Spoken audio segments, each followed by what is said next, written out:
Hi, welcome back guys. This is your friend, Cabbage Head Fanfics. Back with amazing fanfiction.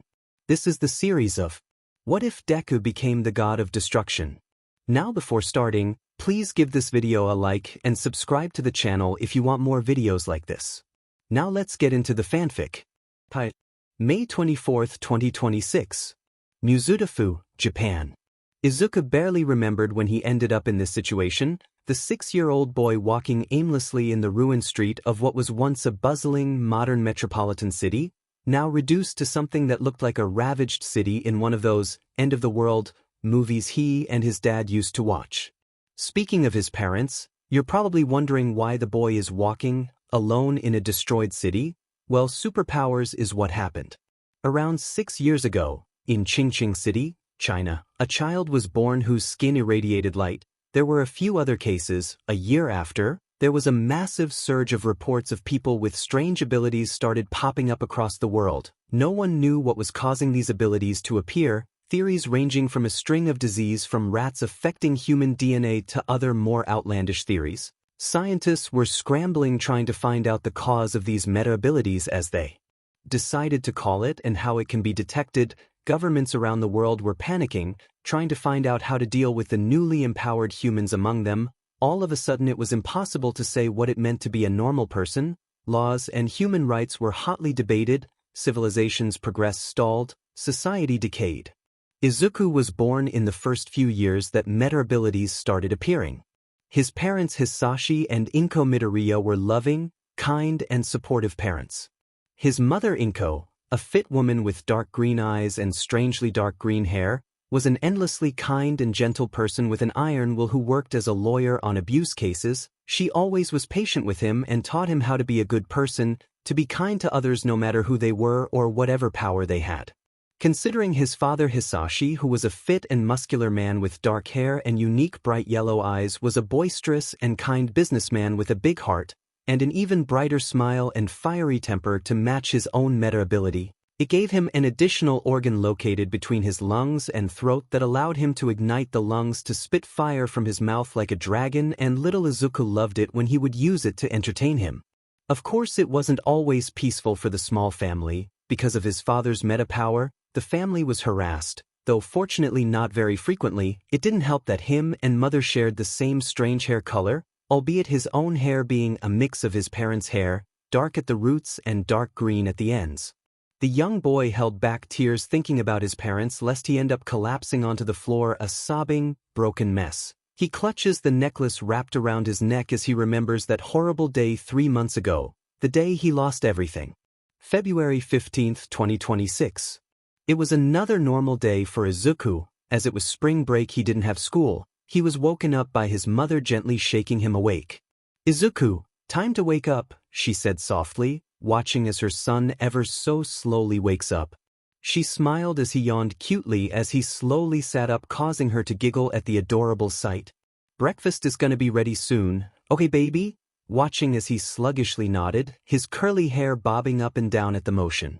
As she leaves the room, Izuku rubbed his tired eyes as he let out another yawn and looked around his bedroom covered top to bottom with superhero memorabilia and merchandise, posters and figurines of every iconic fictional superhero ever created, everything from the legendary Marvel and DC characters to more obscure superheroes with cool powers. His entire room looked more like a superhero shrine than a bedroom. Getting up from his bed, he sleepily makes his way to the living room, passing by his mother cooking breakfast. His stomach audibly rumbles at the heavenly aroma of the food being made, causing his mother to giggle lightly as he lightly blushes in embarrassment as he shyly looks up at her. "Don't worry baby, I'm almost done with the food. Why don't go wake up your father? He's in the dining room," she says as she stirs the rice in the pot. He makes his way to the dining table, finding his father looking absolutely exhausted as he drinks his big mug of coffee, ignoring the scalding hot temperature of the liquid thanks to his meta-ability giving him a resistance to hot temperatures. "Good morning, Papa," Izuku exclaimed, causing his father to be knocked out slightly from his sleep-dazed state. "Oh, good morning, little man. How are you doing? Did you sleep well?" he tiredly asked as he patted his son's very fluffy hair, much fluffier than his own head of curly hair. Giggling and leaning into the head pat, he said, Yeah, I slept great, like a kitten. That's great, bud. So, why do you say we go to the mall today to watch that movie you wanted to see so bad? He said, smiling as his son took a few seconds to process what he just said before gasped dramatically, eyes absolutely shining with excitement. Really? Izuku exclaimed, his tiny body trembling with excitement. Yup. His father exclaimed, smiling wider at his son's visible excitement as the little boy begins to excitedly bounce up and down. When can we go? Whoa, hold your horses, buddy. Let's have breakfast first, then we can go, Hisashi said, chuckling lightly as he patted his son's hair to calm him down. Izuku mood flips as he pouts cutely, his excitement diminishing slightly at the thought of having to wait, causing his father to chuckle at his son. Boys, breakfast is ready. As if on cue, Inko called them from the kitchen. The two boys smiled before going to help set the table. Thanks for the food, hun, Hisashi says, before giving his wife a soft kiss, his wife reciprocating the gesture of affection before sitting down to eat. It was a simple Japanese breakfast consisting of steamed rice with natto, miso soup with tofu for extra protein, as well as a tamagoyaki omelet with a side of Japanese-style pickles. As they eat, Izuku was excitedly babbling about his favorite superheroes and their cool powers while his father was talking about the shenanigans that go on in his workplace. He talked about how one of his colleagues was asking him and his friends for dating advice since he has a huge crush on the supply manager and wanted to ask her out, making his wife giggle at the amusing story. Soon enough, they finish their breakfast and get themselves ready to leave, Izuku bouncing up and down like an excited chipmunk. Once they are ready, they leave their home and lock up the front door. Before making it to their car, they put on their seatbelts as the car's hydrogen-fueled engine roars to life. Alright, off we go to Kiyoshi Ward Shopping Mall, Hisashi exclaimed dramatically, causing his son to cheer. Why, let's go, the boy exclaimed excitedly as the car began moving on their way to the mall. When they finally made it to the mall, Izuku jumped out of the car and almost ran into the mall in his excitement, but he was halted by his father when he noticed something. Outside the mall's parking lot, on the main street, there was a large group of strange and unique-looking people holding signs and yelling something. It didn't take long for the family to realize that it was a metahuman protest. The protesters yelling and screaming things like metahuman liberation and metahuman rights. His father led them away from the protest and inside the mall, saying, "Let's go, this doesn't concern us." They entered the mall and browsed through the many shops and stores on their way to the cinema. They booked the movie and went to the food court to have lunch. After the meal, it was time for the movie, so they got snacks and sat down to watch the movie. 2.5 hours later, after the movie ended, they leave the cinema, an exhausted Izuku being carried by his father as they make their way to the car and drive home. As they make their way home, Hisashi is listening to the radio news broadcast about the metahuman protests across the country, a few of those protests becoming increasingly violent, causing even more civil unrest and fear amongst the populace, both humans and metahumans. Eventually the family of 3 made it home, Hisashi taking care of the grocery bags while Inko carries the completely comatose Izuku up to their cozy apartment complex.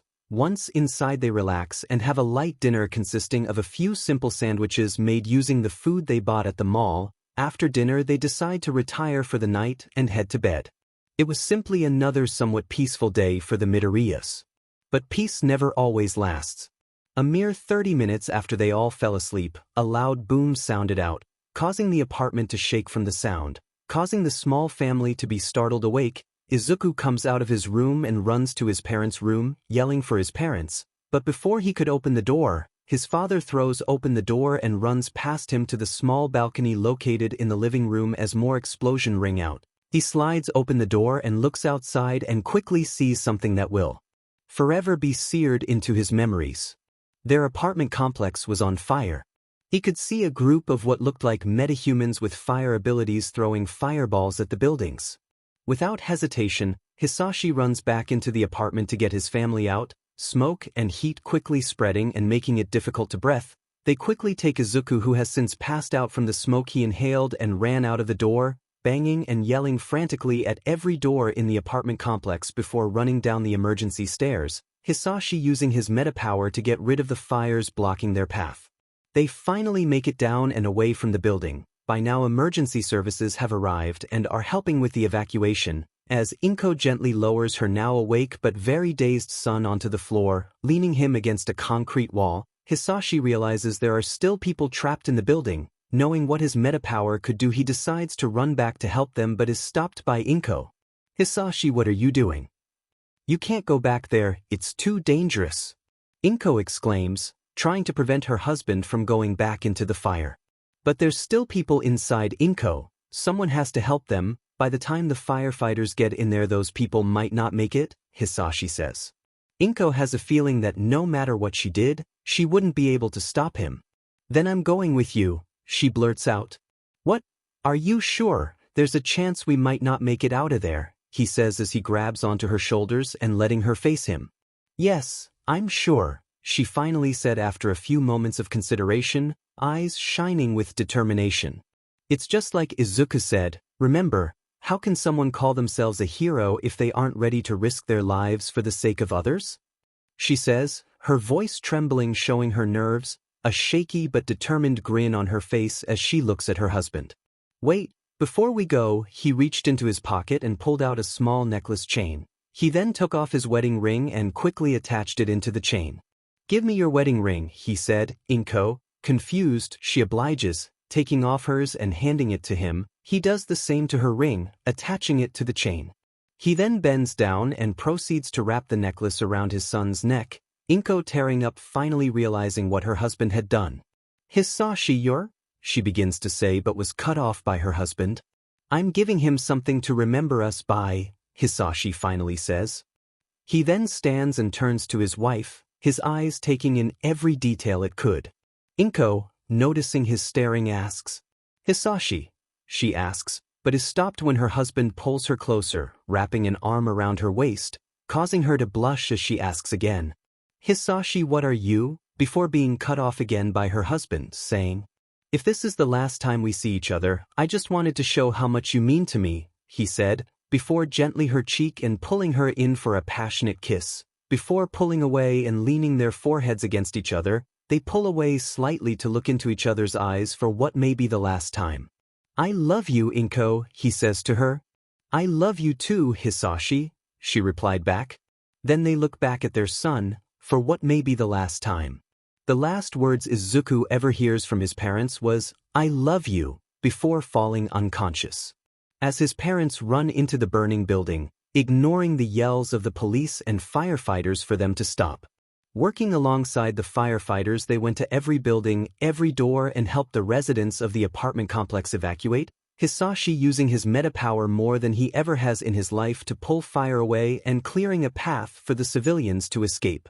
They don't stop until every single person is evacuated from the building, leaving them the last ones left. They weren't fast enough to save themselves though, trapped inside one of the apartment buildings. The rescued civilians were forced to watch as the building collapses into a burning pile of rubble with them inside. Unbeknownst to them, however, Izuku sees it all happen with horrified tears falling down his ash-covered face, having been woken up by the civilians' terrified yells and screams. He watched helplessly as his apartment complex, his home, collapsed, with his parents still inside. "Mama, Papa, no," he pitifully whimpers, reaching out a shaky small hand in the direction of the now burning pile of rubble before fading into the void of unconsciousness once more. Hours later, rescue teams arrive to treat the civilians and take them to nearby medical centers, with Izuku also being taken away, as well as cleaning up the charred remains of the apartment complex, and managed to find his parents' bodies, burned black and nearly unrecognizable but still holding each other's hands. It seemed they held each other close until their last moment. After the disaster, every single person who lived in the apartment were alive with only a few burns and suffering from the side effects of smoke inhalation, the only two casualties being his parents, who were praised as heroes by the police force and firefighters as well as everyone they saved. Izuku didn't care about any of that though, as he sat alone in his dark hospital room, sobbing quietly, with tears rolling down his face and onto the soft pillow, clutching the necklace as tight as he could, as he mourned the loss of his parents, who he loved so wholly and fiercely, who risked their lives to save everyone in their apartment complex, and ended up paying the ultimate price so that everyone else could live. So that he could live. Just like a true superhero would. February 20th, 2026.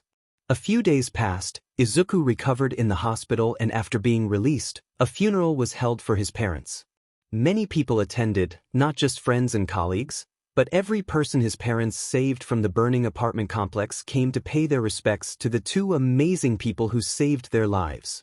But Izuku, on the other hand, couldn't care less about their empty sympathy, as he stared blankly, broken tears endlessly streaming down his face at the framed picture atop two caskets, the closed caskets. He wanted to see their faces in person for one last time so badly, but he knew if he were to open those caskets to look, he would shatter into millions of tiny pieces and never be able to recover. He looked around, seeing the crowd of over 50 different people. Some he recognized as neighbors, others he didn't recognize. He also sees his dad's co-workers, and sees one of them, Jason. He remembers the name, holding hands with a pretty blonde-haired woman. It seemed he finally got that girlfriend. A shame his dad would never know about it.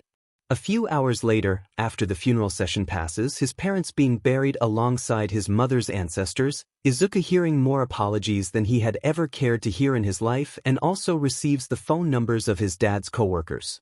"If you ever need anything, kid, just give us a call, alright? I'm sorry for what happened. Your pops was a great man, inspired all of us to work harder, and we're gonna miss him," he said as he patted his head. His hand felt cold, receiving a shallow nod in response. But Izuku couldn't care less. In his mind, the universe decided to take his parents away, the only people in his life where he could be himself, who he could always speak his mind to, who he could babble on and on about his favorite superheroes without others telling him to shut up. He missed them so much. It was only after the ceremony ended and after the caskets were lowered and buried, after everyone else left leaving him alone in the slowly falling rain, did he allow himself to fall to his knees and cry. To cry and sob and wail and scream at the world for taking away his parents, for leaving him alone in a broken world, all alone with only the pouring rain to echo his sorrow, with no one to turn to for comfort, for help. He missed them so much. May 24th, 2026. After the funeral, Izuku was taken to an orphanage since he had no other family members who were willing to take him in. His father's parents disowned him when they found out he had a metaability to prevent their reputation from plummeting, and his mother's parents passed away before Izuku was born, so there was no one to take care of him. But Izuku hated being there. Sure, the caretakers were nice to him and none of the kids hated him, but he still hated being there. He felt as if he was alone in a world surrounded by people he didn't know. It was suffocating. What's worse is that the caretakers never allowed him to go see his parents. Even though he hated it, a very small part of him understood why. Because of the attack that killed his parents, tension between humans and metahumans skyrocketed, and with it coming a massive surge of violence, chaos and anarchy across the country. Sure, there were a few brave souls who used their powers in a foolish attempt to be heroes and try to put a stop to it, but it didn't help ease the fear in people's hearts across the world. But he still didn't care. His desire to see his parents overpowering his rational thinking, something he usually prided himself on, so he waited until the middle of the night and enacted his plan. He took his small yellow backpack and stuffed it with snacks, a water bottle, and a crumpled picture of him and his parents, and pulled open the window. He climbed out and ran. As he was running to the cemetery, he looked around and noticed the ruined state of the city. The streets were cracked and worn, grass growing through the cracks, nearby parked cars smashed and totaled, the buildings abandoned and crumbling, the air clouded with sorrow and misery. Izuku ignored it in favor of making it to his parents' graves. Eventually, winded and panting from running for such a long time, he finally makes it to the gravesite, walking slowly and quietly as to respect the dead who have been put to rest here. Finally, he finds his parents' graves. He slowly walks over to it and kneels down on the ground, looking at the words engraved on the stones. Hisashi Midoriya. 1981 to 2026. Loving husband, father and hero, may he rest in peace. Inko Midoriya. 1987 to 2026. Loving wife, mother and hero, may she rest in peace. Looking at the graves of the people who raised him made his ever so stubborn tears return with vengeance, so he let himself cry, let himself release his pent-up emotions over the month and a half of being trapped in the orphanage, and mourn the loss of the people who would never see him grow up, who would never see him graduate, who would never see him succeed in life. So because of that, he cried. After he had no more tears to shed, he sat up, taking out the crumpled picture of him and his parents and setting it down and clutching the necklace in his hand gently and began to talk to his parents. He knew they wouldn't ever be able to reply, but it was comforting having someone to talk to. "Hey Papa, hey Mom, it's been a little while, hasn't it? Been a while since I saw you guys. I'm doing okay if you're asking. I really hope you all are doing okay, wherever you are right now," he said, dragging his fingers along the dirt in front on the graves. "It's been really hard since you guys left. Ever since the attack it's gotten really bad. Everyone is really scared. They all hate each other and they keep fighting each other to the point where my caretakers won't let me leave to visit you because it's so dangerous," he said, dejected. Tears began to build in his eyes once more at the unfairness of it all. If only he had the power to fix all of this, then no one would to lose their loved ones like he did. "I wish I could do something to help, but I'm not strong enough to be able to do anything. I'm not crazy strong and I can't breathe fire like you could. Papa, I'm not strong enough to help anyone or do anything," he said, his tears causing his voice to tremble and crack. "I miss you guys. I miss you so much. I wish you didn't have to leave me all alone in the world, but I know you did it to save everyone, to save me, to make sure we all could keep on living," he said, tears continuing to fall down his face, before wiping them away with his sleeve. Before looking back at the gravestones, his face set in determination, despite the tears still stubbornly flowing down his face. "I'll do my best to live my life as best I can. I'll find a way to get so strong you'll never have to worry about me ever again, I promise," he said, to his parents' gravestones, promising to himself and his parents that their sacrifice would not be in vain. After that he took the picture, folding it and placing it in his pocket, and began walking away. Making his way back to the orphanage, he wasn't looking forward to being scolded by his caretakers. Unbeknownst to him, two mysterious, strange-looking figures obscured in darkness watched the boy walk away, having heard him spouting his conviction to the graves and hearing his thoughts of wanting to help others. "It seems we have found the perfect candidate to succeed you, my lord," a calm, elegant voice said to the other shorter figure. "Yes, I do believe we have," a deeper, gruff voice said in reply. "I believe we should follow him. The time for us to meet is near, my lord," the elegant voice said once more. Yes, let's go already so I can have my well-deserved nap," the other voice said, annoyed at having to be awake right now. The two figures are suddenly enveloped in a bright light before disappearing, following after the small boy. So now you know why and how an orphan little boy was walking alone in the city streets. Which leads us to the very moment this story began, Izuku walking back to his orphanage as he tries not to tear up again at the thought of his parents. As he walks, he doesn't notice the oil tanker, and he doesn't notice the two metahumans, a bulky pig man, and another man who seems to have knives for hands, throw gasoline all over it and light it on fire. The oil tanker explodes, causing Izuku to be thrown back from the force of the explosion, tumbling and hitting a pole. Dazed and in pain, he jolts awake when he notices a shadow descending upon him, and notices the man with knife hands standing threateningly over him. "Hey you! What the hell are you doing here, brat? You want to be chopped up like that old geezer over there?" he snarls, causing Izuku to look in the direction the man is pointing, only for his blood to turn to ice. On the ground was an old man, wearing what looked like a construction worker outfit. On the floor, in a puddle of his own blood, Izuku looked back at the knife-handed man and noticed the sharp blades in place of the man's fingers were coated with blood, causing him to choke on his own breath. He tries to run but ends up meeting a dead end. He slides down against the wall, looking up terrified at the man in front of him. Izuku tries to breathe but he can't seem to catch his breath. His vision narrows as he stares at the blood-coated blades, his heartbeat pounding in his own ears. Is this how he dies? Stabbed to death by a psychopath with blades for hands. He closes his eyes awaiting the pain, as he mentally apologizes to his parents for not keeping his promise to them only an hour after he made it. He thinks he hears someone scream but then he hears silence. He slowly opens his eyes and finds the man gone, and in his place, glowing purple dust that scatters and disappears into the wind. He looks to the right and finds himself floored and utterly confused. In front of him were two strange-looking people. The first seems to be an anthropomorphic purple cat with golden yellow eyes and large pointed ears, the left of which had a gold piercing. His form is hairless and while overall defined in build, was very skinny and bony. He also has a long whip-like tail, swaying calmly behind him. His attire consisted of a thick golden collar and a black cloth around his shoulders, lined in white and striped with blue, and an orange diamond in the center. His pants are blue GI, with a darker blue obi and a black sash covering his front, with 2 white diamonds and another orange diamond, lined in gold. He wears simple brown shoes, and has golden wristbands and armbands, as well as 2 golden anklets. Standing beside the purple Catman is a tall, thin humanoid with pale blue skin, white hair, violet eyes, and rather effeminate features. He owns a long scepter with a gem that floats above it, and is holding it in his right hand. Around his neck is a large light blue ring. His attire consists of a maroon robe, a black cuirass with the same white and orange diamond decorations that the Catman has, and a blue sash. He also wears black high-heeled shoes with long toes resembling winklepickers with white spats. He looks at them fearfully, his heart still trying to beat out of his chest. Who are you?" he shakily exclaims, trying to press himself into the wall as much as possible. The purple Catman seems to grumble before letting out an irritated sigh.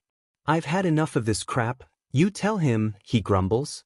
The blue-skinned man seemed to shake his head in disappointment before gently kneeling down to be at eye level with him, telegraphing his movements as he does so, and holds out his hand as a gesture of comfort and guidance. The man's presence seemed to ooze calm and safety. "Come with us, my child, we have much to tell you," he said gently, his voice quiet yet elegant, but he knew better than to trust strangers. "And why should I trust you, if for all I know you see could be trying to kidnap me," he said defiantly, his stuttering betraying his obvious fear, glaring at the man, well as hard as 6-year-old can glare, which isn't much, who simply smiled. "We mean no harm, that I promise, and should you refuse our offer you will be returned safely and in one piece," he said, gently. Izuku confused replied, "Oh, offer? What kind of offer?" The man smiled once more. "All will be revealed in due time, dear child," he said, his hand still held out towards him, which Izuku hesitantly took. His hand felt so soft and smooth, not a single blemish to be felt. The man slowly stood from his kneeled position, helping Izuku stand as he did, before tapping the staff against the ground. It began to glow before his backpack and necklace were gently floated to him. Confused and in awe, he gently took them and put them on, making sure to tuck the necklace under his shirt. He then hesitantly looked back up at the man, who smiled again. "Alrighty then, take my hand and we will be off," he said, more upbeat than before. Izuku hesitantly took his hand once more, noticing the purple Catman place his hand on the other man's back. "Off we go then, hold on tight and don't let go until we make it," he said. "Okay," Izuku replied. Suddenly they were all enveloped in a bright white glow, startling Izuku enough to hold the man's hand with both of his. The bright white light flowed around them before they suddenly disappeared into the sky, leaving behind a bright glowing trail as they soared at thousands if not millions of times the speed of light, very quickly leaving the Earth itself behind as they flew into the depths of space. The only evidence left of their presence is a few scattered, fading sparkles dissipating into the air. After a few minutes of excessively faster than light travel through space, and going through a literal, honest-to-God wormhole, they landed on a small planet concealed within a nebula orbited by 3 suns as well as 4 moons. Well, it wasn't really a planet, actually it wasn't a planet at all, appearing as an upside-down pyramid with an absolutely enormous tree growing at its center. But it was just as big as a planet. Lush blue grass covered the large landscape, surrounding a large lake with turquoise water. It all looked so beautiful, so much that Izuku couldn't help the quiet "whoa" that escaped his lips. The blue-skinned, who had introduced himself as Whis, let out a quiet giggle at the awestruck expression on the boy's face. "What is this place?"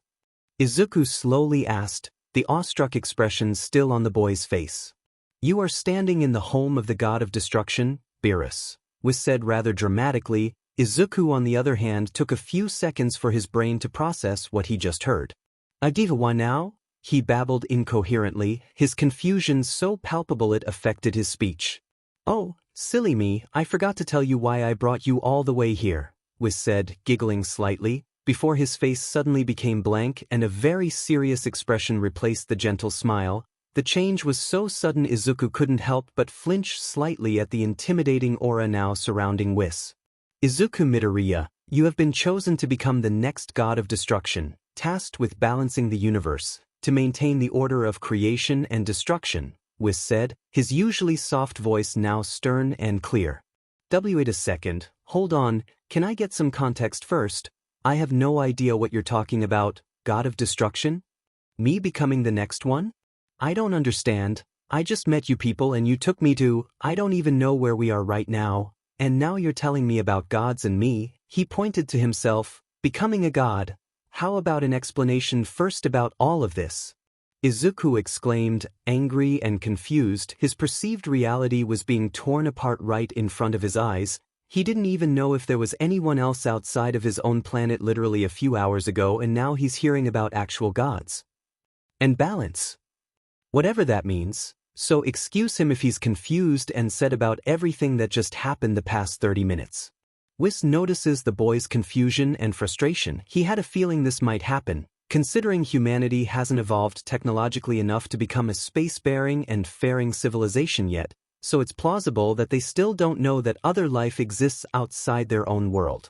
Whis sighed, I had a feeling you'd react this way, allow me to explain. He began to explain everything to Izuku slowly and clearly, taking a walk around Beerus's planet. As he does so, he told Izuku about the multiverse, how there exists 12 universes in existence, how each of them have a hierarchy of gods, from the planetary gods who watch over, nurture and protect their respective planets, to the 4 gods, known as the Kais or the Ko, who watch over different quadrants of the universe from the other world, which to Izuku's astonishment is the literal afterlife, to the god above even them, and the highest in terms of the universe, the Supreme Kai or the Kaioshin, who watch over the universe and the other world. They also are responsible for creating planets and breathing life into said planets. Finally, Whis talks about the Kaioshin's opposite, the god of destruction or the Hikaishin, who just as the Kaioshin has the authority to create and nurture, the destroyer has the authority to destroy it, as the Kaioshin is tasked with creating and giving life to planets. The destroyer is tasked with destroying already existing planets to maintain the balance of creation and destruction. Izuku is given a few minutes to process all the information that was dumped on him. Despite asking questions and receiving the answers to them as Whis was explaining, it still took a while for the 6-year-old to wrap his head around it all. After a few minutes, he finally manages to ask Whis a question, his voice trembling as the magnitude of everything he learned beared down, overwhelming him, but he couldn't break down, not until he asks Whis this question. So, you brought me here, to ask me if I want to become an actual G-God? He manages to ask. That is correct. Yes, Whis replied. Should you accept, we shall begin training in earnest the next day. Izuku sat in silence for a few minutes as he thought about it. If he accepted Whis's offer, he would be trained to become an actual, literal god, but if he refused, then he would go back home. Well, was it really his home anymore? He lost everything he ever cared about on Earth. He lost his childhood home and his parents because some a-hole that could wield fire decided it would be fun to set an apartment complex on fire. The only thing he had on him was the bag filled with snacks and a few spare clothes, the crumpled picture of him and his parents, which is the only one he has, as well their wedding rings which were hung on necklace he is wearing. He clutches the necklaces as mentally looks at both choices. If he were to accept, he would get the chance to get stronger, to be able to protect people on a much grander scale than he ever thought he could. If he could grow as strong as Whis says he could, then he would be able to protect the entire universe. He lost his loved ones, he would not allow anyone else to lose their loved ones too. His mind made up, he turns to look up at Whis with a determined fire in his eyes. Alright, I accept your offer. Please train me to become the best god of whatever it is I can be, he said, determination pouring out of him as he bows at Whis. He couldn't see it, but the blank stare on Whis's face split into a wide smile. At last, after all these years, a successor has finally been found. Excellent, we shall begin your training in earnest tomorrow morning. Allow me to take you on a tour of the palace and then take you to your living quarters where you will be staying for the foreseeable future, Whis said, taking him to the absolutely enormous tree in the middle of the Kinda planet. After the tour, Whis sits him down at the dining room and prepares for him a small lunch. As he sits on the literal floating chairs patiently waiting for his meal to be prepared, he idly watches the strange yet colorful-looking fish swim happily in the massive aquarium that is placed to his right. As he watches, he thinks about everything that led him to this moment in time. He snuck out of his orphanage to go see his parents' graves. He went back only to suddenly be caught in an oil tanker explosion and nearly killed by the two who caused it, only for them to literally be erased from existence by Beerus, as he explained it, only to be brought to the complete other side of his universe to be trained to become an actual god. Even though it's been a few hours since he accepted that offer and he was still having a hard time wrapping his head around everything he just learned and the sheer magnitude of the responsibility that will soon be on his shoulders. Unfortunately, he didn't realize he started muttering out his thoughts, an unfortunate habit that he inherited from his parents. His father's controlled muttering and his mother's uncontrollable rambling had combined into Izuku's uncontrollable muttering. Whis, having heard his muttering, said, "Don't worry yourself too much about the responsibility a destroyer holds, worry about it when we get to that point." Right, I know, my mom would tell me the same thing, to not worry about the far future and focus on what's going to happen soon. Izuku replied, his mood noticeably dimming at the thought of his mother. Suddenly a thought came to his mind. Curious, he asks Whis just as he is setting the plate of exotic-looking food on the table. With a quiet, "Thank you," he looks at the very colorful and strange-looking food. He should be weirded out slightly by the food, but the smell coming off of it makes him ignore it in favor of satisfying his hunger. With a quiet, he begins to eat it, the food despite its strange appearance tastes amazing. Izuku letting out a quiet but delighted hum at the food. After a few bites he hesitantly asks Whis the question. Hey Whis, I have an important question to ask." "And what would that be, young Izuku?" he replies kindly. Taking a deep breath, Izuku asks, "When I become a god, I'll be able to freely visit the other world without restrictions, right?" "Yes, that is correct," Whis replies, now facing him, curious as to what he is trying to ask. "So, in essence, if they are still there, will I be able to see my parents?" he asks, his voice trembling from the emotions bubbling up within him. If what Whis said was true, then he would be able to actually see his parents, something he thought he could never ever be able to do.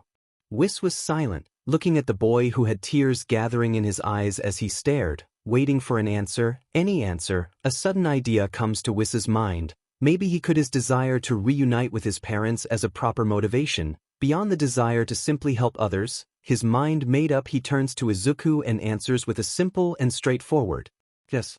Izuku's heart soars the moment he hears the yes. Really? Can I actually see them?" he exclaims, tears practically spraying from his eyes as he hears what he wanted to hear. He is just about to ask if they could go as soon as possible when, "But I will not allow you to," Whis suddenly says sternly. Izuku's heart falls and crashes with a metaphorical splat. What? But why? We can go there, right?" Whis simply nods. "Then why won't you let me?" he angrily exclaims, frustrated tears falling down his face. His angry yelling is cut off when Whis raises his hand in a wait motion, and suddenly he can't muster the effort to keep yelling, let alone speak, although it still doesn't stop his stubborn tears. "The reason I'm not allowing you to is to give you some proper motivation. You want to reunite with your family. I understand and respect that, but I will not let you, not until you prove to me that you deserve to see them again," Whis explains, waiting to see if this would be enough to light the spark that will soon grow into an inferno of determination for the boy.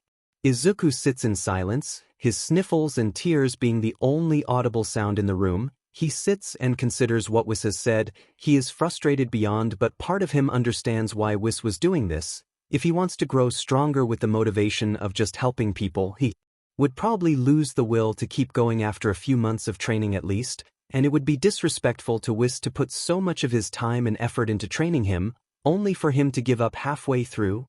But with better motivation, it would give him the reason, the strength to keep training, to keep improving, to get stronger and fulfill his promise to his parents when he visited their graves, a promise he nearly forgot in the chaos of everything that happened. Clutching his necklace, he looks back up at Whis, his facial expression determined. "Where do we start?" Izuku says with determination clear in his tone. If doing the training and becoming a god is what will get him to see his parents, then so be it. Whis simply responds with a smile and begins to explain how his training will begin. Izuku's training began with simple exercises, learning the basics of combat, like how to properly throw a punch alongside normal education, etc., and one of the most important parts of said training, learning about ki and how to harness it. Izuku was sitting cross-legged on the ground. In front of him was Whis, who's also seated on the ground the same way. Izuku, who was curious, asked, "What is ki?" he asked. Which Whis replied, "Ki is simply life force. Every living thing has some amount. Ki is simply the art of harnessing one's own life force to perform extraordinary feats. With the help of ki, a sharp mind and honed body, you can turn an ordinary person into a powerful warrior. It is with the help of ki that you will become a god," he explains to the small boy. "So how do I use it? Am I gonna learn how to fly like you and Beerus?"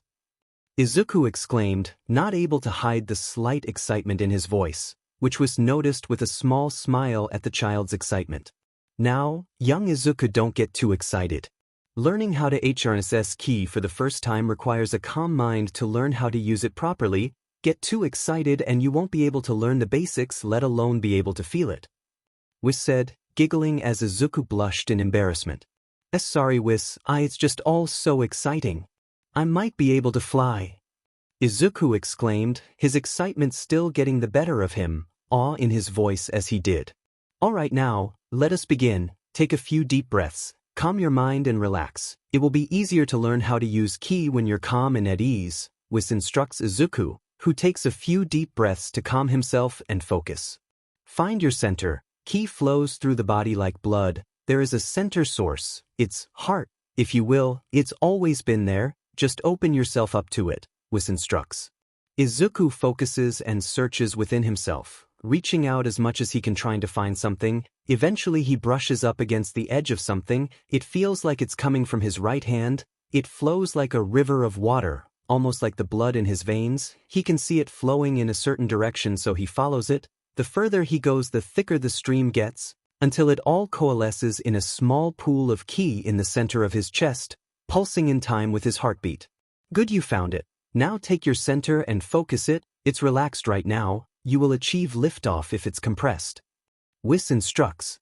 So Izuku does, like a hydraulic press. He thinks of compressing his pool of ki, leaving it nowhere to go but out. "Young Izuku, open your eyes," Whis says.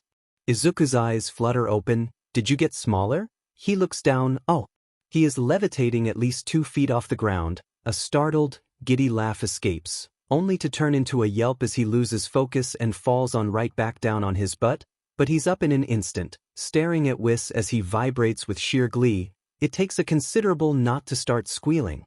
"Whis, I floated," Izuku yells, absolutely ecstatic at his small achievement. "Yes you did," Whis says, floating up to be eye level with Izuku, which isn't very high at all without a hint of effort. "And now that you've done it, it's going to get much easier. Soon you will be able to fly effortlessly." "Whis, I'm gonna be able to fly," Izuku whispers, his voice filled with pure awe and excitement. "And you will. But you are going to need a lot more practice than that," Whis says, gently and smoothly floating back down to the ground and closing his eyes. "Back to work now, Izuku." "Yes, sir," and plops back down onto the ground. By the time Izuku turns 8, he has mastered the ability to fly and use his ki to augment his body. He can also project his ki as a tangible energy to create energy blasts and other techniques. He was already freakishly strong by human standards thanks to his training, but with ki, he is beyond superhuman at this point. He thinks he would probably outclass most metahumans back on Earth. Speaking of Earth, Izuku has asked Whis to update him on what's happening on Earth. Izuku learns that 10% of the population are metahumans now, which is cool, but he is disheartened to learn that there was a war taking place on Earth, but this time they were fighting with powers as well as weapons, combined with the fact that discrimination was at an all-time high. Izuku thinks it will be a while before his home planet ever recovers and improves. Izuku continues to train. Years pass. Izuku continues to get stronger, faster and more skilled as time goes on. Eventually Izuku turns 15 years old. and now has enough power to completely destroy all 4 moons on Beerus's planet with relative ease. He was so fast he once flew faster than his own shadow. When that happened, Izuku was utterly flabbergasted since he literally just flew faster than the speed of light. Faster than light. Something scientists and astrophysicists on his own world thought was physically impossible to achieve without having to literally bend space and time around them. Then the time comes where he enters the next phase of his training.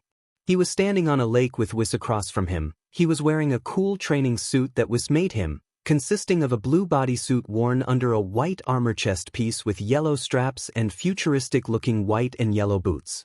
Izuku was meditating as he stood, having mastered the ability to meditate and able to do it effortlessly and correctly, waiting for Whis to tell him what he should do. All right then, now to begin the next phase of your training, you simply have one thing to do. Whis said. Izuku was confused. Just one thing? He asked. I was expecting you give me some sort of super difficult training regimen. Whis simply giggled. Oh, don't worry, what you have to do will be very much difficult for you pull off. Whis made a blue sphere of ki appear next to him. It floated silently, humming with raw power. Actually, it looked a lot more powerful than a ki ball of similar size, and yet it felt calmer. Strangely, he couldn't sense the ki ball at all. He looks to Whis, the silent question clear in his expression, to which Whis answers. This is a sphere of God ki, Whis says, to which Izuku replies with, oh, so that's why I couldn't sense it. He had learned not too long ago that God ki couldn't be sensed by mortal beings, not unless the person sensing it also had God ki within themselves. Izuku suddenly realized that this was it, that ki sphere floating expectantly was his first initiation, the next step in his training. Izuku gulped as he realized that the ki sphere in front of him would turn him into a demigod. So with a nod to his master, he floats a few steps forward and asks, so, what am I supposed to do? To which Whis replies. Simple, assimilate it. Oh, okay, that doesn't seem too hard. Because he was staring at the ball of godly energy, he didn't notice Whis' rather sinister smile. The ki ball slowly floats towards him, and Izuku slowly floats toward it. Once it comes into contact with his chest, he absorbs it. Other than a warm feeling spreading throughout his body, he doesn't feel anything. This doesn't feel to be. Until he suddenly felt searing, burning, unbearable pain surge throughout his entire body. He coughs up a concerning amount of blood as he drops to his knees as he cries out in pain. Whis simply laughs as if nothing was wrong. Oh, I should have warned you, no mortal has ever survived those spheres for several million years. It's a miracle you're still conscious. Izuku, on the other hand, is hunched over on his knees, eyes bloodshot with blood leaking out of his eyes, nose and mouth. What the hell is this? What am I supposed to do? He internally panics, trying to keep the energy within himself as it tries to destroy him from the inside out. I have to hold on. He yells internally as he roars in pain and fury, but his body couldn't take it anymore as he falls to the ground, unconscious as the sphere of God ki leaves his body and floats above him, as if it didn't nearly kill him. It seems I may have overestimated him, Whis says, dejected slightly. Izuku woke up, completely healed and lying on his bed in his room. He groaned as he felt he's being weighed down by a massive sack of bricks. What the hell happened? He says as he sits up on his bed, shirtless. He looks around and massages his head, trying to remember what had happened. He hears footsteps to his left and looks over to find Whis standing with a blank expression on his face. One look at Whis and the memories come rushing back. With a dejected, oh, he plops back onto his bed. Sorry, Whis. I couldn't do it, I wasn't strong enough. I should apologize as well. It seems I have overestimated what you are capable of and rushed slightly. It seems we have much to do before coming back to that, Whis said, causing Izuku to want to sink into the floor and wallow in defeat. A change of plans then, I'll pack us a lunch and take you to the world of the Supreme Kai. And just like that, Whis walks, leaving Izuku to think, this will be the second time he'll be seeing Shin, since he was a kid. So he excited, he has kind of missed him and his apprentice Kibito. He always made him laugh with the way he acted, always grumpy but a softy. So Izuku spent the next 10 minutes floating around aimlessly in his room, using his ki to float but not stabilize himself, only giving himself a small boost to float as if he was in zero gravity. Eventually Whis comes in only to find Izuku floating upside down as he sat in a lotus position. He turns to Whis, only to find him looking at Izuku with a raised eyebrow and slightly exasperated expression. Izuku only smiles and blushes slightly in embarrassment at his childish antics. It seemed that even years after mastering flight he still couldn't help but be giddy about the novelty of it. 15-minute flight later, and Izuku lands on the sacred world of the Kais, a planet where every Kai in the multiverse has lived in at some point. It seemed Whis notified them of their arrival as Shin and Kibito are standing a few feet away, awaiting their arrival. Izuku, seeing them after a while, excitedly waves at them. Supreme Kai! Kibito, hey! Izuku yells excitedly. Hello Izuku, wow, you've grown a lot since the last time I saw you, Shin greets, with a kind yet happy smile on his face. Supreme Kai was a short, purple-skinned man with a white mohawk, wearing a posh Kai outfit. Hello young man, it is good to see you after all these years. Kibito also greets. Kibito is a tall, pin-skinned man. He possesses white, long hair and a broad face. He also wears the attire of the Supreme Kais. He used to be uncomfortable about mortals being in the sacred world of the Kais and hated mortals, but he slowly but surely warmed up to Izuku, becoming less grumpy. So what was your reason for visiting, Whis? Shin asked, curious, to which Whis replied. Before we begin, have you brought over the North Kai at my request? Whis asked. Yes I have, but why? Shin asks again. Because I learned that many warriors from Otherworld have been taught by him, but not one could master his two greatest techniques, Whis elaborated. So I want him to train Izuku. Alright then, I'll take Izuku to him. Hold my hand Izuku, to which Izuku does, confused slightly. Kai, Shin said, and suddenly they moved, more like teleported to where the North Kai was sitting waiting. Whoa, did we just teleport? So cool, can you teach me how to do that? Izuku excitedly asked Shin, to which he simply smiled and said, I will, but after you train with the North Kai and learn his techniques. Said North Kai is a rather short individual with blue skin, pointed ears, and has a pair of catfish-like barbels on the sides of his face. He wears tea-shade sunglasses, a pair of small white shoes, a black tunic with goldenrod trimmed sleeves, as well as his symbol on the front, and has a pair of cricket-like antennae. He walks around Izuku, analyzing him, so much so that Izuku felt kind of uncomfortable because of his calculating gaze. He hummed as he put a hand on his chin. You're not bad for a kid, but I've trained stronger warriors than you. The fact that you are a candidate for a god of destruction is unthinkable, since you're so weak. Izuku was a bit irritated at being insulted like that. They chose him, so the fact that this god is degrading him like that made him angry. He had no idea the training he went through to get this strong. He was going to yell at the Kai, but was interrupted him saying, He is right, you know, he said shamelessly, ignoring the indignant, hey, from Izuku as he continues. There are only 2 destroyer candidates in the multiverse as we speak, and the other candidate would utterly humiliate you, Izuku, he said rather bluntly, causing Izuku's mood to visibly fall. But that is why I brought you here. It's clear your body still can't handle the power of God Ki, so I brought you here to the Kais to solve that issue. Whis explained, causing Izuku's bad mood to brighten slightly. You still didn't have to say it like that, he grumbled, a grumpy pout of his face. So what am I going to do? Izuku asks, to which North Kai replied, I'm gonna train you first. I'll strengthen that limp noodle body of yours. Izuku was actually absolutely ripped, and turn it into a body of a god. While we're at it, we're gonna polish on what you already know, and then I'll teach you some of my greatest techniques that many others failed to even grasp, he said. Izuku was getting really excited now. He bowed a perfect 90 degrees and exclaimed, Please teach me, sir, to which North Kai smiled at the boy's determination. Now then, before we begin, you gotta do something really important. If you do that, then I'll train you, King Kai said, rather dramatically. Oh, and call me King Kai. Okay, what do I have to do? Izuku said, prepared for anything the god of the North Quadrant could throw at him. He didn't notice Supreme Kai let out an annoyed sigh and buried his face in his hands. You have to tell me a joke, King Kai finally said after a few seconds of anticipating silence, making Izuku drop to the floor in utter shock. What's that's it? He exclaims in bewilderment. He thought King Kai was gonna make him do something difficult. Yup, he said simply, making Izuku's sweat drop. Okay, I just have to tell you a joke and you'll train me? Izuku asked, still utterly bewildered, to which King Kai responded with another, yep. So, Izuku racked his brain, going as far as to use his ki to speed up his cognitive functions, the world slowing around him as his thought speed increases. Eventually he comes up with something. He takes a deep breath and looks at King Kai with intensity. Hear about the new restaurant called Karma? No. King Kai replies. There's no menu, you get what you deserve.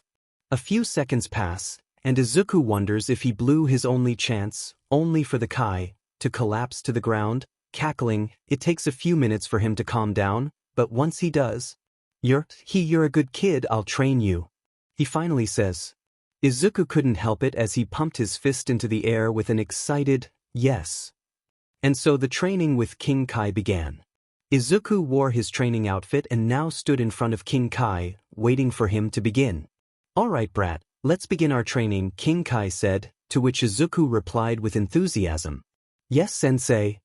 Alright, so I want to train you on my planet to take advantage of the stronger gravity, but since you are still a mortal being you're not allowed to go to Otherworld yet, so I'll just have to use another method. You're gonna spar with Whis, King Kai said, Izuku getting confused since that wasn't out of the ordinary. He would spar with Whis all the time when he was training with him. There is a catch, isn't there? He asked King Kai, to which he smiled. Yup, this time you'll be spar with this while wearing weights on your limbs, King Kai explained, only for Izuku to get even more confused. Weights? What kind of weights? Izuku sighed. He would later regret asking that question. King Kai chuckled, these kind of weights? He held out his arms and chanted, F.O.T. Tansa. Suddenly, with a bright flash of light, Izuku's arms and legs were covered with very large dark red cylinders, the sheer weight of them causing Izuku to fall to his knees with a loud thump. What the hell, what are these made of? I can barely move, Izuku grunted, his arms trembling with the effort of trying to lift them. Obviously, each weight is 40 tons of the densest metal in the universe, Kachin. These weights will force you improve your ki control and increase your overall power as well build your body even more. You are to wear them at all times, until carrying them is second nature to you. I'll then increase the weight until you'll be able to carry a combined 400 tons with ease, King Kai explained as Izuku struggled to even lift the combined 160 tons added to his limbs. Ugh, this is gonna be nearly impossible, but I'll keep going, he muttered to himself as he drew on his power and let his aura flare as he charged up his energy, strengthening his body. His muscles bulging and condensing as his ki flowed through his body at a greater rate. Slowly but surely the weights became a bit easier to carry, so he turned to Whis and nodded to him, to which Whis replied with another nod and a smile, and so they began to spar. It was just like how all of their spars went, Izuku throwing punches, kicks, swipes and hand chops in increasingly creative combos only for Whis to simply dodge and block his attacks with a small smile.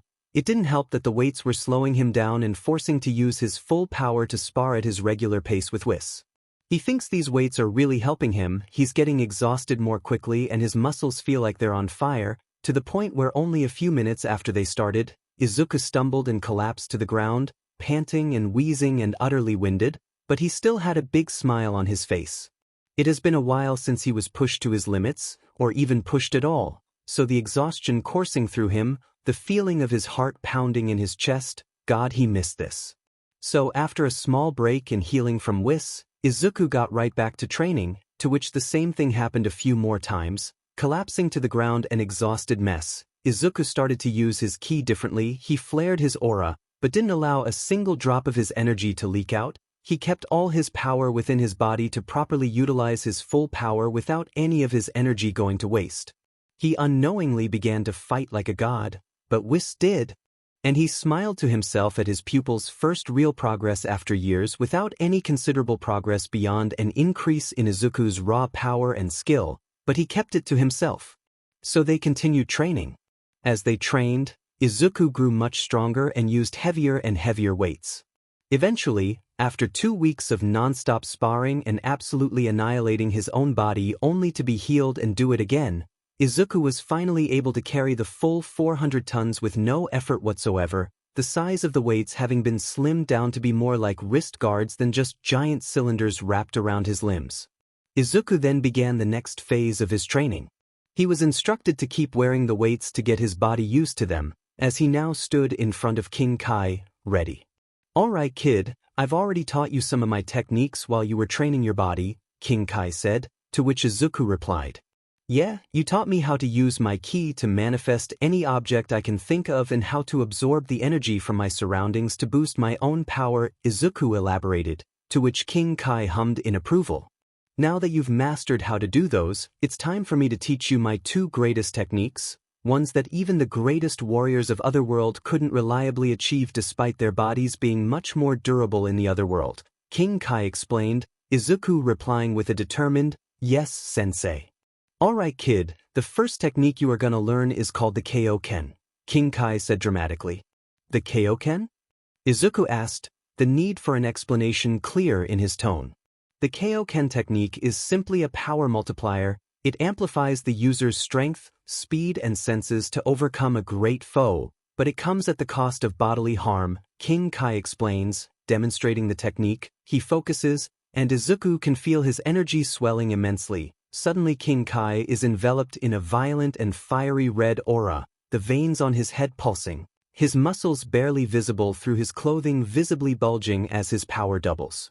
He suddenly rushes toward Izuku, Izuku only having enough time to pull his guard up and cross his arms as King Kai throws a devastating right hook, the force pushing Izuku back, forcing him to dig his feet into the ground to stop himself. He lowers his crossed arms, to find them steaming from the force and heat of the punch. "Holy crap, my arms are tingling from that blow, and it was only one punch, that's crazy," he mutters in awe of the sharp increase in power. King Kai still wasn't nearly as powerful as him, but he wasn't expecting the sudden, sharp increase in his power.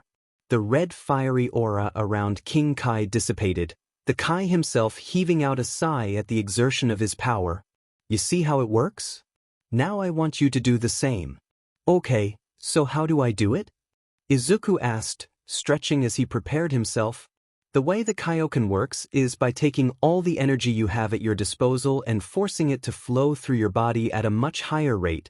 This is where your control and strength training come into play. Your much greater control over your energy will allow to better control the overflow of ki through your body," King Kai explained, Izuku widening his stance and clenching fists at his sides as he prepares himself to draw on everything he has. "Wait, before you do anything, remember, control. If you lose that control, the overflow of ki through your body will risk obliterating you," King Kai warns. "What? You're saying I might explode?" Izuku screams in fear. "Just do as I say." Okay. So Izuku widens his stance and draws on everything he has, digs as deep as he can into the ocean of ki within him. With a roar he brings it all to the surface. His aura flares and expands several feet out from him, electricity crackles around him as his muscles bulge and condense as all of his ki flows through them. With a grunt he focuses and looks deep within himself. He can see the ki flowing through his body, pulsing like the blood in his veins. He focuses it and forces it to flow harder and faster and denser. He growls as he puts in a Herculean effort to do so, his veins visibly bulging across his body. Suddenly his aura begins to flow more erratically and violently, a red hue slowly enveloping it as his power skyrockets. Izuku lets out a roar as he screams, "Kaioken!" A shockwave rips from Izuku as his aura doubles in size and becomes a crimson red. His skin and clothes gain a red hue as his veins pulse with the increased blood pressure. Steam starts to waft off of him as his body becomes excessively hot. Red electricity accompanies his crimson aura as he trembles with the effort it's evidently taking to control the immense amount of power. He starts to see why King Kai warned about the burden the technique is placing on his body, as he feels like he is being burned alive, obviously because he is forcing his body to access a level of power it isn't able to contain. He knows he can't keep it up for long, so he looks at Whis and the group of Kais. Whis wears a small yet proud smile on his face. Supreme Kai and Kibito look shocked at the raw power he is now emitting, while King Kai wears an almost predatorial smile on his face. Izuku gives a strained smile back at them before he slowly lets go of his focus, slowly letting all his energy return to its resting phase. The strain was evidently too much as he fall to the ground, completely winded but with an exhausted smile on his face as he looks up to see the group of gods looking down at him. Is worry? Are you all right, young Izuku? Says. Izuku only tiredly laughs in response. I did it, first try, he continued laughing in sheer delight.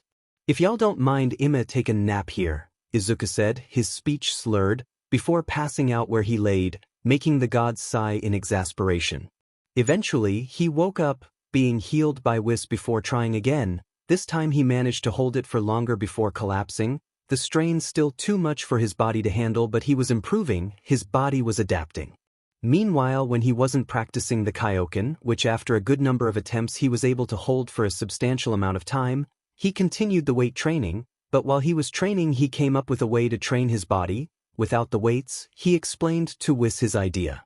Hey Whis. Yes, young Izuku? Whis replied. You can manipulate the space around you to an extent, right? Whis thought for a moment before nodding, curious about Izuku's idea. Does that manipulation extend to gravity? He asks, to which Whis again thinks for a moment before nodding. A wide smile grows on Izuku's face as he does so. So, I have an idea. Instead of using weights to train my body, how about you make a dome that's big enough for us to spar in and increase the gravity inside the dome? The increased gravity should be able to put my body through a harsher environment. Not only will I be able to train my body a whole lot better than just using weights, I'll also be able to build my body more evenly. I'll also be able to train my resistance to higher gravities. Oh, and we can use the dome to train my resistance to other harsh environments too. And it'll be controlled, which means I can slowly work up my resistance to harsh environments and strengthen my body even more. Izuku took a deep breath after saying all of that. Whis, who was used to these muttering episodes, listened attentively. A few seconds passed in silence before Whis smiled and said, An excellent idea, young Izuku. The Kais, however, weren't as used to his weird muttering habits and were looking at him with shocked looks on their faces. Geez, the kid's got a real good lung capacity to say all of that, King Kai said, to which Shin and Kibito simply nodded, speechless at what just happened, but they did like the idea that Izuku had, so they tried it and surprisingly, or rather unsurprisingly, it worked very well. In the end, they ended using a combination of the weights and the gravity dome. Thanks to this, Izuku was able to push his body even more by keeping the weights on but training at a higher gravity. They spent 3 long years on the sacred world of the Kais, Izuku turning 18 years old, and thanks to the weight and gravity training, his body had grown so much he had gotten a considerable growth spurt. He wasn't exactly the tallest person in the world, despite his late father being a tall and stocky 6'2", making him a bit bummed that even though he inherited his father's build and looks, he didn't inherit his height, or so he thought. Izuku was short and skinny, but that gave him the benefit of having a lean body type. But once he turned 18, that wasn't the case anymore. Thanks to his genes combined with his training, he had gotten a noticeable growth spurt and had bulked up considerably. In the 3 years he had been training on the sacred world of the Kais, he had grown from an 5'5" athletic teen with a lean physique to a grown adult with the physique of a bodybuilder standing a height of 6'5", for God's sakes. His muscles have muscles. Thanks to the training, Izuku was now able to freely move with no effort at 100 times Earth's gravity, which he specifically told Whis to start at when they began the training, and thanks to the fact he was wearing weights, the results were much more fruitful. Izuku also worked on his control with the Kaioken while he was doing the weight and gravity training. By the time he turned, he had already surpassed King Kai with his own technique, now being able to reliably and consistently use the Kaioken up at a 10 times multiplication, which was awesome, and for a short instant he could boost it to 20 times multiplication, but he still couldn't use it for more than as instant without feeling like he was being ripped apart from the inside. When Izuku was able to use the Kaioken consistently at a 2 times multiplier, King Kai taught him his second technique, his most powerful. He called it the Genki Dama, otherwise known as the Spirit Bomb. What is the Spirit Bomb and what does it do? Izuku asked King Kai. He was standing on the steepest hill on the sacred world of the Kais, King Kai standing in front of him. Okay. The Spirit Bomb consolidates the life force of all living things and turns it into a bomb of pure energy to destroy any evil, King Kai explained dramatically. It's the same principle as absorbing the energy from your surroundings to power yourself up, but this time you have to gather the energy into a ball, and unlike the energy absorption, you can absorb the energy of other people, but only if they choose to lend you your energy, he further explained. Oh okay, I get it, so instead of absorbing the energy from around me into myself and adding it to my energy reserves, I gather all the energy and focus it to be used as a projectile, Izuku muttered to himself. Closing his eyes, he began to focus. He revealed his aura and expanded his senses beyond just sensing the life force, beyond just intelligent energy signatures. He had long since mastered the ability to sense other people's energies, and the energy absorption technique further expanded his senses to encompass everything around him, the life force of every living thing, from the grass, the insects, and even the atmosphere itself. So he did just that, and slowly pulled the energy around him into himself, but keeping it from entering his own energy reserves, which had grown even more thanks to his training and improved ki control from using the Kaioken. Once he gathered enough, he cupped his hands and formed the gathered energy into a ball. He opened his eyes and watched with a giddy smile as the energy seeped from his hands and swirled and condensed into a ball of the purest energy he had ever seen or sensed. He let it float peacefully in the air, looking at it in awe and pride. He made that. Unfortunately, his awe was interrupted quite rudely when King Kai popped the ki ball. The sheer amount contained in the ball exploded out, causing him to be flung back. He landed and comically rolled down the hill until he came to a stop at the bottom of the hill. He then looked up at King Kai with a face of pure betrayal, comically large tears flowing down his face as yells indignantly at King Kai. Hey, what the hell was that for? Why'd you pop it? He whined, to which King Kai looked at him with a look that screamed, really? You were spacing out, gawking like an idiot at a simple ball of ki. I had to snap you out of it somehow. He shrugged as if hadn't done something terrible. But why did you have to pop it? It was so pretty, he continued to whine with big fat crocodile tears flowing down his face. Stop your whining, you big baby, and get over here so you can try it again. Okay, Izuku timidly replied, his now slightly deeper voice filled with exaggerated sadness. He did a kip up and shot back up to his feet and jogged back up the hill and stood in front of King Kai once more.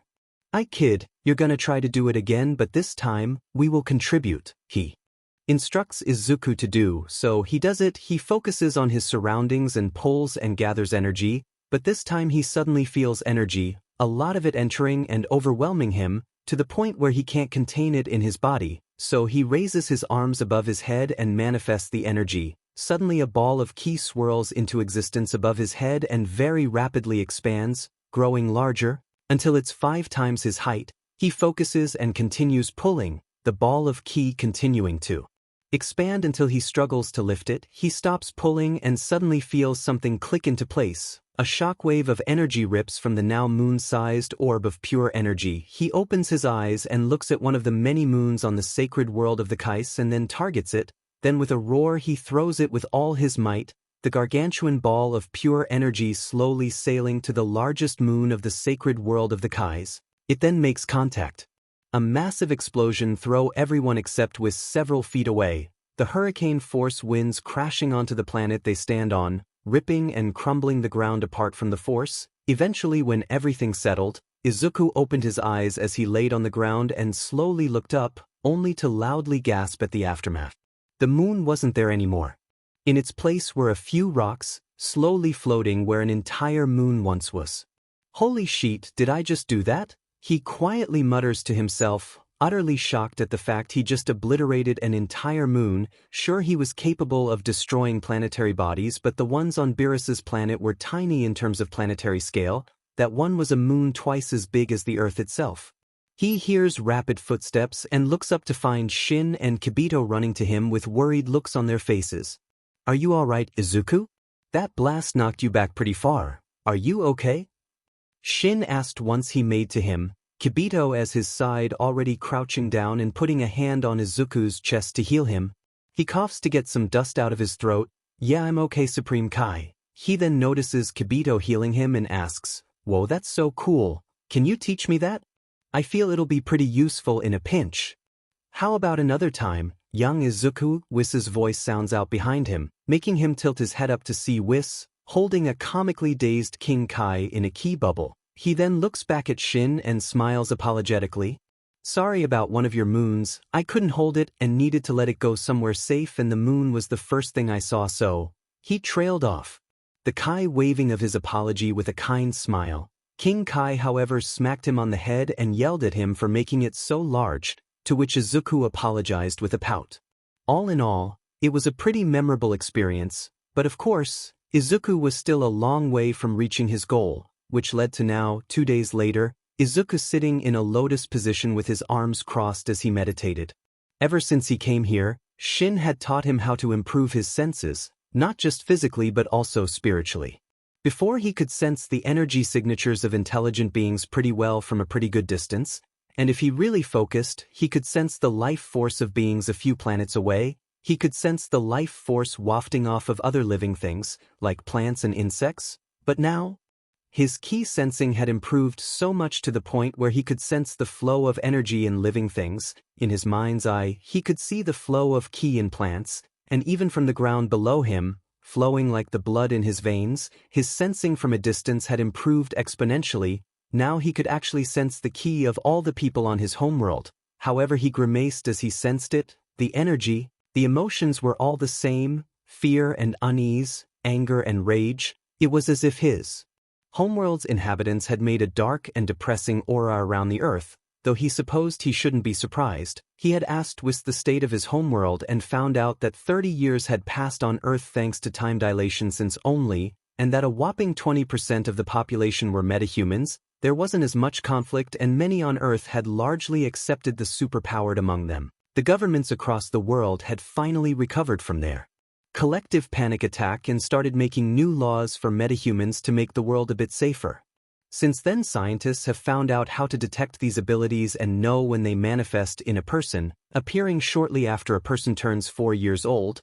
They made a law that requires every person with a meta power to register it under the name of quirk in their registry, providing a name for their ability, often chosen by the child with the power or the doctor overseeing them, as well as a brief explanation of what the power is and what it does. Overall, his world did improve slightly, but it still didn't do much for the chaos and havoc some metahumans are causing because they think they can use their abilities to take advantage of the chaos to cause havoc and commit crimes. However, the coolest part of all of this, in Izuku's opinion, was the fact that some brave souls decided to go out and use their abilities to stop these other metahumans from causing havoc and committing crimes, as well saving people's lives, which Izuku found amazing. Actual, honest two-god heroes. Well, they were more illegal vigilantes than heroes, but still, real heroes, just like the comic books he and his dad would read together. And oh, there goes the tears.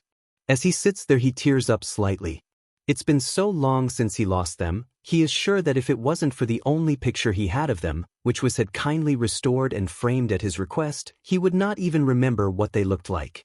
His life had changed so quickly and drastically that even he sometimes can't believe it. He was 4 when he lost his parents to a metahuman terrorist attack that also ended up destroying his home. He was alone for a few months before he met Whis and Beerus after they had saved him from near death, and suddenly he was taken to the other side of the universe and given the opportunity to become a god, which he accepted after a bit of hesitation. Looking back on it, he still can't help but let out an incredulous chuckle and the ridiculousness of it all.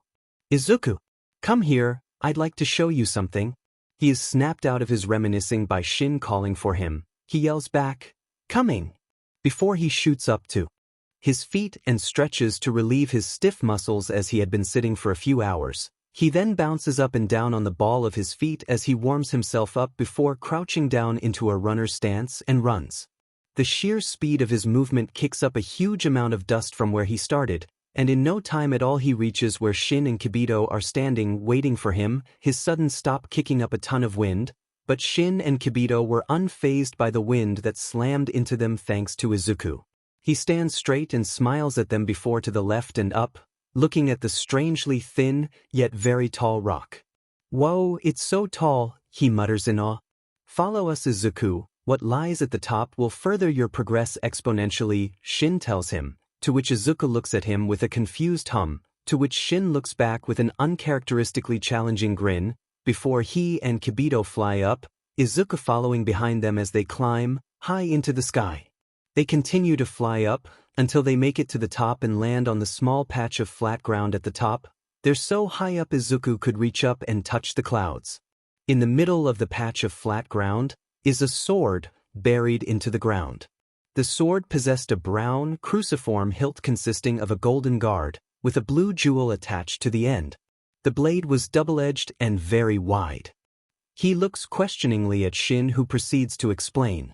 This, young man, is the legendary Z-sword. Shin said dramatically. The Z-sword? Izuku asks.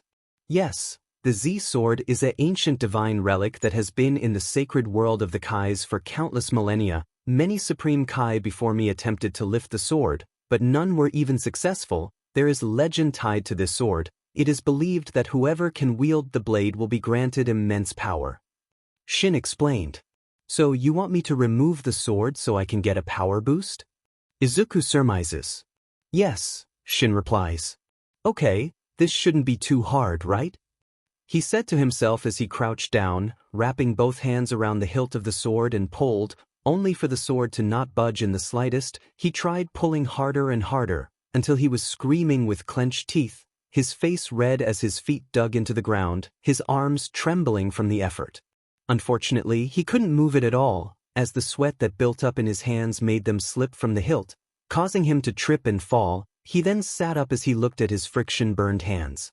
Oh, Izuku whines as he looks at his pulsing, red hands, wincing at the pulsing pain going through them. Shin healed his hands, and Izuku attempted to pull out the Z-sword 4 more times, getting more irritated with each time. By the 5th time he was fed up. Oh, screw this, he angrily muttered to himself, utterly fed up with the continuous unsuccessful attempts. Before he focused and began to draw on everything he had, and with a roar, his milky white aura flared up, electricity crackling around it as it grew brighter and denser, his already very chiseled muscles bulging and condensing as all of his ki flows through his body, his irritation giving him a slight power boost. With one final roar, a shockwave ripped from him, Shin and Kibito actually putting some effort into staying still against the massive amounts of wind blowing from Izuku. Once the shockwave cleared, the Kais watched in amazement as Izuku stood there with a fiercely determined expression of his face, his smaller yet focused aura flowing across his body, crackles of lightning accompanying it. Izuku then, without hesitation, crouched down onto the ground, grabbing onto the hilt of the sword one more time, and with all of the strength he could muster, he pulled. Slowly but surely, the Z-sword begins to budge. Slowly, it is moved from its resting place, buried in the rock. With one final, guttural roar, Izuku finally pulls the Z-sword free from its place, after nearly 100 million years of it being buried in the sacred world of the Kais. He pants, his arms trembling as he struggles to hold the ridiculously heavy sword, his aura sparking along to his Herculean effort as Shin and Kibito look on in complete shock and awe. You did it. You did, Izuku. You are wielding the legendary Z-sword. Shin exclaims in awe and shock. Why, yeah, okay, can I put it down now please? I feel like my arms are gonna fall off. He grunted as he struggled to lift the blade any higher than his chest. Yes, put it down, Izuku.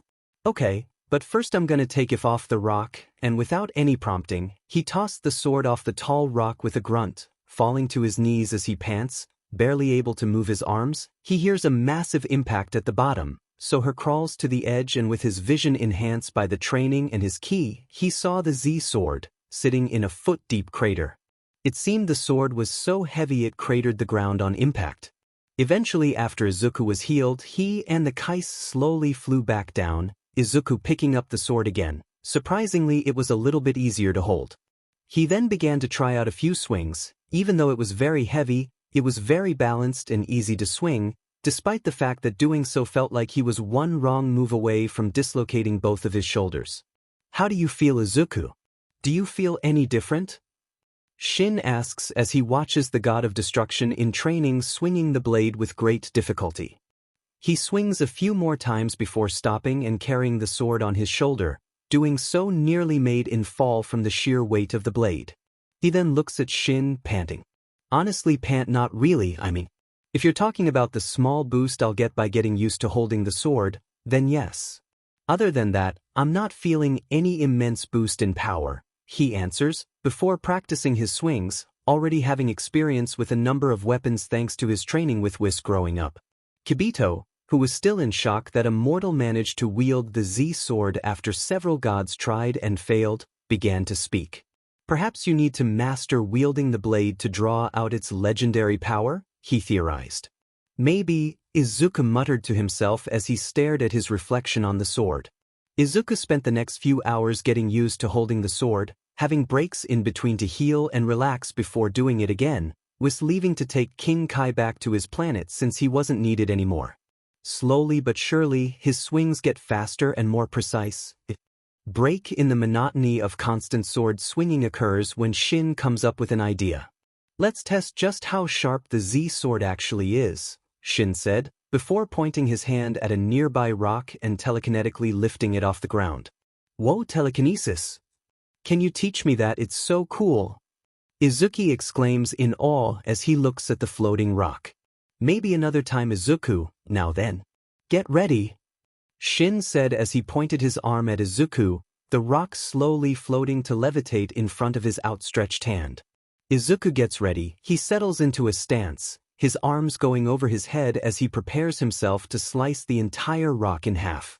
With a grunt, Shin sends the rock flying at Izuku, poised to slam into him, but Izuku beats it to the punch as he brings the sword down with a yell, cutting the rock that was twice as tall as him in half. Kibito watches on, his eyes open comically wide as his jaw slams into the ground. Shin laughs. My, that was superb, Izuku. He congratulates the young adult. Izuku gives a sheepish chuckle as he rests the sword on the ground, as one of his hands comes up to rub the back of his head. Thanks, Supreme Kai, he says with a bright smile. Yes, amazing, truly. Kibito also congratulates. All right then, let's try something denser and less massive, Shin said, before reaching his arms up, with his hands splayed out. Suddenly a large block of kachin appeared out of thin air. A block of kachin? Izuku says, curious. Yes, this will be a much better test, Shin explained. All right then, heads up. Shin exclaimed to Izuku, who dropped into a similar stance, this time angling himself to swing the sword up at an angle. Just like before, Shin telekinetically throws the block at him. Once it's close enough, Izuku swings the sword up, ready to cut the block of the densest metal in the universe in half, so he swings. Only for the sword itself to split in half. Izuku stares in shock at the now broken blade as the block of kachin continues to fly past him.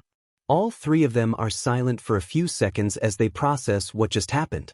Before all three of them start screaming. Izuku screamed in shock and panic, looking at the now mostly bladeless hilt in his hands, which he dropped onto the ground in his shock. Oh, holy crap! I am so sorry. How the hell did this happen? Did I swing it wrong? Did I damage it somehow when I pulled it out of the rock? Oh no, what have I done? He rambled to himself loudly, panicking as he literally broke a sword older than humanity itself. He was so screwed. Shin and Kibito also screamed in shock and panic, looking at the bladeless hilt that Izuku dropped into the ground. Ewa, impossible, Kibito, do my eyes deceive me? Shin screamed with a face full of comical shock and horror. No sir, they do not. This can't be possible. Kibito replied, also screaming in shock and horror. I thought the legendary blade was unbreakable. Shin screamed once more. As all three of them were panicking, they didn't see the sword glow, and the glow seeping off the sword and forming into a figure. What do we do now? Izuku muttered pitifully. I don't know, Shin also muttered pitifully. Izuku tries to see the bright side of all of this, saying, at least I got a little bit stronger, right? Maybe the immense power was just the weight training. Which works, kinda. That has to be it. Shin said, perking up slightly. An amused, elderly chuckle sounded out behind them, causing both Kais to jump a few feet into the air with strangled yelps. No, none of you are anywhere near close to having it right. They turn around to find what looked like an elderly-looking Kai. He was of average height, purple-skinned, with a small tuft of white hair on his head and a toothbrush mustache on his face. His face is very wrinkled, showing his age. He wears a typical Kai outfit with teal underclothes. Izuku was the first to speak up. Guys? Why is there an old Kai here?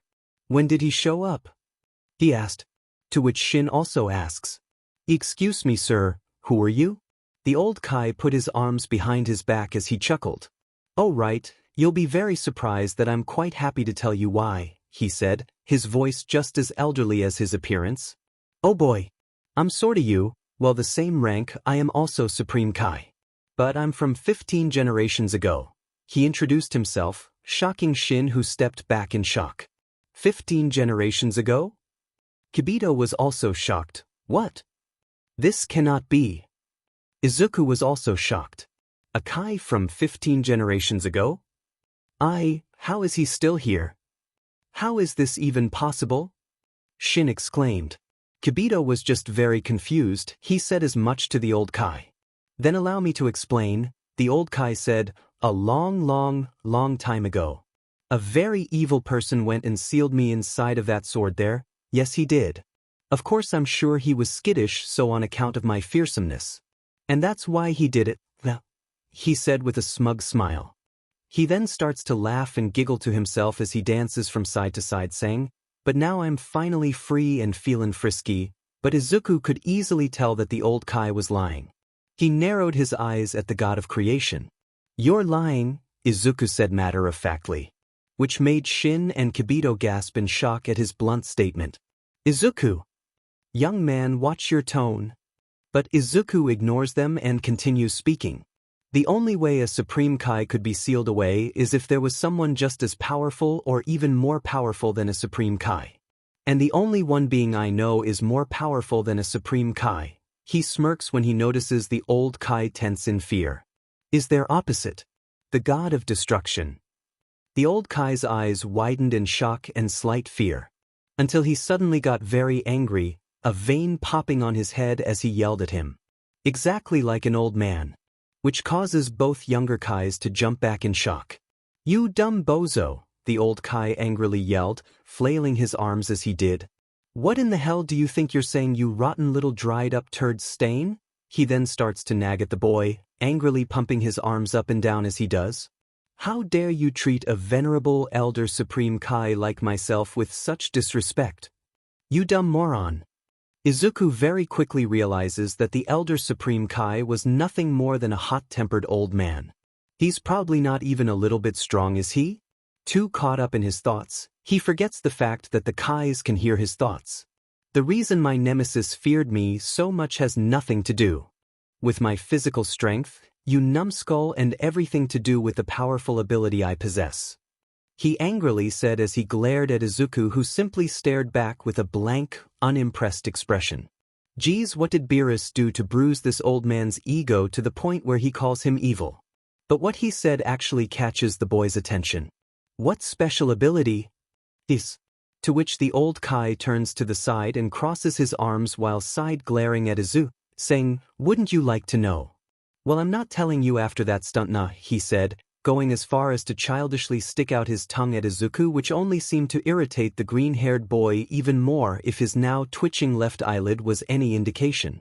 The childish attitude of the elder was not ignored by the two younger Kais as they both stared in shock at the old Kai acting like a child. Izuku groaned, so what can I do to make you tell me? He asked impatiently. To which the Kai scoffs. I don't need whatever you're offering me, boy. The old Kai's face then stretches into a dirty smile as he looks in the distance, his hand over his eyes. With my divine peepers, I can spy a lovely lady taking a bath and changing clothes whenever I want. His perverted statement makes both Shin and Kibito fall to the floor in shock. While Izuku's eyes widened. He did not just say that. Shin was the first one to recover, saying, please show some decorum, sir. Kibito simply nodded in affirmation. Izuku, on the other hand, was said. With a growl, his aura flares as his ki, which had been steadily boiling at an increasing rate with his bubbling anger, surged, cracking the ground and causing a shockwave to be thrown around from the force. Lightning crackled from his aura and into the air. The amount of pressure spilling from the angry destroyer candidate charges the air around him. The boy's irritation was palpable. So much so that it causes Shin and Kibito to tense at the menacing aura emitting from Izuku. He glares at the old Kai before speaking. "You are no god." He sneers at the elder Kai, ignoring the aghast, young Izuku, from both Shin and Kibito. The old Kai glared as he hissed. "Watch your mouth, mortal. I am a supreme Kai." "I refuse to acknowledge you as a supreme Kai," Izuku growls at him. A real supreme Kai would be a noble divine being watching over their entire universe and doing everything they can to protect it, even if they can't interfere directly. A true supreme Kai, a god of creation, would use their divine power to create life and order in the universe, and should act like it. He then glares even harder at the old Kai as his aura dissipates, his ki returning to its relaxed, unsuppressed state. Not act like a lecherous, perverted, hot-tempered old man who uses his divine power to satisfy his disgustingly perverted desires. Silence permeates the sacred world of the Kais, the destroyer candidates' words echoing through their minds. The old Kai opens his mouth to retort but hesitates because as much as he wants to say something back, he can't because Izuku is right. He crosses his arms and grumbles before sighing and beginning to speak. "You're right, boy. That was something I should not have done. I apologize," he said begrudgingly, to which Izuku reluctantly nods, still scowling at the elder god. "So, about that special ability you've been raving about," Izuku asks after a few minutes of awkward silence. About that special ability you've been raving about, Izuku asks after a few minutes of awkward silence. The old Kai turns around and walks back before stopping and dramatically turning around. "Get a load of this. See, I can take any warrior, no matter how amazing to start with, and use my power to pull hidden strength from deep, and I mean deep inside him, bringing untapped vigor to the surface and pushing the fighter beyond his limits." The old Kai chuckles. "Now then, boys, tell me, have you heard of such a thing before?" Shin and Kibito practically had their jaws on the floor in awe while Izuku just scratched his cheek in thought before suddenly going into his thinking pose, holding his chin as he crossed his other arm, muttering to himself loud enough for everyone to hear. "Actually, yeah, I have heard about something like that. I think the Namekians can do something like that too, but not as extreme. I think since he is a Kai it's probably gonna be way more potent." He continued muttering, trying to roughly calculate the difference in potency. The old Kai just looked confused and turned to look at Shin and Kibito, who had exasperated looks on their faces. "Geez, does the motor mouth do that often?" To which Shin chuckles in embarrassment. "Yes, I'm afraid. The boy is frighteningly intelligent for his age, and unfortunately this," he points at the muttering boy, "is a side effect. He has the tendency to mumble his thoughts out loud when he thinks really hard about something." To which he then turns to the still mumbling destroyer candidate and yells, "Izuku," which startles the boy out of his train of thought with a yelp. Izuku rubs the back of his head as he chuckles in embarrassment. "Sorry, I did it again, didn't I?" blushing slightly as both Shin and Kibito nod. He then notices the old Kai looking at with scrutinizing eyes which make him slightly uncomfortable. He then makes a "come here" gesture as he says, "Hey, you're the one who finally managed to pull the sword out of the stone, right?" To which Izuku nods. The old Kai then points to an empty, flat spot of ground and says, "Go stand over there for a minute." Okay," Izuku said, not sure what else to do. "If you're already able to retrieve that sword and swing it around, then by the time I'm done with you, you'll be the strongest man in the universe." He then looks back at the two Kais. "It's funny, I thought for sure the one who'd yanked that sword and released me from my infernal imprisonment would have been like myself, one of the proud and mighty Supreme Kai." He then looked back at Izuku, who was still standing there, listening to the conversation. But no, to my astonishment it was a measly earthling. "What are the worlds coming to?" To which Shin looks down in disappointment. "I know, I'm terribly sorry, sir." The old Kai then walks forward, his hands out. "Now then, you just stand still. Try not to fidget around too much, will ya?" To which Izuku stands straight with a, "Yes, sir." "All right then, let's do this." The Kai suddenly yells, moving his hands forward at Izuku before pulling his arms back, hands clenched into fists, making Izuku tense, ready for something intense. The old Kai then opens the fist of his right hand before clenching it again, his arm still tucked at his side as he grunts while doing the same to the fist on his other hand which was now above his head. He then takes a steady step forward, then another. Shin and Kibito watch on with trepidation. As the old Kai starts doing this weird dance as he slowly circles around Izuku. Weird puffs of smoke coming out of his feet, leaving everyone to watch on in utter confusion, none more confused than Izuku, who hesitantly asks, Is all of this dash?" before being cut off by the old Kai. "Keep your mouth zipped," he said as he tips forward, wiggling his arms side to side. This is an extremely important ceremony, which only leaves the green-haired boy even more confused. A ceremony? Seriously? He said as he continued to watch old Kai continue to dance, wiggling his arms about in every direction. The puffs of smoke strangely still floating from where he left them. So how long is this gonna take?" To which the old Kai answers. 5 hours for this part, then I'll take another 20 hours for the power-up," he said while still dancing and making strange noises, shocking Izuku to let out a choked, "What?" Shin and Kibito looked on in bewilderment. Shin then said, "So, it would look bad if we didn't stay awake for this whole ceremony, right?" To which Kibito responds with an equally bewildered, "Yes sir, probably would," looking at Izuku with sympathy as he trembles where he stood as he mutters, This is." 5 hours sluggishly passed by as Izuku stood with an exasperated look on his face as old Kai danced around him. Shin and Kibito were still standing there as they watched. Suddenly, with a yelp, old Kai suddenly stopped, frozen in a pharaoh pose, causing everyone to pay attention. Then the old Kai plopped down onto the ground, panting from the constant exertion before he heaved out one last sigh and looking up at Izuku. "All right then, you can sit down now if you want to." To which Izuku heaves out a relieved sigh as he stretches, his muscles stiff from the constant standing before plopping himself down into a lotus position. King Kai smiles as he says, "It was an honor watching you perform, Elder Kai." He then looks at Izuku and asks, "How do you feel, Izuku? Do you feel any stronger?"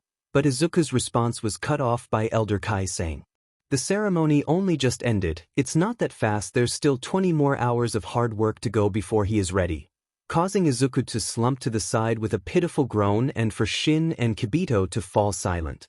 "Alright, time for phase 2, he smiles at Izuku. "It's actually easier than the ceremony, you still have to concentrate without moving a muscle but you're able to do the whole thing sitting down this time." To which Izuku responds, still slumped to the side, "Do I really have to?" To which the Elder Kai flails his arms up in exasperation. "Geez kid, show some respect, I'm releasing powers you couldn't have imagined and all you have to do is sit still." He then lets out a laugh. "Small price to pay, isn't it?" To which Izuku looks pleadingly at Shin, who shrugs with a weak smile, causing Izuku to groan again. "Come on, clock's ticking, let's get this puppy started," old Kai said impatiently, making Izuku sigh before relenting. "Alright, I'm ready, but is it okay if I meditate to pass the time?" To which the elder nods. Yes, as long as you stay still," making Izuku nod and take a deep breath before closing his eyes and beginning to meditate, trying to pass the time while not moving. Unfortunately, it would take a lot longer than 20 hours as the Elder Kai kept getting distracted, from summoning a literal TV and watching a female yoga class to reading a comic and laughing as he read each page. These distractions kept irritating Izuku, who kept trying to get the old Kai to focus on the ceremony, only for the old Kai to reassure him that he was focusing. After over 20 hours had passed, Izuku's patience, which he had a lot of, he was a very patient person, started to fray. He confronted the old Kai. "Hey Elder Kai." The Kai looks up at Izuku. "Is this ceremony of yours done yet? By my count we should have finished hours ago." To which Elder Kai realizes and says, "Oh, I must have lost track of time. You're right, I should be almost done with it." His nonchalant response only served to anger Izuku even more. "Well, the ceremony is running longer than usual, so I'll bet by the time we finish this off your powers will be beyond incredible." His words make Izuku's patience snap. "I have had enough of this." With a roar, his aura flared with his anger as he powered up. He growls as the force of his aura causes massive amounts of wind to fly out at massive speeds. Purple lightning crackles from his body and into the air, making Shin and Kibito step back as the winds slam into them. The massive amounts of wind move the clouds above them as they gather towards Izuku's aura, which had stretched far off into the sky. He glares at the Elder Kai as he angrily yells, "There's no way your crackpot scheme will help me get stronger?" His aura fades as his glowing green eyes widen. He looks at his clenched fists, clenching and unclenching them as he finally notices that he had shot far, far past his former full power. He looks within himself only to gasp in shock. The reservoir of ki that sits in his chest is so much deeper. Does that mean it actually worked? Alright, sit down and relax. The more you stomp around with a bee in your bonnet, the more time this will require, Old Kai exclaims with an amused smile. To which Izuku responds apologetically. Yes sir, sorry I lost my temper and I'm sorry for doubting you. They then continue with the ceremony. The Old Kai continued to read the comic and laughed at each page. Eventually, after a few more hours pass, Izuku asks Old Kai if they are done. To which he answers, "Okay, you can run along now, actually we finished up a while ago," he said, surprising Izuku. "Wait, really? We're done?" he exclaims, to which Old Kai simply nods while turning a page on the comic he is reading. Shin and Kibito were also shocked. Izuku's yells waking up Kibito, who had fallen asleep. "A while ago?" they both exclaimed. "What do you mean? How long have I been sitting here for nothing?" Izuku asked Old Kai, who hummed in thought before answering. "Oh, I don't know, 5 minutes maybe?" To which Izuku exclaims, "Then why didn't you tell me that sooner?" "Thought you said I wasn't finished yet because I wasn't focusing." "You dolt, I was stalling to make things more dramatic. Don't you know anything?" Old Kai's reply makes Izuku groan and get up off the ground. "Okay, so, you've unlocked my hidden power, how do I tap into it?" Izuku asks. To which Old Kai responds, "It's easy, just power up," he answers. Which makes Izuku let out an "oh" in response. He looks at his clenched fists. "Okay, so I just have to power up, easy," he reassures himself before widening his stance, brings his arms to his sides, clenches his fists and roars. Ignoring Old Kai's panicked, "Hold on, let me step back." A white glow surrounds him as winds start to get kicked up at an increasing rate. He clenches his teeth as he growls, electricity crackling off and around his form. He then roars as his aura flares and glows brighter and brighter, causing more and more wind to be blasted out from him at an increasing rate, causing Elder Kai's book as well as himself to be blown away by the wind. The gusts of wind cause the layers of grass to be peeled off, Shin and Kibito holding onto each other as they try not to be blown back by the wind. Izuku's now blinding aura expands, electricity crackling from it as the winds, which make the highest category hurricane look like a light breeze, tear apart the ground miles away from the source. The gusts cause some trees to be torn out of the ground as the lakes of water turn into tsunamis.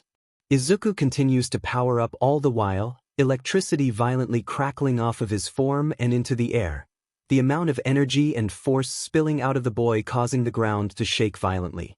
Eventually the wind and force slowly subside, leaving Izuku standing in a dust cloud, electricity crackling around his body and the surroundings as he sighs. Old Kai was sitting on the ground a whole kilometer away, angrily grumbling. "Little brat. At least let me get out of his blast zone." Izuku stands as he slowly unclenches his fist, watching as sparks crackle around his hands. Utterly in awe at the amount of power now coursing through his veins as Shin and Kibito watch in amazement. Remarkable, he has gone far beyond the normal limits of his power. Kibito remarks, amazed at the immense power he could sense from the boy as he walked to them, sensing his power drop to its relaxed state. A clap sounded out behind them, causing them all to turn to the sound. They find Whis clapping with a proud smile on his face. My, excellent work, young Izuku." He seems to finally notice the Elder Kai, who looked shocked to see her. "Oh, hello Elder Supreme Kai, I must say I'm quite surprised to see you here. I'm guessing young Izuku freed you, am I correct?" Whis asked, seemingly clueless, but Izuku knows better. He's known the angel. It shocked him when Whis told him what he was, an actual angel. Since he was a little kid. He knows Whis more than anyone else, other than Beerus of course, but he is still asleep. He gives Whis a look that screams, "Are you serious?" which makes him giggle. Don't give me that look, young man. Izuku just rolled his eyes and said, "Don't be like that, I know you were watching us for a while now and know everything that happened." He said in a blank, unimpressed tone. To which only laughs and replies, "Oh, don't be absurd." Whis then looks at Izuku and smiles deviously, making a "come at me" gesture with his hands. Izuku, knowing Whis, smiles and flares his aura with a roar, pulling on everything he has as he gets into his fighting stance. His legs spread out for bracing and balance. He holds an open hand above his head while his other arm is pulled back behind his waist. "Go!" Whis exclaims. Izuku moves, and the world comes to a halt around him. The ground he was standing on shatters as the shockwave from his launch sends the kais flying back. But Izuku doesn't see this as he and Whis are already several kilometers away from them. Izuku was sending blisteringly fast blows at Whis with everything he had, from punches to kicks to palm strikes, his limbs blurring as he somehow elegantly flowed through each of these as Whis dodged and blocked all of them with eyes closed. Izuku jumps and throws a spinning roundhouse kick. The sheer speed and force of the kick would have been enough to send a massive blast of wind enough to flatten multiple large city blocks on Earth. That is if Whis hadn't blocked it and somehow completely cancelled out the force of his kick. He backed off with an odd look on his face. "Whoa, how did you do that?" he exclaimed. To which Whis simply smiled and replied, "That is one of the many things you will learn once you become a demigod." Izuku then charges back in, throwing several jabs and strikes at blisteringly fast speeds, only for Whis to block, evade, or cancel them out. Eventually they stop. Izuku on his knees panting, a layer of sweat all across his body. Whis on the other hand was squeaky clean, as if Izuku hadn't been trying his absolute hardest to land a single hit on him in the first place. "Ugh, one day I'll land a punch, one day," Izuku muttered to himself with an annoyed scowl on his face. Whis sees his frustration and decides to call it a day and tells Izuku to rest. For the next month or so, Izuku works on his control over his new power and occasionally trains with Whis. Eventually the day comes and Whis calls for Izuku. "Izuku!" Izuku pops his head to look at him. Whis grins. "It's time," he said simply, and watched in amusement as Izuku took a few seconds to process what Whis said. His eyes widened as he looked at Whis. "W8 really? Are you sure?" he asked, his facial expression showing his nerves. Whis simply nods. "Why don't we go back to the kais? I believe they would love to see this." Gulping, Izuku got up, wincing slightly at the bruises he got from his last sparring match with Whis. He walked over to Whis, who simply tapped him with his staff to heal him instantly. He then put a hand on Whis's shoulder. The next instant they teleported back to where the kais were. They came back to where the kais were, startling Kibito with their very sudden appearance. "Oh, you're finally back. Are you done trying to destroy the sacred world of the kais?" Old Kai commented, sarcasm dripping from his voice. To which Whis simply replied with an equally sarcastic, "Yes, I believe we are." Whis then turned to Izuku with a serious look on his face. "Are you ready to try again, young Izuku?" he asked, to which Izuku nodded nervously, taking a deep breath before replying. "Yes, I'm ready." The kais didn't know what they were talking about. They all looked questioningly at Whis, who simply smiled and said, "Izuku is being groomed to be the next god of destruction of this universe." His words caused Elder Kai and Kibito's jaws to drop to the floor while Shin simply smiled. They both noticed the Supreme Kai's smile and start yelling questions at him, asking if this was true, to which he simply responds with a nod and an even bigger smile. His first big step will be assimilating God Ki into his system. "We have attempted this once before, but we were unsuccessful as his body couldn't handle that amount of power yet." Whis' words make Shin's eyes widen in realization. "Is that why you came here along with the North Kai? So that we could help train Izuku's body to be able to handle God Ki?" he said, to which Whis responded with a yes. He then summons a ball of God Ki into existence, making a shiver go down Izuku's spine as he remembered the excruciating pain he went through because of that very same Ki sphere. Word of advice: instead of forcing the energy into your center or reservoir, as you call it, try forcing it to flow with your normal Ki, better yet, Infuse it within your ki at its highest rate of flow, your full power," he said, making Izuku squawk in frustration. "Then why didn't you give me that advice before?" making Whis look at him with a blank stare. "It would not have worked since you didn't have the level of power and control that you have now. If you tried it the first time you attempted this, it would have been like overcharging the Kaioken technique but only much more severe. I don't think you would appreciate having your body explode from the inside because it couldn't contain the excess energy." Whis's blunt words make Izuku pale with a small squeak. He could mutter an aghast, "Okay," as a reply, suddenly very glad for his training on the sacred world of the Kais. With nothing more to say, he took another deep breath and focused on the ocean of ki within, and with a flare of his aura and a roar, brought it all to the surface with an explosion of force. This time he made sure to contain the energy as much as possible within his body so as to not waste a single drop of it while also not causing the Kais and the surrounding landscape to be blown away, again. Remembering what Whis had taught him, to keep his energy within his body, not allowing a single drop of it to escape from his aura. He reseeded his aura until he had a small but bright glow cloaking his body with the occasional crackle of lightning accompanying it. He gave Whis a determined nod and with of his hand, sent the ball of God Ki slowly floating to him. Once it is within reach, Izuku braces himself and moves forward, meeting the ball of God Ki in the middle. The ball of divine energy seeping into his chiseled abdomen. This time he is ready for the burning pain as soon as it hits him. But thanks to him using his full power as well as his much stronger body, the pain isn't as overwhelming.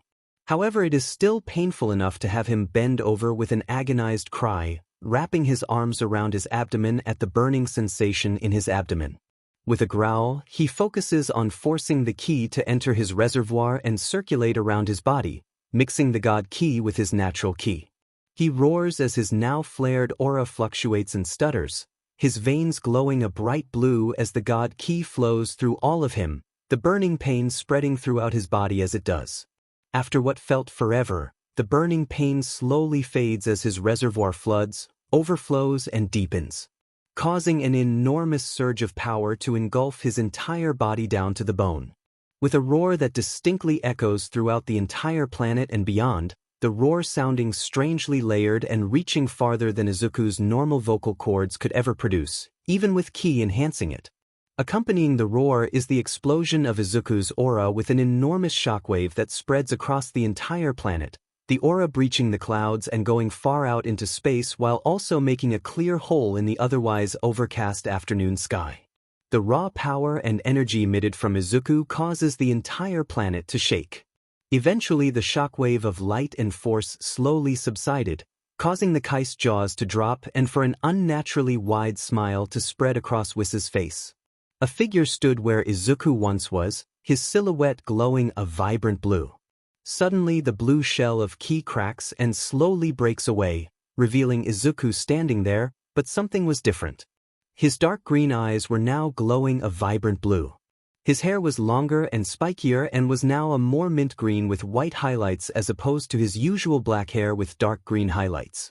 Surrounding him was a vibrant, fiery, electric blue aura that appeared to be glittering somewhat, with small sparkling particles of energy traveling upwards within the flames, with occasional surges of electricity. If one inspects closely, a very subtle yellow glow can be seen on the outside of the aura as well. He looks at his hands in utter awe. Incredible! I've never felt so much energy flowing through me before, but at the same time, I've never felt so calm and peaceful before. The Kais were in utter disbelief at the raw power pouring out of them, the divine glow being reflected in their eyes as they watched in amazement. Incredible, Shin muttered. Such power, Kibito also muttered. Elder Kai just remained silent, utterly in awe of the divine power flowing off of the now demigod. Whis claps, snapping Izuku out of his odd trance as his aura fizzles out, but remains in his new form. He's surprised that even though he let go of his ki and let it return to its relaxed state but not returning to his normal state. He looks over at Whis, who looked like the definition of a proud parent, proud tears and all. He smiles at Izuku and says, "Congratulations, young man. You are now a demigod."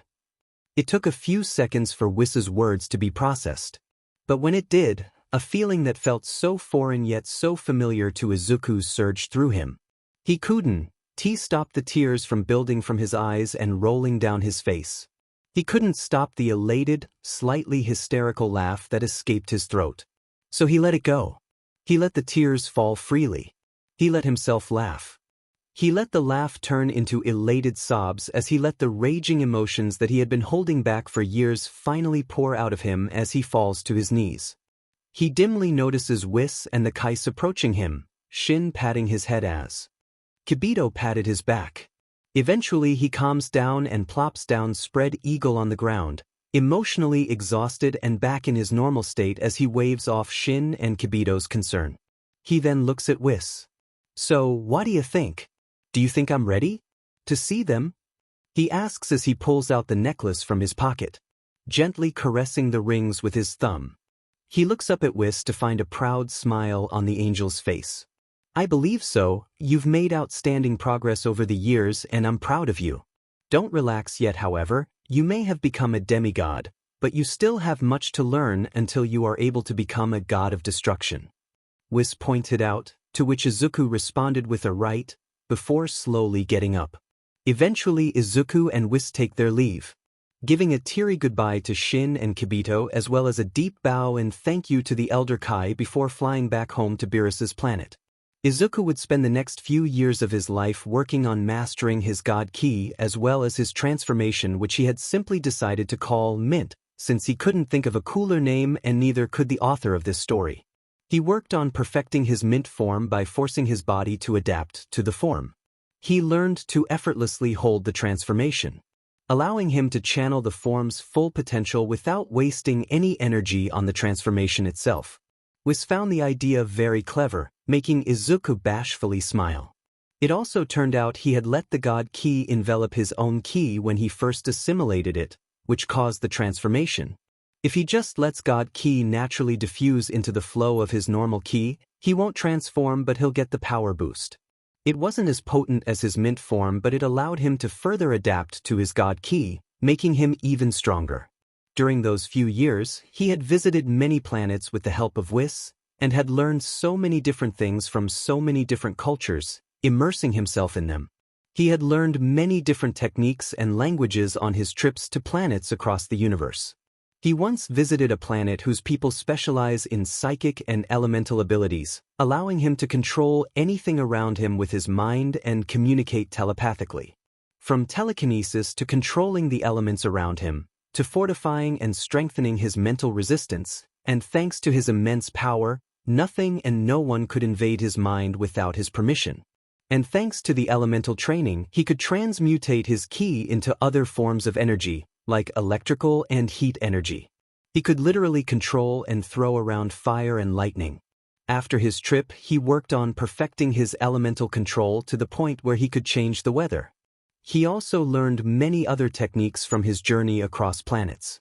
From learning how to separate his consciousness from his body, allowing freedom to move in a way that he wasn't able to in his body, to learning how to seal enemies who are more powerful than him by using any kind of container, like a bottle.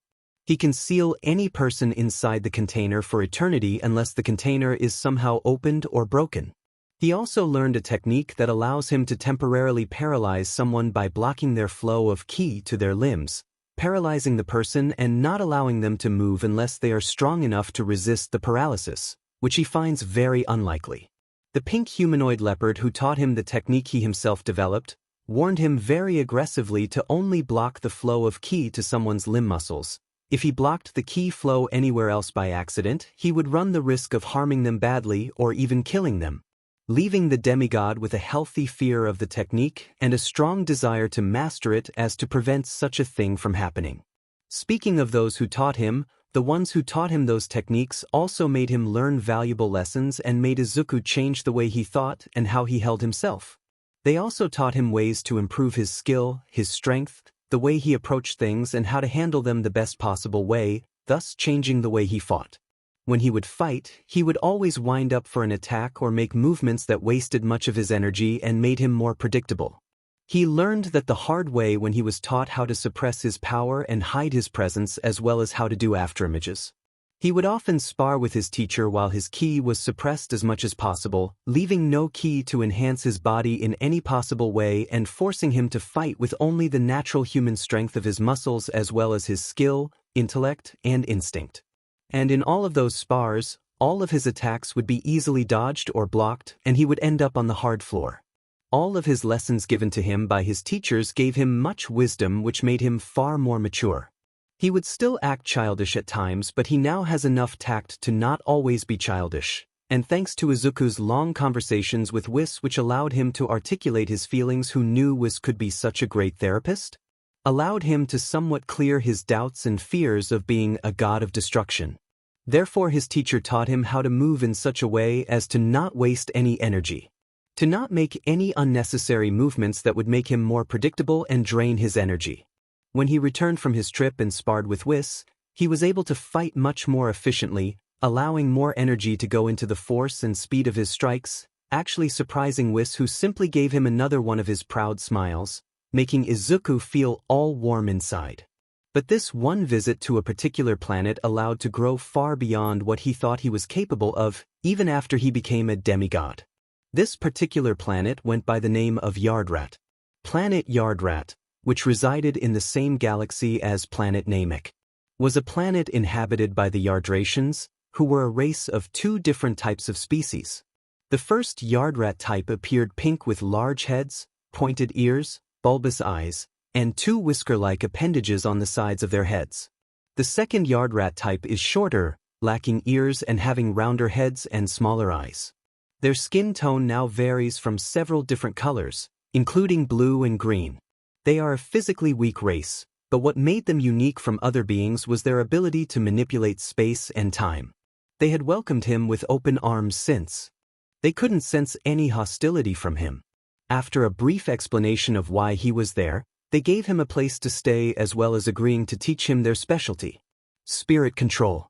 Spirit control allows its user to achieve a multitude of potent abilities through their ki. These abilities achieved through spirit control are used by shifting, splitting, and growing the user's spirit. As you can imagine, Izuku struggled to learn how to use spirit control.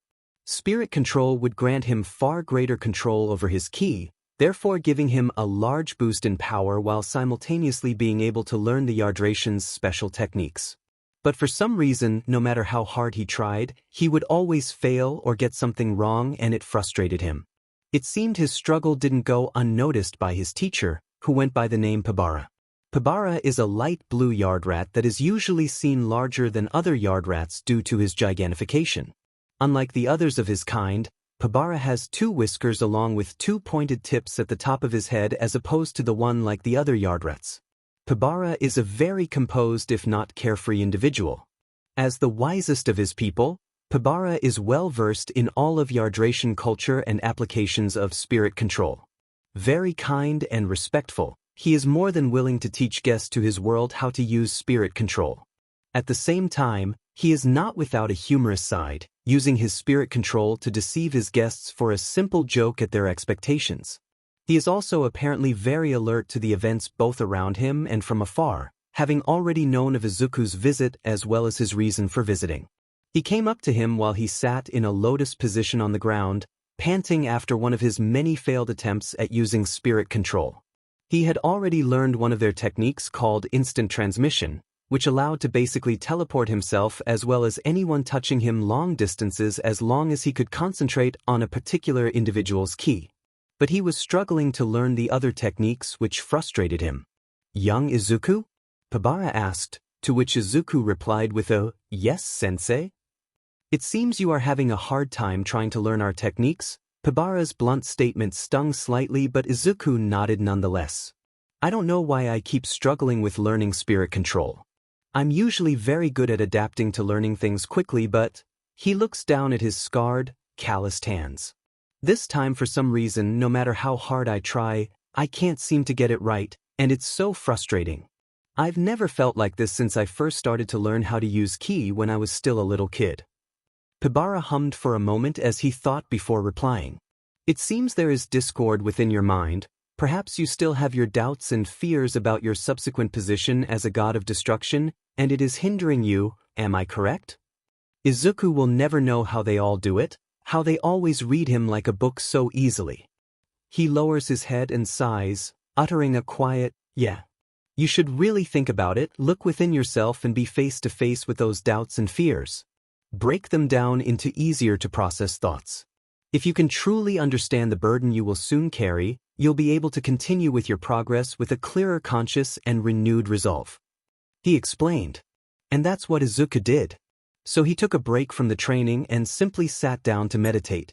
Usually when meditated, he would focus on the flow of his own ki or expand his ki sensing to everything around him, feeling the life force flowing through everything. But this time he is doing something different. Thanks to the mental fortitude training as well as the astral projection, he knows how to enter his own subconscious and has entered it before. He just had to make sure he was in a very deep meditative state, so deep that it took Whis a few minutes to actually wake him up. So that's what he did. He meditated, going deeper and deeper within his conscious mind. Until he finds a wall. It feels elastic but rippled like water, so he drops his mental protection slightly and the wall softens, allowing him to sink into it and enter his subconscious. The realm of his subconscious was an infinite world that stretched as far as the eye could see, a clear blue sky with a few white fluffy clouds covering the infinite void. The ground he is standing on is a floor covered in white marble tiles that also stretch on forever. For some reason he also sees parts of the ground on fire. It seemed despite his therapy sessions with Whis again, who knew Whis could be such a great therapist, there is still a part of him, however small, that still hadn't recovered from the trauma of his parents' death. Just staring at the fire causes unwanted memories to flicker to the surface, which he quickly pushes back down. He slowly walks further and further into the void, blurry memories of his lost childhood flashing through his mind as he does. He was once again glad that he still had that one picture of his parents. If he didn't, those blurry memories of his childhood would be filled with blurry, featureless faces instead of the kind, happy and proud smiles of his parents. Eventually he sees something else that isn't the endless blue sky and white marble tiles that are on fire in some places. He makes his way until, a few feet away from him, is a mint-green crystal ball filled with swirling light, silently floating at his chest level. He guesses this crystal ball is the manifestation of his soul in his subconscious. Actually his subconscious realm in the physical representation of the person he is. Suddenly, the light swirling inside the crystal sphere began to seep out, two streams of light swirling out and collecting behind him, where they began to take shape, a distinctly human shape. Standing in front of him were two people, actually scratch that, they were two versions of him. The one on the left was his 6-year-old self, with that same bright, childish smile, wearing the same dumb shirt and Superman shorts he remembered wearing a mere day before. Before he lost his parents, before he lost everything. On the right was also himself, this time though he looked a little older than himself and was wearing the same outfit as Beerus. What was different about him was the malice radiating off of this version of him as well as the cold, cruel and emotionless look in his eyes. The hair was different too, sporting the same color scheme when he was in his mint form, but this version seemed to be a more powerful version of the form. His mint green hair with white highlights was much longer and spikier, reaching all the way to the middle of his back. On his forehead and torso are shapes and markings that glow in eerie purple, as does the rest of his body. He stared at the two versions of himself, analyzing the both of them. His eyes widen as he realizes what these two versions of himself mean.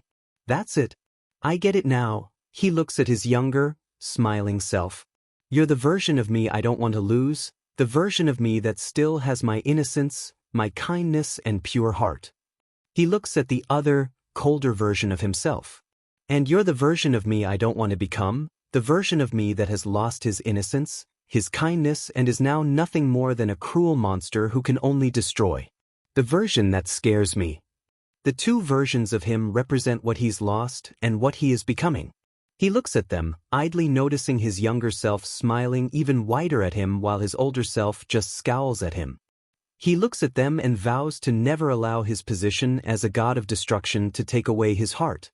He vows to not only use his position to destroy when necessary, but also use his position of power and authority to fix and save, to help people and make a truly peaceful and prosperous universe. With that vow of himself, he pulled himself out of his subconscious and back into the waking world. Not noticing that both versions had turned back into light before merging into a completely new version of him. One who had glowing silver eyes and hair with a crystalline aura accompanied by the markings on his head and torso. He slowly opened his eyes to find the rural gray buildings of the Yardratian capital city. The pink sky had a more orange hue and the yellow sun was near the horizon. It seemed some time had passed. He looked to his left and noticed Pabara standing there looking at him with a small smile. Was he standing there the whole time? Indeed I was, he replied, making Izuku realize he had muttered that last part.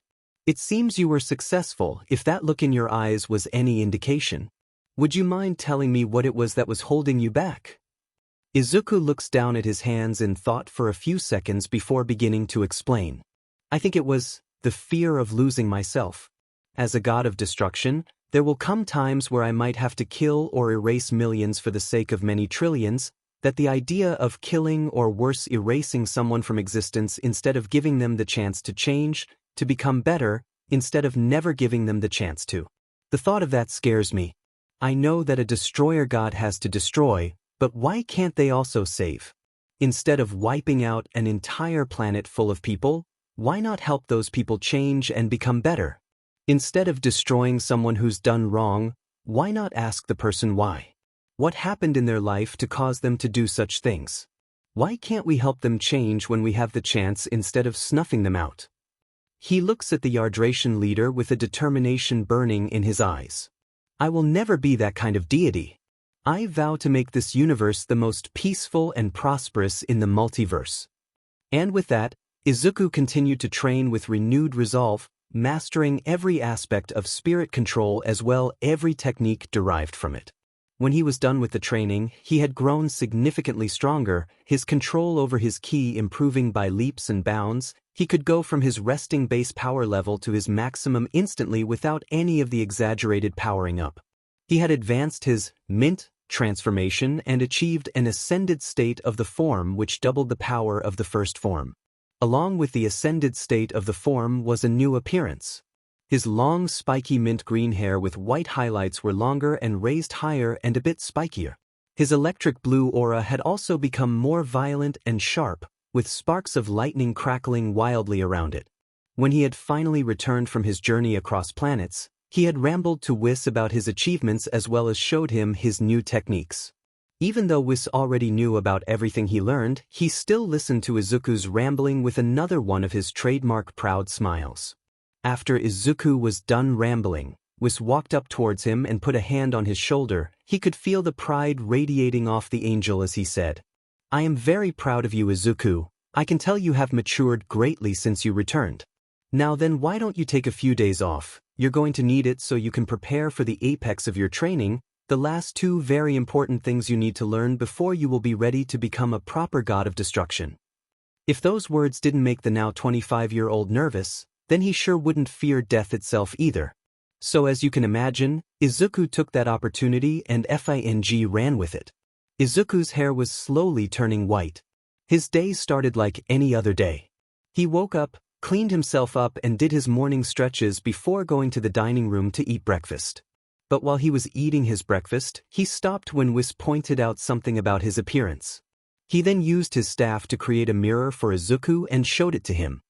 He looked at his reflection, only to scream in abject horror when he noticed a few strands of his forest green hair near the front were now snow white and his eyebrows were also whiting out.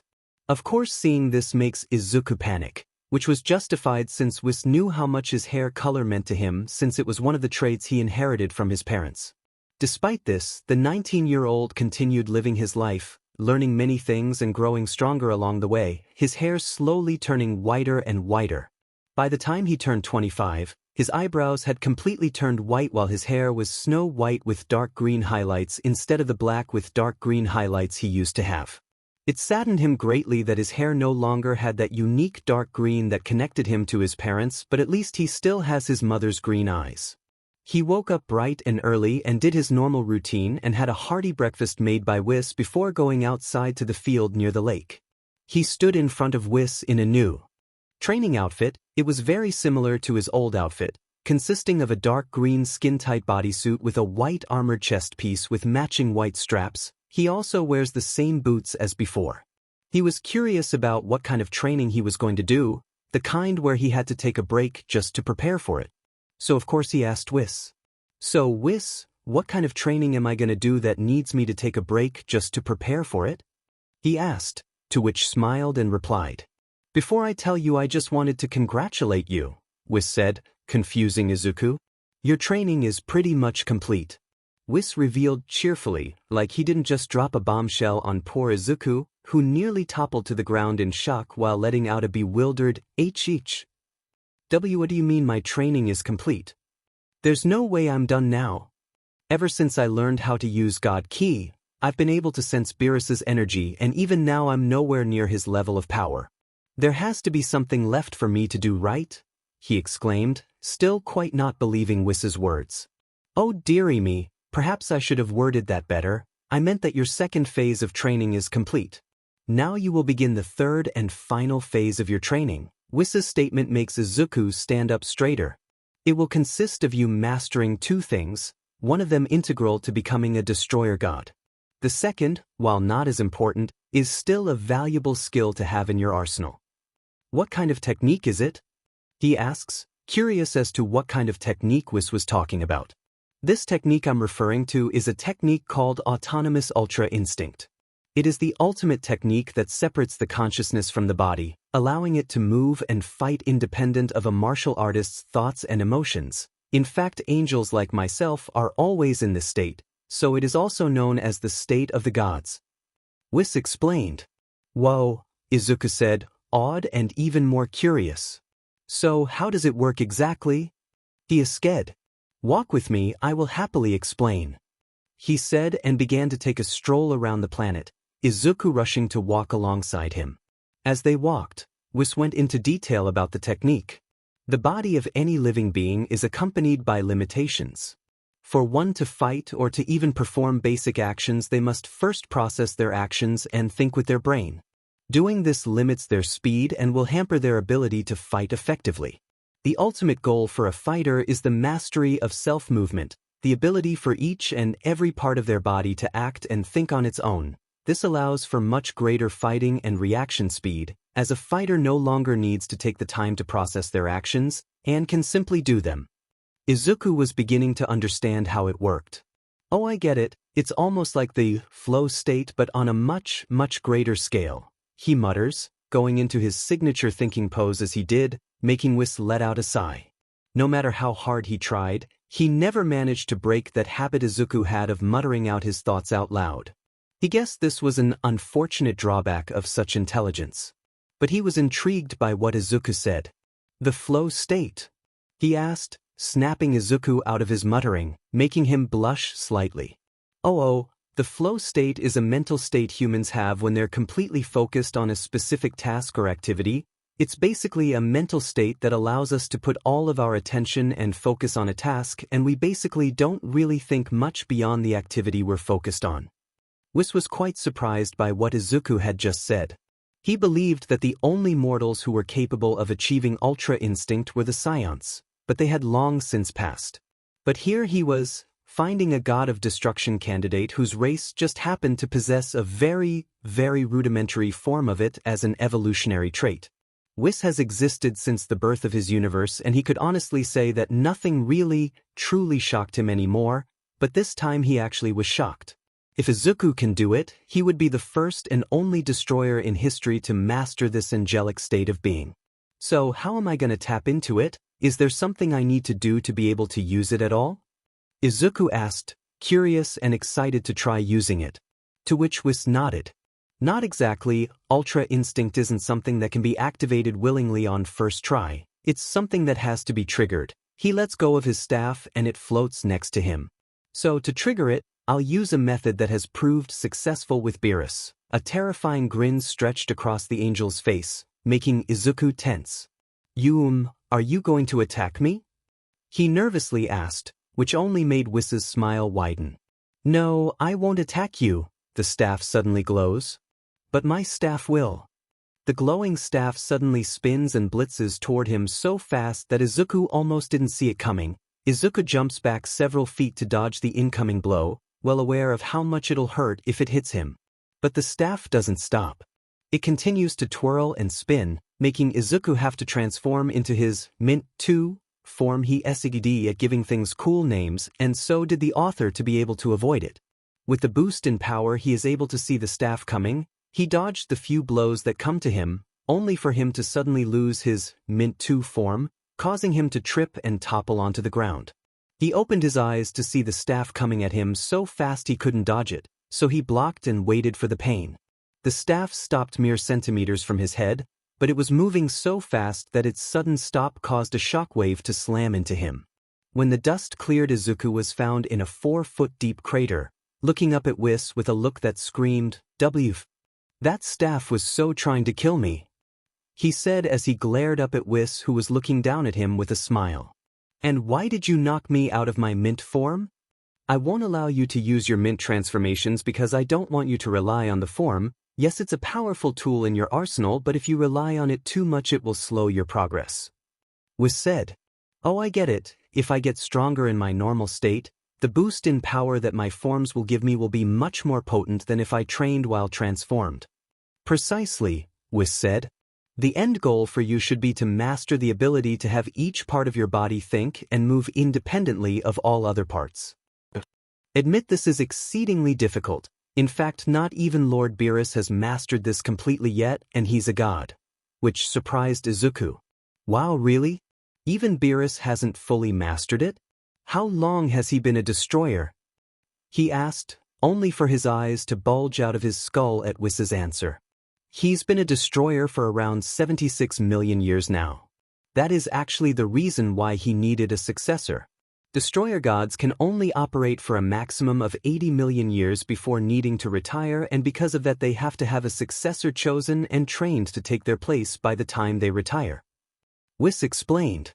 "Whoa," Izuku said in awe. He knew Beerus and those like him were old, but he didn't think they would be practically eons old. He couldn't imagine the eternal boredom they would feel and the amount of patience they would evidently have living that long. "All right, that's enough of a break, let us begin again," Whis said, the staff leaving his hand and floating ominously next to him. Izuku got up from his seating position and stretched, loosening his stiff muscles. He focused, letting his god ki slowly suffuse into his normal ki flow instead of letting it flood and envelop his ki, which meant that he could have god ki flow through his body without transforming. It wasn't as powerful as his proper transformation, but it was enough for him to easily dodge and evade the staff as it twirled and spun its way around him, trying to land hits on him as it did.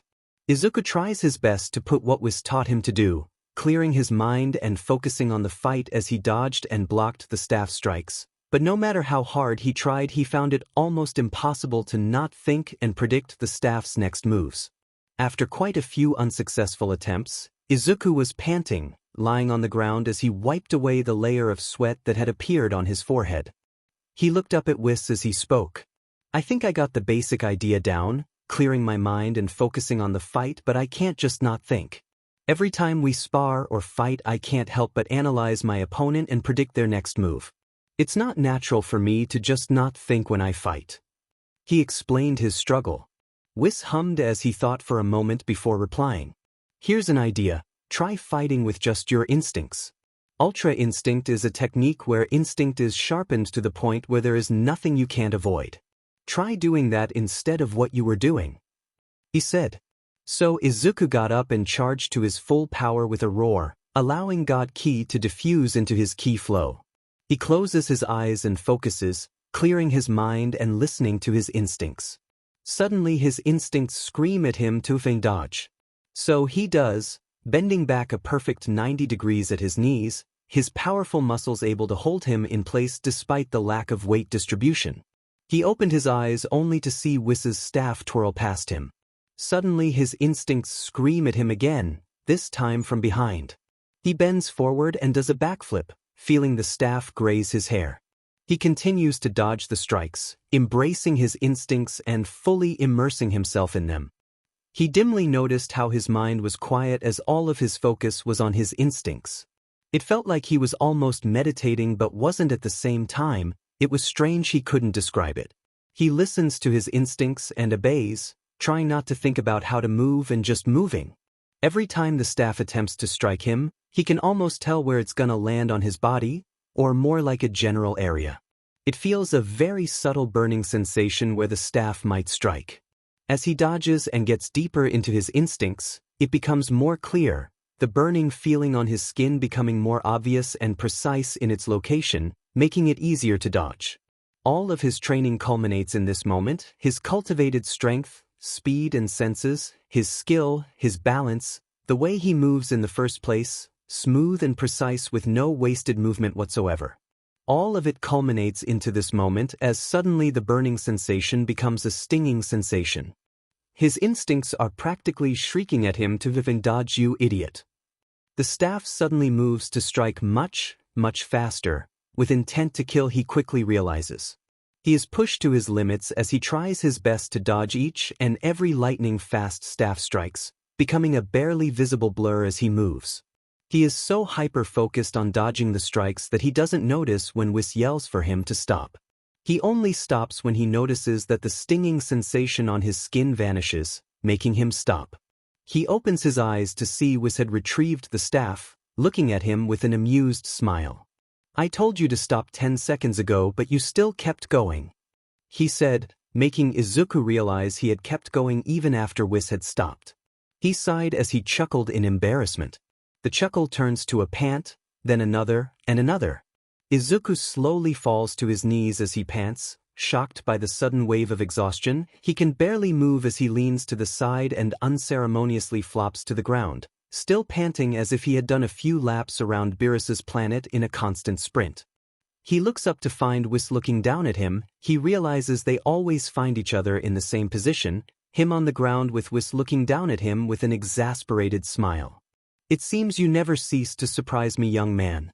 After just half an hour you managed to advance further in your Ultra Instinct training than any other destroyer, who took months to get to where you are right now," he said, making Izuku preen at the praise. A few months pass. Izuku continues to work on his Ultra Instinct training. He even managed to maintain the state he was in when sparring with Whis. Even though his strikes are much faster and more precise, he still feels there's a huge wall that's keeping him from actually tapping into Ultra Instinct. Whis tells him that all he needs is a trigger, something that will allow him to break through that wall and tap into Ultra Instinct. They were in the middle of one of their spars. Whis was striking him with his staff while Izuku dodged and blocked. While they were fighting, they were talking to each other. Izuku threw a roundhouse kick at Whis, who flipped around it and landed a strike on his back, sending him back a few feet. He got up and groaned, rubbing his sore back. "Damn it, it's not working," he said, frustrated at his lack of progress. Whis notices this and asks, "It seems you're still struggling, Izuku." He commented, "Yeah, you told me that the way to tap into Ultra Instinct is by emptying my heart and mind. But it's really difficult to do that. It takes me a few seconds to get into that state of mind, and it becomes pointless when I fight, because when I do, my emotions are all over the place. No matter how hard I try, I'm just not getting it." "Yes, but it's not quite that simple," Whis replied as he twirled his staff and held it behind his back before launching forward at incredible speeds. As he strikes Izuku with his staff, he continues to speak. Rage, grief, joy, those strong emotions can translate to prodigious power. He explained as he sent another strike with his staff, which Izuku batted away. "Just like your mint transformation." "Yeah, my mint forms are triggered by rage," he agreed, continuing to dodge Whis's strikes. "But Ultra Instinct is the opposite," Whis revealed, causing Izuku's to widen, almost leaving his guard open as he dodged an upward swing of Whis's staff. He flipped back, and the instant he touched the ground, he launched himself forward, throwing a powerful straight punch with enough force to destroy mountains, which was blocked by Whis's staff. It will activate when you achieve self-control in the face of a jarring shock to your emotions. Whis finally said, "Such is Ultra Instinct." Whis retracts his staff and goes into his fighting stance. "Now then, why don't you get a little serious, Whis asked with a tilt to his voice, making Izuku smirk before taking a deep breath and for his eyes to glow an ethereal blue. An electric, fiery blue aura flared from his body, his hair growing and changing color. With a roar he transforms into his Mint 2 form. Electricity crackled around his aura as he went into his own fighting stance. But before they could even begin, a giant explosion blows a large hole into the large tree in the center of the planet, startling Izuku so bad he was knocked out of his Mint form. Whis sighs and tells him to wait here before flying up to the massive gaping hole in the tree. A few minutes pass by before he sees Whis making his way to him, and alongside was a yawning Beerus, wearing pajamas. "Oh, Mr. Beerus, sir, good morning." He politely greeted the current god of destruction, who opened his tired eyes and looked at him. But when Beerus's gaze lands on him, suddenly it was as if he was in the gravity chamber Whis had made for him when he trained with the Kais. His breath hitched, his body tensing as an insurmountable pressure slammed into him, locking him into place as his instincts screamed, "Danger!" at him. Beerus walked toward him, walking around him as he scrutinized every part of him. He could almost feel where his eyes traveled across his body, making him very uncomfortable. He grabbed his arm and raised it, inspecting it. After he was done, he looked at Whis. My Whis, you've done an exceptional job. I don't see any trace of the wimpy brat in him when we first plucked him off the streets," he said, ignoring Izuku's indignant squawk. He looked at Izuku with a grin. "I can tell you've been trained well. I sense an incredible amount of power within you. You're clearly the strongest mortal in the entire universe by a long shot. Heck, if you wanted to, you could completely obliterate multiple galaxies if you went all out," he said, shocking Izuku. "But of course I won't truly know unless you show me," Beerus said with a rather sinister smile, making Izuku gulp. "But before that, let's have some grub first. I can tell you're starving," Beerus suddenly exclaimed as he walked away. As if on cue, Izuku's stomach rumbled loudly, making him blush. He quickly follows Beerus and Whis to the dining hall and has a hearty lunch, Beerus having already bathed. While they were eating, Beerus asked Izuku what kind of training he was doing, not realizing what he just did by asking that question, but Whis did. When Beerus asked Izuku his question, he was not expecting the 25-year-old to start rambling about all the training he did, from first learning how to tap into ki to learning how to fly to everything else he learned up until that point. By the time Izuku was done talking, Beerus was staring at him with wide eyes and a shocked expression, while Whis just had an amused smile on his face. "Sheesh, kid, you've got some lungs in you," Beerus said after a minute of stunned silence. Izuku blushed and let out a quiet, "Sorry." "Now then, prepare yourself, we'll meet outside in 10 minutes, Beerus said, to which Izuku responded with a, "Yes, sir." Izuku is now outside, standing in an empty field near the ginormous grand elder tree, Whis told him, tree standing at the center of Beerus's planet. Many minutes pass as Izuku waits, his arms crossed as he sits in a lotus position, silently floating a few feet above the ground. Finally, Beerus shows up, wearing his destroyer uniform. A uniform that he will wear soon. Seeing Beerus wearing the uniform reminds him of what he's training for. Who he will replace to balance the universe. Beerus notices that Izuku was eyeing his uniform and smirks. "Gawk all you want, kid. But you still have a long way to go before you're worthy enough to wear this uniform," he said, making Izuku realize with a blush that he had been staring.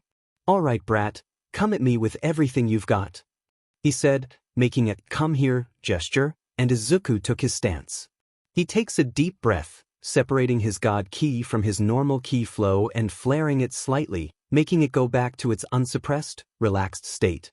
With a grunt, he rushed at Beerus, throwing a straight punch which Beerus easily dodged. He then throws a few more punches which Beerus either dodged or blocked and spins, throwing a roundhouse kick with a roar, but Beerus blocked it once more. He sends a few more blows at Beerus, having them blocked or dodged before Beerus suddenly aims a hand at him and fires a ki at him, sending him back a few feet. With a grunt, Izuku flared his aura, charging to his maximum base output and launching himself at Beerus once more, throwing punches, kicks and swipes in increasingly creative ways. Izuku throws another straight punch but catches the punch and slams his own fist into his chest, sending poor Izuku flying back and tumbling a few times before correcting himself and digging his hands into the ground to stop himself. He looks up to find Beerus glaring angrily at him. "What the hell are you doing, boy? I told you to give me everything you've got, didn't I? Show me that strength." He roared at the boy, who growled. "Fine, you want my full power? You can have it." He yelled with glowing blue eyes. With a roar, his mint aura exploded out, lightning crackling around it as he flooded God Ki into normal Ki flow, charging up into his Mint 2 form with an echoing roar. "You wanted everything I've got, right? Well, here it is," he yelled as he launched himself at Beerus with a roar and renewed veracity. The speed of light is practically a joke, as this time when he threw a punch, it landed and managed to push Beerus back. Beerus wiped his mouth, seeing a small streak of blood on his fist, with a grin that sent shivers down Izuku's spine. Beerus rockets towards Izuku with a crazed roar, now much more aggressive. He slams his fist into Izuku's gut, causing him to bend over in pain. The shockwave and subsequent blast of wind from the force turns most of the surroundings into rubble. They continue to trade powerful punches, each one of them powerful enough to shatter moons, the two of them moving so fast that to the human eye the only thing that they would be able to see were rapid-fire shockwaves. But they were still nowhere near their full powers. A punch from the both of them causes the force to be sent straight back to them, sending the both of them flying back down, causing two massive craters to be carved into the landscape. But they were undeterred. They charged back at each other, fully intent to clash once more. The impact from their collision would have flattened most of the landscape on Beerus's planet had it not been for Whis suddenly appearing and catching their punches, somehow managing to simultaneously completely cancel out the force of their punches. Whis chuckled with a smile. "Okay, that's enough, boys. How about you two don't go all out? I fear this planet might not even survive," he said with an amused smile. Beerus growled in annoyance but relaxed either way. "You're no fun, aren't you, Whis?" Whis simply giggled. Izuku also relaxed, dropping back down into his base state, separating his God Ki from his normal Ki flow and suppressing his power down to a human level. "Izuku, I have a surprise for you," Whis sing-songed, making Izuku groan. "The last 3 times you said to me those exact words in that exact tone, you forced me to go through 3 hellish training methods." He shivered involuntarily at the memories, the catch and block weight lift training, the right suit training, and cleaning the entirety of the Grand Elder Tree. He walked alongside Whis, trying to get Whis to tell him what the surprise. "You'll just have to wait and see, young man," Whis said with a teasing smile, making Izuku groan in annoyance. "The last 3 times you said that you had a surprise for me, it turned out to be hellish training methods." He was so busy talking, he didn't notice the 2 energy signatures they were coincidentally walking to. "What kind of surprise could you possibly have for me this dash?" His words were interrupted when a voice sounded out to his left, making him turn to the source of the voice. "Izuku!" Izuku looked over to the source of the voice and suddenly, it was as if he was 6 years old again. Tears sprung from his eyes as he whispered, his voice shaky with emotion. "Mom!" Izuku couldn't believe his eyes. Standing in front of him was his mom. She looked completely unchanged from that day, even after so long, although he knew why. His mom was wearing that same outfit she wore when she died, the only difference in her appearance being the glowing golden halo floating silently above her head. "Mom!" he whispered, tears building in his eyes. Inko simply nodded. I can't believe my eyes. Is it really you?" Izuku whimpered, the memories of the day he lost them flashing through his mind on repeat. Tears ran down her face as Inko replied, her voice just as shaky with emotion as her son. Yes, it's me, sweetheart." Inko slowly began walking to him, Izuku doing the same, but his walk quickly turned into a desperate sprint to his mother. He yelled, tears freely spilling from his eyes as he opened her arms, fully intent on tackling his mother into a hug. So of course he doesn't notice when Beerus suddenly appears to his right and socks him in the face, sending him smashing into the ground. "Your first lesson from me, brat. Never let your guard down, even if it is your dear mommy," he said with a grin, still floating from where he appeared to punch him. After Izuku's bruises were healed and after a tongue lashing from Inko, they stood in front of each other, looking at each other in silence before Inko suddenly surged forwards and hugged her now young adult son, nearly causing him to fall backwards. They both fall to their knees as they embrace each other. "Oh, my baby," Inko whimpered. She leaned away from the hug to look at him, her hands coming up and cupping his face. "Look at you, you've grown so much, you're a grown man now." "Oh, and those muscles," she said, squeezing his built arms before she suddenly gasped, her hands going up to his hair and massaging it. "And your beautiful hair. Why is it white?" She then cupped his face in her hands again. "I'm so sorry we left you all alone that day," she said, her voice shaky with emotion as tears fell down her face. Izuku immediately hugged her with a sob. "No, don't apologize, Ma. You had nothing to do with what happened." He hugged her tighter, quickly breaking down. I missed you so much, Mama."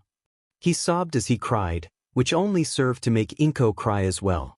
Beerus watched the crying mother-son duo with an exasperated look on his face, wincing at the pulsing pain from the handprint on his head from Inko angrily smacking the god for punching her son. Whis meanwhile watched with a smile at the wholesome sight. Izuku had been waiting for this moment ever since he promised the boy he would be able to meet his parents, so after over 20 years of hellish, non-stop training, Whis was proud of the progress Izuku had made over the years and had decided to finally make do on his promise. So while him and Beerus were sparring, Whis had gone to Otherworld and had plucked Inko from the higher realm before briefly explaining how her son was being trained to become a god, which Inko took a few minutes to process. He had then taken Inko with him, using his staff to show her what her son was doing. He was in the middle of his fight with Beerus and briefly explaining what had happened to him up until that point. They had soon arrived and Whis had instructed Inko to wait while he brought Izuku over. Which led all the way to now, Inko and her on the ground as they hugged each other and sobbed.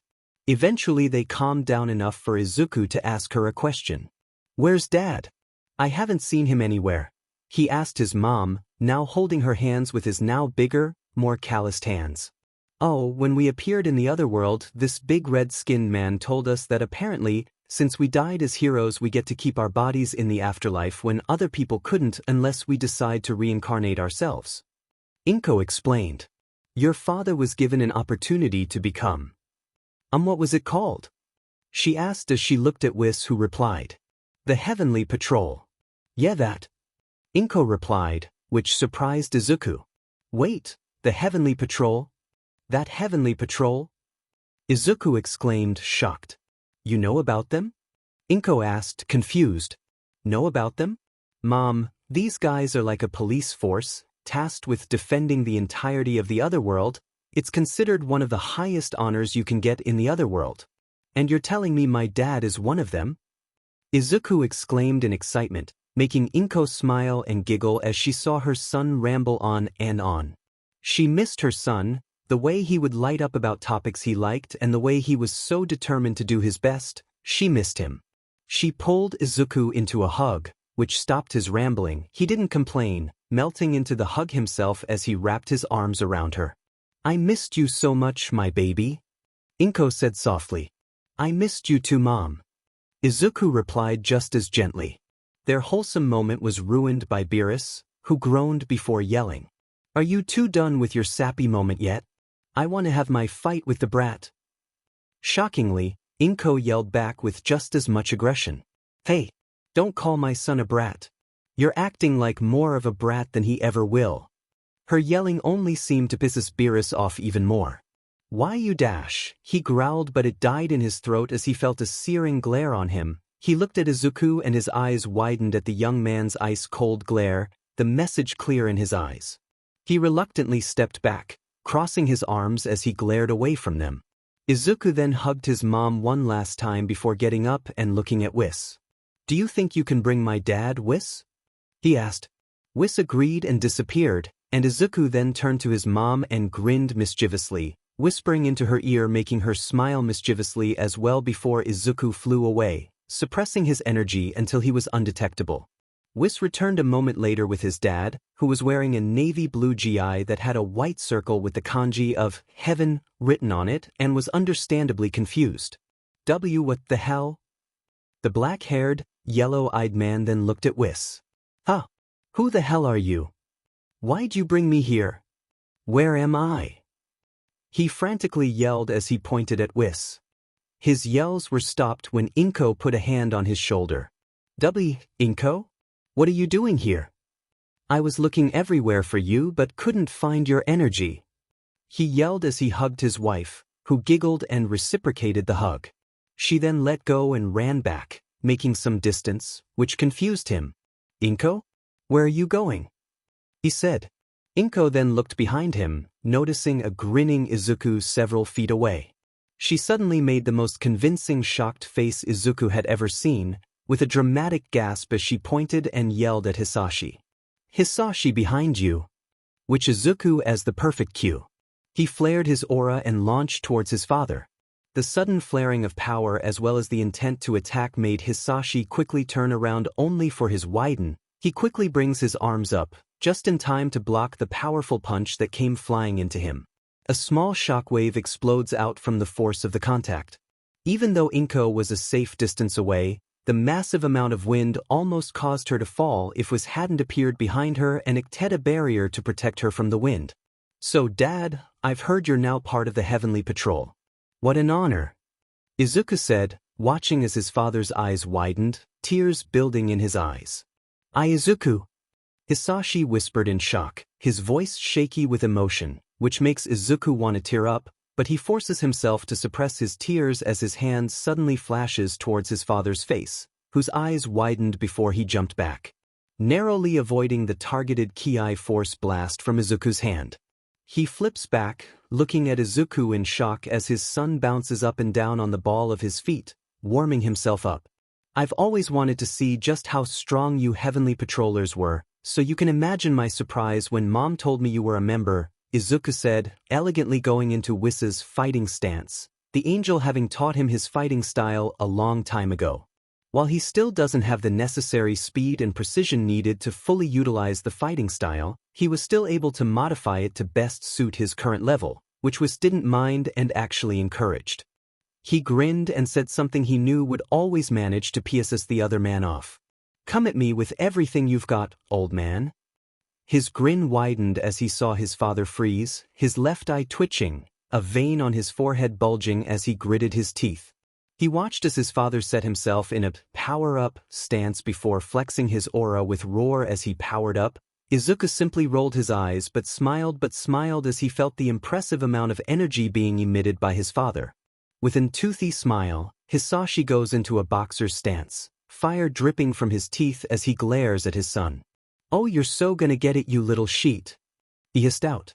Izuku let out a loud laugh at his father's aggression. I'd like to see you try, ya old geezer. Izuku exclaimed, flaring his own aura but powering up slowly so as to not reveal to his father how strong he truly was. Hisashi growled at the insult before launching at Izuku with a roar, throwing a punch Izuku could see from a mile away, which he easily batted away. Hisashi then threw a series of lightning-fast punches and kicks, with Izuku blocks and parries, catching his father's fist and yanking him forward before throwing a punch of his own, sending Hisashi flying back a few feet digging into the ground as he stops himself, holding his stomach in pain for a moment before throwing both of his hands out, charging up 2 large yellow ki blasts before throwing them at Izuku. Izuku simply smirked and leisurely slapped away the first blast and then grabbed onto the second, absorbing the energy into himself, leaving his father shocked. What the hell? Did you just absorb my blast? He exclaimed in shock.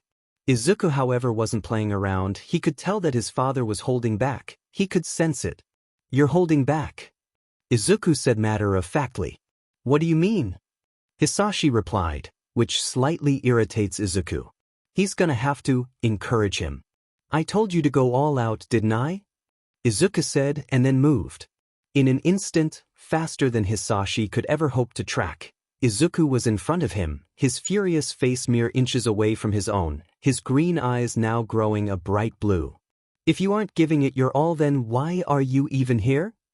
Izuku yelled at his father's face. His hand slams into his father's chest and he fires a Ki force blast point blank, sending him flying away and painfully tumbling across the ground until he reoriented and stopped himself, looking at Izuku in shock. I grew up thinking my papa was superhuman, that he could do anything he put his mind to and didn't take shit from anyone, even calling himself a human dragon, Izuku said, slowly walking towards his father, his face set in a rather unsettling scowl. But I'm not seeing any of that. Izuku yelled, supposedly furious. You're not a dragon. You're a pushover. He yelled, heart aching when his dad flinched slightly from his words. Where's the man that inspired me to always give it my all? The man that taught me how to be a man. Where did he go? Izuku yelled, aggressively flaring his aura, a crater forming under his feet as he does. Show me. He yelled at the top of his lungs. A few moments of silence pass before Hisashi slowly gets up, his face hidden by the curly hair he and his son shared. With a growl, Hisashi powers up, his aura exploding out as his energy rises far higher than before. Izuku smiles as his father goes all out, but that smile turns to shock when his father's energy rises past his full power. He recognizes it instantly. The way his skin gains a red hue as steam starts to come off of his form, his veins and muscles visibly bulging across his body as he roars. Izuku's smile becomes unnaturally wide when he sees the very familiar crimson aura of the Kaioken envelop his father, his power doubling as he roars. With another roar, his father is soaring towards him much faster than he expected. He could block the punches, but he focuses on hardening his defenses and lets Hisashi land a straight punch in his gut, actually managing to sting from the powerful blow. He continues with his act and lets his father land a few more punches before a kick from him sends Izuku flying. Izuku gets up off the ground and quickly dodges, grabbing Hisashi's outstretched arm, flipping him over his shoulder and slamming him into the ground with so much force that a massive crate forms under the man. Hisashi responds with a desperate energy blast that forces Izuku back, digging his feet against the ground to stop himself, and because of that he wasn't able to dodge the massive, crackling ball of green energy in Hisashi's hand that was slammed into his face. A massive explosion occurred from where they made contact. The massive shockwave followed by the massive gusts of wind slam into the barrier protecting Inko and Beerus. Inko watched as the cloud of dust and debris was suddenly cleared by two blurs launching into the sky. She watched as her boys were moving so fast that all she saw were two streaks zipping across the sky, accompanied by rapid-fire shockwaves. Suddenly Whis holds out his staff and a ball of light appears in front of Inko, who squeaks at its sudden appearance. Suddenly the inside of the ball shifts and reveals an image, almost like a video being played. Thanks to it, Inko can clearly see her husband and son exchanging punches and kicks, every attack from Hisashi being blocked, parried or dodged by Izuku while his punches and kicks do occasionally land. Suddenly the sky lit up in a massive explosion that sent gusts of wind flying back down onto the ground, breaking it apart and sending debris flying everywhere. Eventually the dust settled, revealing Izuku and Hisashi standing a good distance from each other as they pant, Hisashi more so than Izuku. Their clothes were dirty and ripped in some places, revealing a few bruises and cuts. Hisashi suddenly powers up with a roar, launching at Izuku who had his eyes closed. You should keep your focus on me. He yelled as he flew towards Izuku, the crimson aura appearing once more as he dashed even faster towards Izuku. He throws a wild right hook, but is shocked when Izuku suddenly dodges it in a way he wasn't expecting, sending stumbling forward as he overextended the punch and lost his balance. Okay then, try dodging this. Hisashi grunted as he spun around to throw a roundhouse kick at Izuku. Izuku however crouched to avoid the kick, eyes still closed with a calm expression on his face. Hisashi growled, launching forwards with a roar and a burst of crimson. He throws lightning-fast punches at Izuku, who dodges all of them with his still calm expression and closed eyes. Are you trying to make a fool out of me? Hisashi yelled as he threw the punches. With a roar he throws the punches faster and faster, his crimson aura expanding as he uses higher multiplications of the Kaioken. Hisashi jumps and spins so fast he creates a small tornado, throwing a roundhouse kick with all of his might. But Izuku disappears, reappearing behind Hisashi and throwing a kick that sends Hisashi flying. He then clenches his fist and with a grunt throws a punch, a focused beam of wind pressure slamming into Hisashi's gut and sending him flying away even faster and slamming through 2 hills before being buried beneath the third. Izuku stands straight, opening his eyes as he takes a deep breath. He looks at the large pile of rubble hiding his father. He knew his dad wasn't finished yet, that kick wouldn't stop him. As if on cue, the rubble exploded with a bright red flash and a rage-filled roar. Hisashi was revealed, bruised and battered with the top of his GI torn, revealing his buff muscular figure. Izuku had flown closer to Hisashi until he was half a kilometer away from the hill Hisashi was standing on. Izuku smirked.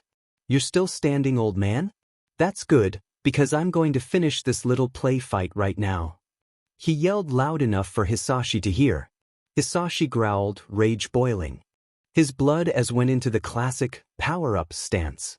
"Inu, you little brat," he growled before bowing his head, clenching his fists so hard they were trembling. "No you won't. I'm nowhere close to done," he screamed. His aura exploded out violently, lightning crackling around it as he powers up. He lifts his head and glares at Izuku.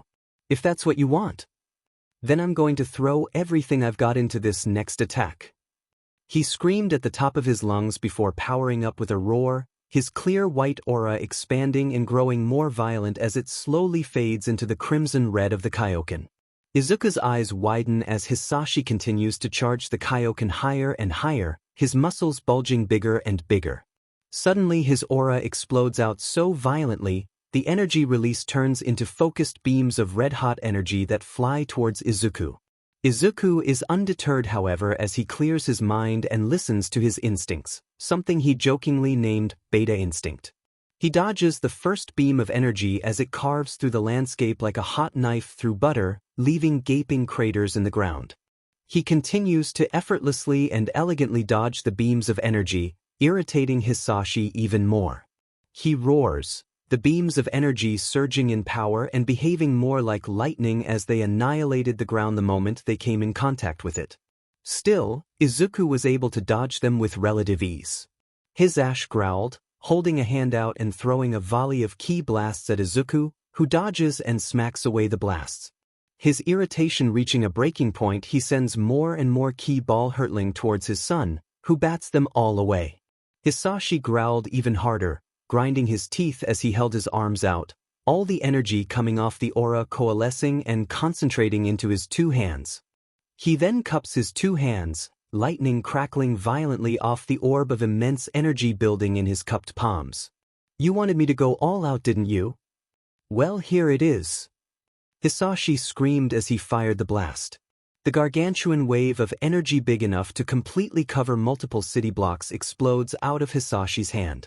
The giant wave of light and heat quickly made its way towards Izuku, who simply stands where he is and waits for the blast to come to him. Inko meanwhile watched as her husband threw absolutely everything he had at their son, who didn't even look bothered at the massive amount of power his father was throwing around, enough power to turn a planet into an asteroid field. "Come on, Izuku, why are you standing there? Please get out of the way of that blast, baby," Inko exclaimed, tears streaming down her face as she watched the giant blast make its way to her son. Izuku holds a hand out, the blast slamming into his open palm and being split apart like water, tearing apart the ground around him. He smiles as he holds back the blast, feeling an immense amount of pride for his father. His father had become immensely powerful in the time he'd been dead. He had grown so powerful that Izuku wouldn't be surprised if he could turn a planet to space dust. But alas, it won't be enough to stop his son, who has been trained by a god since he was a child, to become a god himself.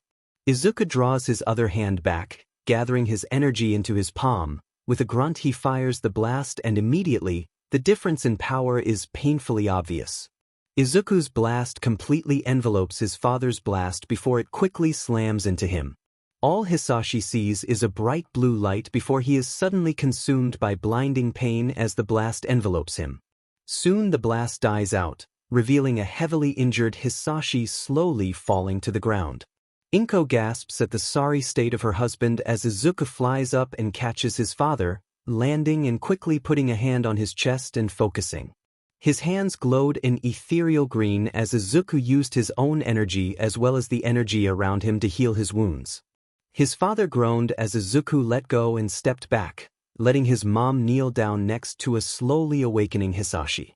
What the hell just happened?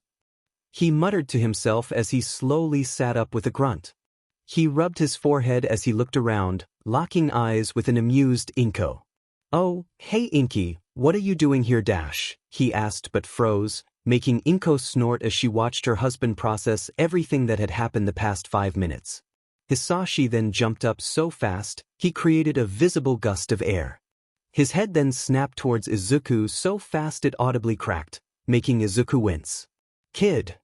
Hisashi breathed out. "You're taller," he said, making Izuku snort, tears falling down his face. "Hey Pops," he said shakily. He walked towards his still frozen father and hugged him for the first time in over 20 years. He let his tears flow as his father hugged back with a sob. Hisashi let out a teary chuckle as he leaned away from the hug to take a good look at his son, putting a hand on his shoulders. "Look at you. You're a grown man now. And those muscles. You're gonna have every lady in the cosmos swooning over you," he teased, laughing when his son sputtered and blushed a deep red. Inko just stood back and watched with a fond smile, letting the father and son have their moment. That smile, however, turns into a yelp when Hisashi grabs her arm and pulls her into the hug. She doesn't protest, feeling the strong arms of her two boys wrap around her, completing the family hug. They stayed like that for a while, enjoying each other's presence and the warmth of a hug they hadn't felt in years. Izuku's eyes welled up with tears again as he hugged his parents tighter. "I missed you guys," he muttered out, voice muffled from the hug. We missed you too, sweetheart," Inko replied.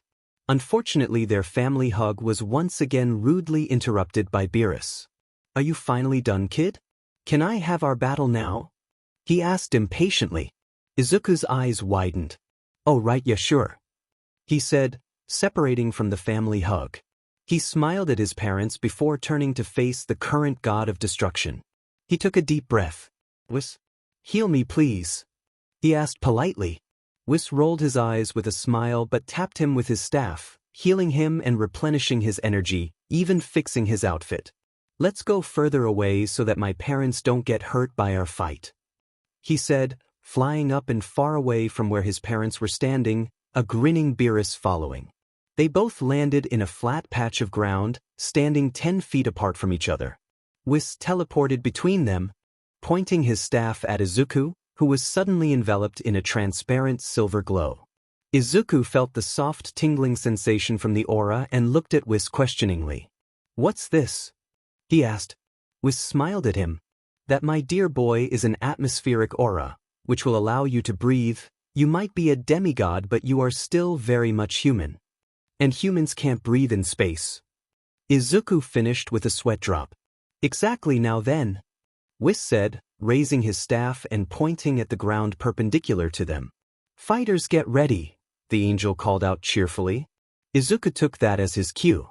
He focused and stood straighter, flaring his aura as he flooded his body with ki, allowing God ki to diffuse into his normal ki flow, charging to full base power with a grunt. Beerus only stood straighter, his tail calmly swaying behind him as he stared at Izuku with a serious gaze. Izuku stared back with just as much intensity, his hair and clothes swaying and fluttering from his aura. This is it, he thinks. His fated battle with the god he is soon going to replace, the universal burden he will soon carry on his shoulders. He closes his eyes and takes a deep breath, holds it, and slowly lets it out. With the exhale he removes his fears, his worries, his hesitation. He lets it all go. He opens his eyes, determination flooding his very being, his mind focused on one thing, to defeat Beerus. And begin. Hisashi and Inko watch as the two fighters vanish before a massive explosion engulfs the surrounding area. The fight has finally begun. And begin, was called out. Izuku charged. The sound barrier broke as soon as he took a step, the ground shattering behind him, air whistling past him so fast it stood still. Izuku leaped forward, charging towards Beerus with everything he had in his base form. With a roar, he draws his arm back and throws a punch towards the god of destruction, who quickly moves into a stance and effortlessly catches the punch. The impact causes a supersonic shockwave to explode out from their hands, tearing apart the ground under and around them, leaving a massive crater. Beerus grins at Izuku as they lean back from each other. The two of them were moving so fast the world around them was at a standstill. Izuku could see the shockwave still traveling out from where they last clashed, the ground slowly tearing apart from the shockwave. He looks up to see Beerus slowly opening his mouth, so Izuku returns his perception back to normal, just in time for Beerus's voice to reach him. Not bad for the first punch, kid. You're pretty good, but I want to see you get serious. This won't be fun for me if you don't actually put your back into it. Izuku smirked at the purple cat god. I want to test myself against you, so I'll gradually build my way up to my full power. If I went all out from the start, it wouldn't be all that fun for you. Beerus smirked. You're not wrong, he said before he suddenly dashed towards him, spinning and throwing out a roundhouse kick which Izuku blocked. Izuku then threw a punch at Beerus's chest that carved through the air, leaving a vacuum behind his fist, which Beerus blocked. Beerus then sent a punch at Izuku, who caught the punch before throwing a roundhouse kick himself, the kick impacting Beerus's abdomen.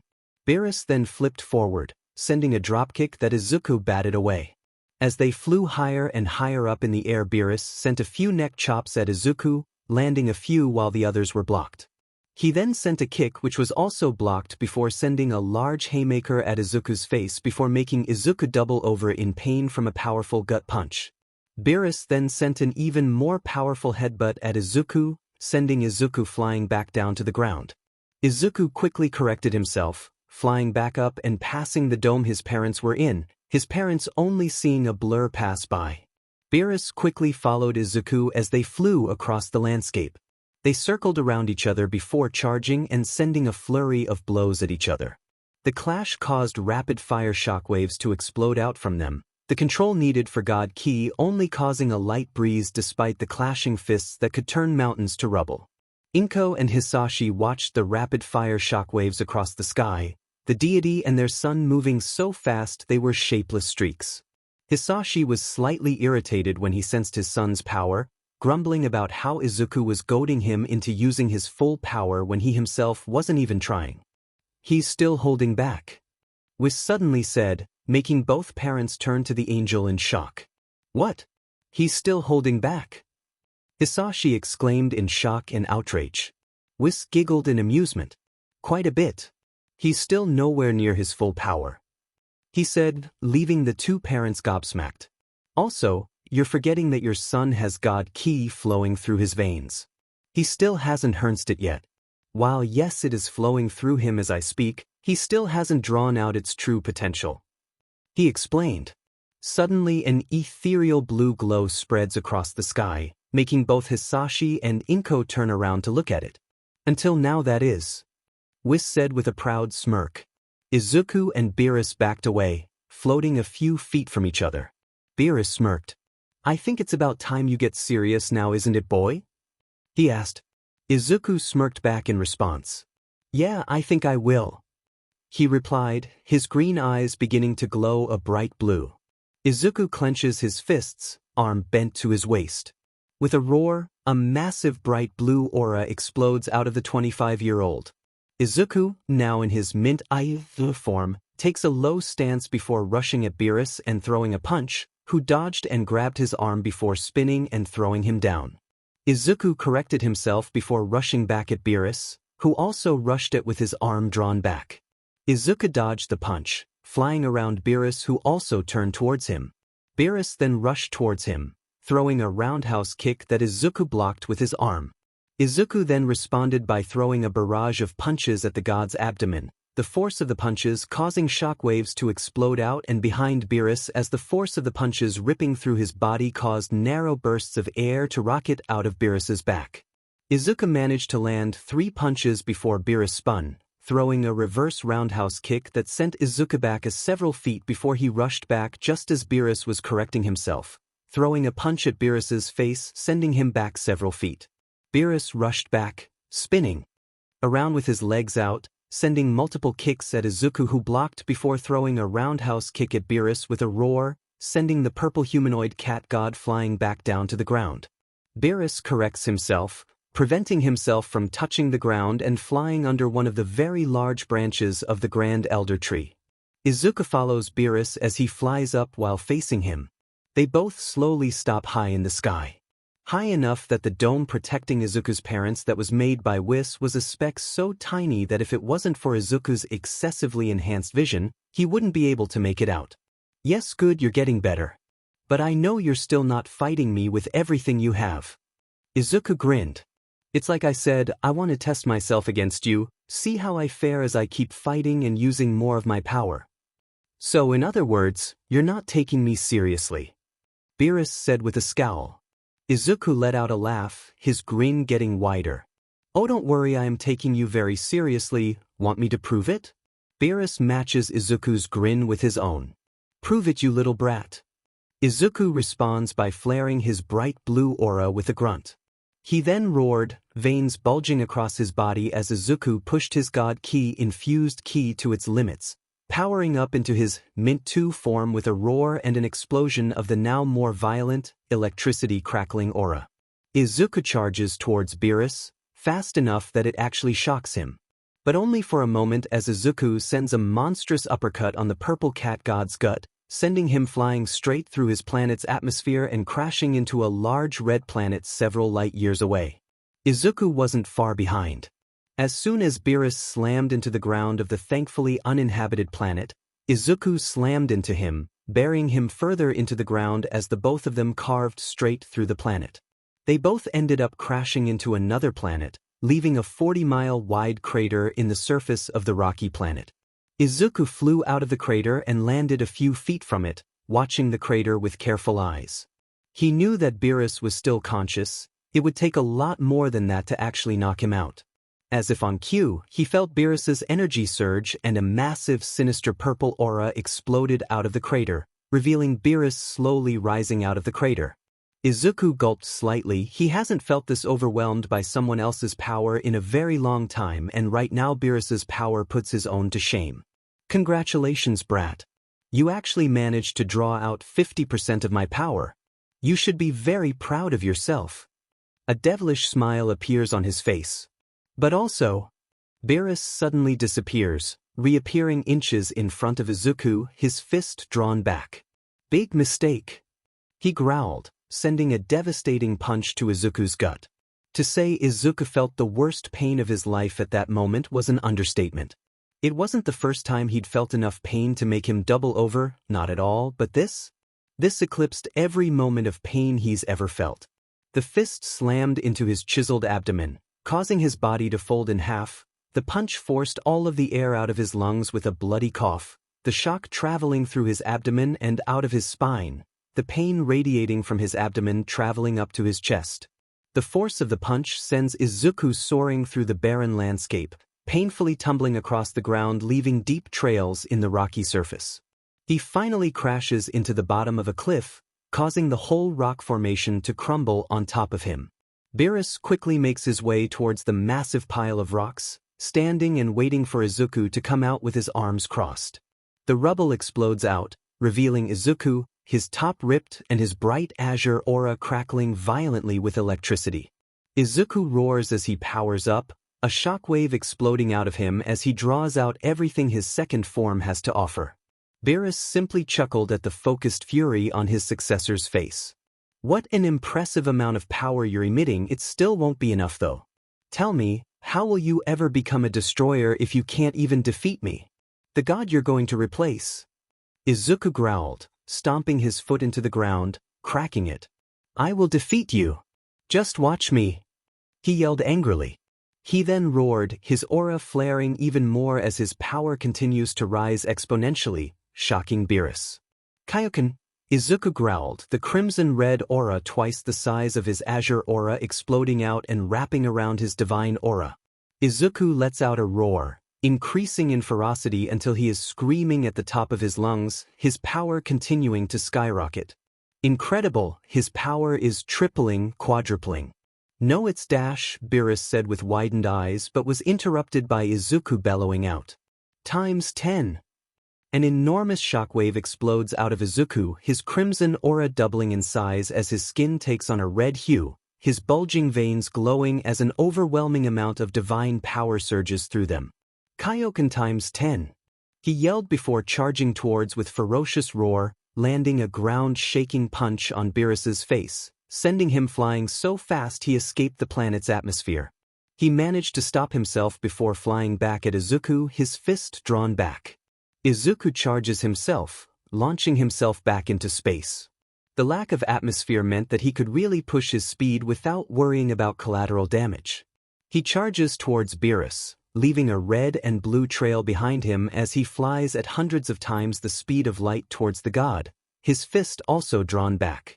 Their fists clash, causing a colossal shockwave to explode out, crumbling the few planets nearby.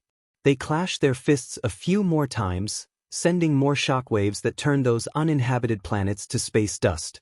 They pull back, catching their breaths before charging back at each other and unleashing blow after unforgiving blow at each other. A brutal exchange of skill, raw power, and sheer fury. Rapid-fire shockwaves explode out as the two gods mercilessly wail on each other. Beerus flares his purple aura with a roar as he throws attacks faster and faster, with Izuku doing the same, flaring his own aura as he slowly charges the Kaioken up to a 20 times multiplier and throwing attacks faster and faster with a matching roar. They continue roaring, their exchange becoming faster and more violent with every instant, rapid-fire shockwaves exploding out at a greater and greater rate until they clash their fists. Once more, causing a colossal explosion big enough to destroy multiple planets, sending the both of them flying and crashing into opposing planets, carving enormous craters into their surfaces. Izuku was back in his base form, groaning as he slowly sat up. Using the Kaioken on top of his full power had exhausted most of his energy, leaving him severely weakened and in pain from crashing into the planet. The top of his outfit was also gone, leaving him topless. He hears and feels something crashing onto the surface. Looking up, he sees Beerus standing several feet away waiting for him. "Is that everything you have, boy? If so, I am ashamed to call you my successor. Whis told me how resilient you can be, but I'm not seeing that immense resilience. Show it to me. I want to see that my successor won't be such a disappointment." The god yelled angrily, a scowl on his face with his arms crossed as he looked down at Izuku. Izuku didn't know why Beerus's words hurt the way they did. Maybe it was because Izuku had tirelessly worked his butt off for years to get to where he is today, and that Beerus just didn't understand that, or maybe it was because he knew that Izuku had a lot more in him than he let on. Still, he slowly gets up, rolling his stiff shoulder and wincing at the pain coming from it. Once he's done stretching, he grins at Beerus, prompting him to raise an eyebrow at his grin. "Oh, what are you grinning like that for?" he asked. "I'm not done yet," Izuku simply stated, which made Beerus let out a laugh. "Don't kid yourself, boy. You've exhausted your energy. I don't think you can even transform, let alone fight me at the same level you have been until now," he said with a grin. Izuku let a slightly unhinged smile show on his face, making Beerus pause for a moment. "Wanna bet?" Izuku yelled before letting out a roar, violently bursting back into his Mint 2 state with a shockwave, the god Ki healing his wounds. Beerus simply chuckled, noticing how despite the fact Izuku had transformed, he was still weaker than he was not that long ago. He rushes towards Izuku, sending a powerful punch at Izuku, who raises his arms up in an attempt to block it. The punch was still powerful enough to send Izuku soaring off the planet. He soars through space before stopping himself, hissing at the stabbing pain in his arms. "They're definitely fractured. They quickly heal." He looked around, noticing how he is currently floating in a large cluster of stars of different colors and sizes. Feeling the immense energy radiating from the giant ball of super-compressed gases, he smiles. This is just what he needed. He sees Beerus fly towards him, who notices how Izuku was panting slightly. He laughs. "Careful now. Don't want you to pass out on me. It would be a shame if all that hard work of yours is wasted when you die by one of my attacks." He yelled at Izuku, who was slightly confused about why he could hear Beerus when they were in space. Izuku lets a wide smile spread across his face as he flares his aura. I'm not done yet, I have one more trick up my sleeve, he said, making Beerus raise an eyebrow. Oh, and what would that be? Izuku simply closes his eyes in response. Taking a deep breath, he focuses, expanding his senses to encompass the stars around them. He bends his arms at his waist and sets himself in a low stance. He lets out a roar, his aura surging and doubling in size, shockwaves exploding out of him, surprising Beerus, who thought that Izuku didn't have much power left. That was until he noticed something bright at the edge of his vision. He turned his head just in time to see wisps of plasma making its way towards Izuku and slamming into his aura. He looks around only for his eyes to widen in shock. Izuku was absorbing the energy of the stars. Izuku lets out a roar, thick wisps of energy coming from the massive stars slamming into his aura and massively increasing his power. He lets out another roar as he continues to power up, his aura growing in size as his power skyrockets far beyond what Beerus believed his full power was. Lightning was crackling violently around his aura, which had now tripled in size. Beerus looked around, noticing the massive star had significantly shrunk in size. Somehow, Izuku's power continues to rise. His power causes the universe itself to tremble, shockwaves continuing to ring out from his body. Izuku grins, noticing the way Beerus's face continues to twist in bewilderment. That look on your face is just what I was waiting for, he said. Izuku growls, his muscles visibly bulging before shrinking down and becoming more defined. His mint-to-white hair starts to grow out, getting spikier as it stretches down to the middle of his back. Izuku lets out one last roar and his quadruples in size and brightness, causing Beerus to shield his eyes from the unbearably bright light from Izuku's aura. The light slowly diminished enough that Beerus was able to see. The moment he laid his eyes on Izuku, his jaw would have slammed onto the floor if he wasn't in space. Floating in front of him was Izuku, but he now looked very different. The most obvious difference was his hair, which was spikier than ever and extended all the way to the middle of his back. His aura was far more violent, vibrant and brighter than his Mint 2 state and his power. Izuku looked at his hands for a moment with a smile on his face. It worked. He knew that there could be a Mint form above Mint 2 foot, but he couldn't find out how to access it no matter how hard he tried. And with his new goal of accessing Ultra Instinct, it was set aside. And now that he was finally in the ascended state, he could see why he had a hard time accessing the form. It was very draining. Even as he stands there, he could feel his grip on the form slowly slipping the longer he stays in it. Still, he could feel the massive difference in power compared to his second state, so he was going to fully utilize it. With a grunt, he powers up, drawing on all of his reserves, not leaving a single drop of his remaining energy behind, his enormous aura flaring in response to the universal amount of power now within him. Beerus simply smiles at Izuku's massive increase in power and how he was still absorbing the energy of the stars around the two of them. Very impressive, Izuku. You've managed to accumulate quite a bit of power to defeat me. His smile turned dangerous. I guess I should respond in kind, he said before bellowing out a roar, his own sinister purple aura exploding out. The universe shakes as two titans flex their might. The two colossal towers of amethyst and azure energies glowing so brightly they are visible across the universe. They are so bright that it reaches all the way to Earth, where everyone across the planet could see it.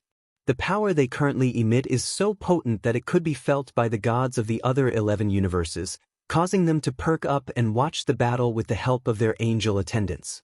The two colossal forces of nature sped towards each other at hundreds of times the speed of light, slamming into each other. What followed was a battle so intense that the author of this story was not able to properly describe it with words. The demigod and god of destruction were nothing but blue and purple streaks as they soared across the universe, the two trails of divine energy frequently colliding in a devastating shockwave. Izuku and Beerus were exchanging blows so fast they were blurs even to the sight of Whis' staff. Their fight was so intense that not even the planets were left unscathed from their battle. They moved so fast that one moment they were there and they were gone the next, moving so fast that the planets are unaffected despite the battle that could have easily turned those planets into dust. The colossal amount of power radiating from the two warriors caused massive weather events on planets across the cosmos, including Earth.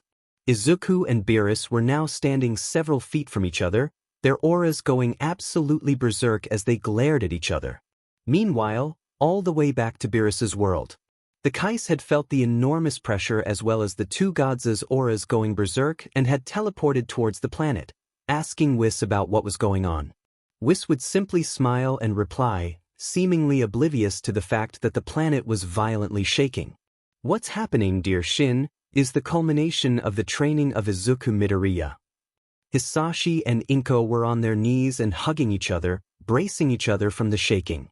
This is insane. Their fight is making everything shake. Everything! Hisashi yelled as he tightly held onto his wife, watching the colossal fight on the glass orb that the angel, his and his wife's jaws dropped when they learned Whis was an actual angel, had made. He gulped as he watched his son seemingly get more and more powerful as he fights the purple cat god. He was now very glad his son was holding back. If he wasn't, he would have been erased since he was already dead. He knew that he couldn't sense God Ki since he himself didn't have any God Ki, but their fight was getting so intense the universe itself is shaking. Inko simply watched the colossal battle with a worried look on her face, praying for her son to win. Beerus threw a massive beam of energy at Izuku, who caught and absorbed the blast before throwing an energy blast himself at Beerus. Beerus held out his hand and caught the blast before the blast suddenly began to crumble. Izuku quickly stopped firing and flew back to avoid the crumbling blast. Beerus had destroyed his energy blast. So that's a Hakai. Izuku muttered in shock, rather unsettled by the sensation he felt when the blast had crumbled. It felt like pure death. It felt as if the blast was going to annihilate him no matter what he did. A shiver went down his spine as he saw Beerus charging another Hakai ball. Beerus cackled maddeningly. "Let's see how you deal with this," he yelled before throwing the energy blast. Izuku knew enough from Whis about the Hakai that he knew that he could overpower it. He rushes towards the blast, blanketing his fist in his aura as he punches the blast as hard as he could, overpowering and ripping apart the ball of pure destruction. Izuku growled. He needed more power, a lot more. He focused and expanded his senses, feeling every single bit of energy in his range. He then proceeded to pull the energy from his surroundings as hard as he could, seeing and feeling the energy quickly making its way to him. He quickly absorbs the energy into his body, feeling his reservoir slowly refilling. He snapped out of his focus when he senses and sees Beerus rushing towards him, an energy blast building in his hand. Izuku quickly rushed towards him, charging his own blast. They slam into each other, Beerus firing his blast which Izuku dodges before firing his own blast which Beerus also dodges. The two blasts then slam into opposing planets, ripping the two stellar bodies in half. Izuku quickly crouches down, pulling his arm back in preparation to send a devastating gut punch. He throws the lightning-fast punch only for Beerus to dodge it and spin around him, landing a powerful reverse roundhouse kick to the back of Izuku's head, making him cough up blood. Izuku quickly flashes away, flying away from Beerus who flies after him with a terrifyingly wide smile on his face. Izuku fires several key ball at Beerus, who molds his purple energy into a net to catch the blasts and fling them back at Izuku. The energy blasts slam into him, causing a massive explosion. Beerus makes his way towards the cloud of smoke, not noticing Izuku dash out of the massive cloud and appear behind him, a super compressed ball of energy in his hand. With a roar, Izuku throws his arm out and fires the blast. A gargantuan wave of energy the size of a continent slam into Beerus, sending him flying through multiple planets, the blast utterly obliterating them. The blast washing over Beerus goes through one last planet, carving it in half as Beerus continues to be flung away. Suddenly Izuku feels a heaping of bloodlust slam into him. He turned his head only for a hand to violently grab into his face in a crushing grip. Izuku's eyes widen in shock and horror when he sees Beerus with an unnaturally wide smile on his face, who had somehow flown hundreds of light years in an instant. Beerus holds out his other arm, a ball of Hakai energy charging just above his palm. He then attempts to shove the ball of pure destruction into Izuku's face. Izuku quickly forces himself out of Beerus's grip before flying away from him as fast as he could, trying to shake off the overwhelming feeling of the Hakai ball being so close to him. Beerus growls before quickly following Izuku. "Stop running away, boy. I doesn't suit you," he yelled angrily as he chased Izuku across deep space, the two deities traveling at thousands of times the speed of light. We cut to the scene of a grassy orange landscape, a sheep-goat-like animal happily munching on the grass. Suddenly, two giant beacons on force and power appear and collide before disappearing just as quickly. Despite how quickly they appeared and disappeared, it was still enough to completely flatten the landscape and completely disintegrate the hair off of the poor alien animal, who didn't even look bothered. Izuku looks back as he flies and realizes to his horror that Beerus was catching up to him, the giant grin still on his face. "Come over here, Izuku Midoriya!" Beerus screamed as he reached his hand out, grabbing Izuku's ankle in a painfully tight grip before spinning around and throwing Izuku in the opposite direction they were traveling with a colossal roar of effort. Beerus amplifies the force of the throw with an enormous wave of energy, utterly annihilating several planets in its wake. Izuku screaming in pain as the massive throw combined with the blast sends him flying right back to where he started at twice the superluminary speeds he was going, destroying even more planets in its wake. Izuku is sent flying through one more planet before crash landing into the city of an inhabited planet, causing an enormous crater to form in the place where many buildings once stood. The panicking locals rush towards the massive crate, seeing a burned, heavily injured, smoking and unconscious Izuku lying buried in the rubble. A child curiously climbs down and approaches the downed Izuku.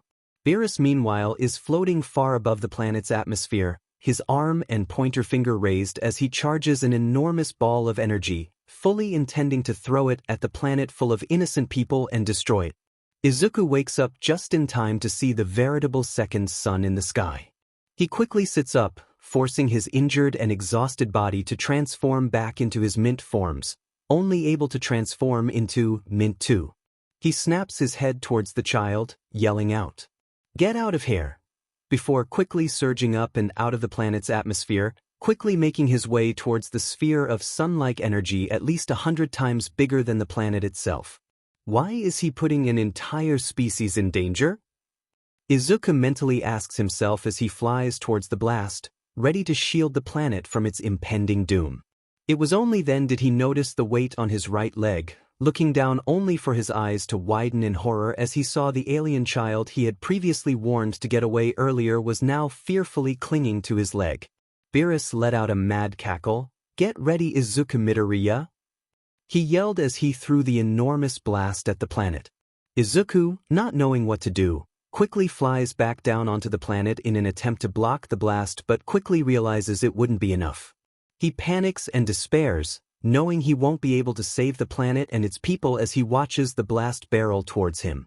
"Shit, I can't save this planet," he mentally said, looking down at the terrified child clinging to his leg. "But I can at least save one." Izuku quickly turns around, wrapping his arms around the small child and cradling it in his chest, drawing on all of his energy to defend himself because if he doesn't he definitely will die. The colossal ball of energy slams into the planet, its sheer size completely swallowing the planet and causing it to crumble to dust, an entire civilization wiped off the map in an instant and leaving absolutely no trace of it behind. Meanwhile, all the way back on Beerus's world, Whis watched the battle hit a fever pitch as his student is swallowed by the gargantuan ball of energy along with the planet he was standing on. He heard Izuku's parents gasp in shock and horror as they saw their son being enveloped by the blast. "They left 30 minutes ago already," Whis commented. The oracle fish beside him also commented on the battle. "To keep on the fight for so long against Lord Beerus, this earthling truly is astonishing.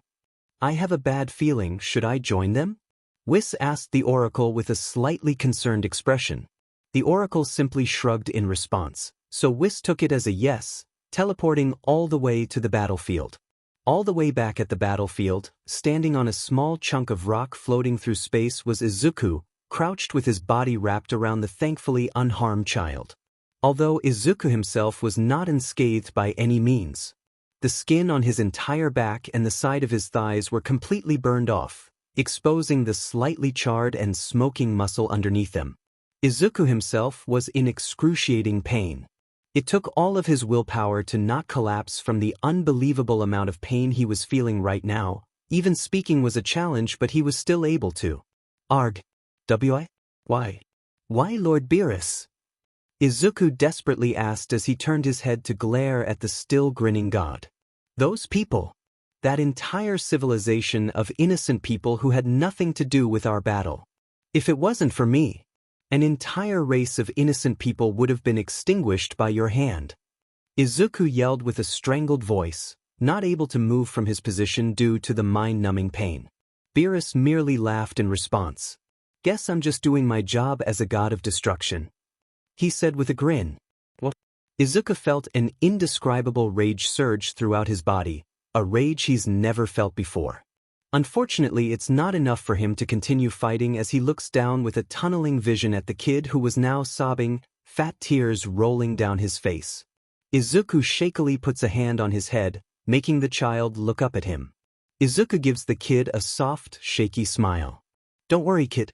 Everything's gonna be okay. Izuku manages to say before the peaceful darkness of unconsciousness swallows him.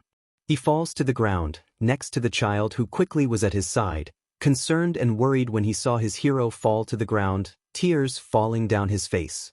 Beerus crossed his arms, letting out a resigned sigh. Never has a mortal offered me such a fight. Even within gods, rare are those who forced me to use such power, he said, noticing Whis appearing a few feet from him. However, warrior, you've reached your limit. Inko and Hisashi watched in horror as their battered, mutilated son dropped to the ground, unconscious. Tears filled Inko's tears as a whimpered, "No," escaped her throat. She quickly grabs the crystal ball, panic overcoming her as she stares at her still unmoving son, a sob escaping her throat. Hisashi noticed his wife's panicking and quickly wrapped his arms around her in a comforting hug, muttering softly to her. Hey, it's okay, he's fine, he's not dead, don't worry." Quickly wipes away her tears with a small sniffle. She looks at her son through the crystal. Come on, Izuku. Please wake up. You have to baby, she shakily said. Hisashi joined her, begging his son to wake up. Come on, get up. I know you've still got more in ya.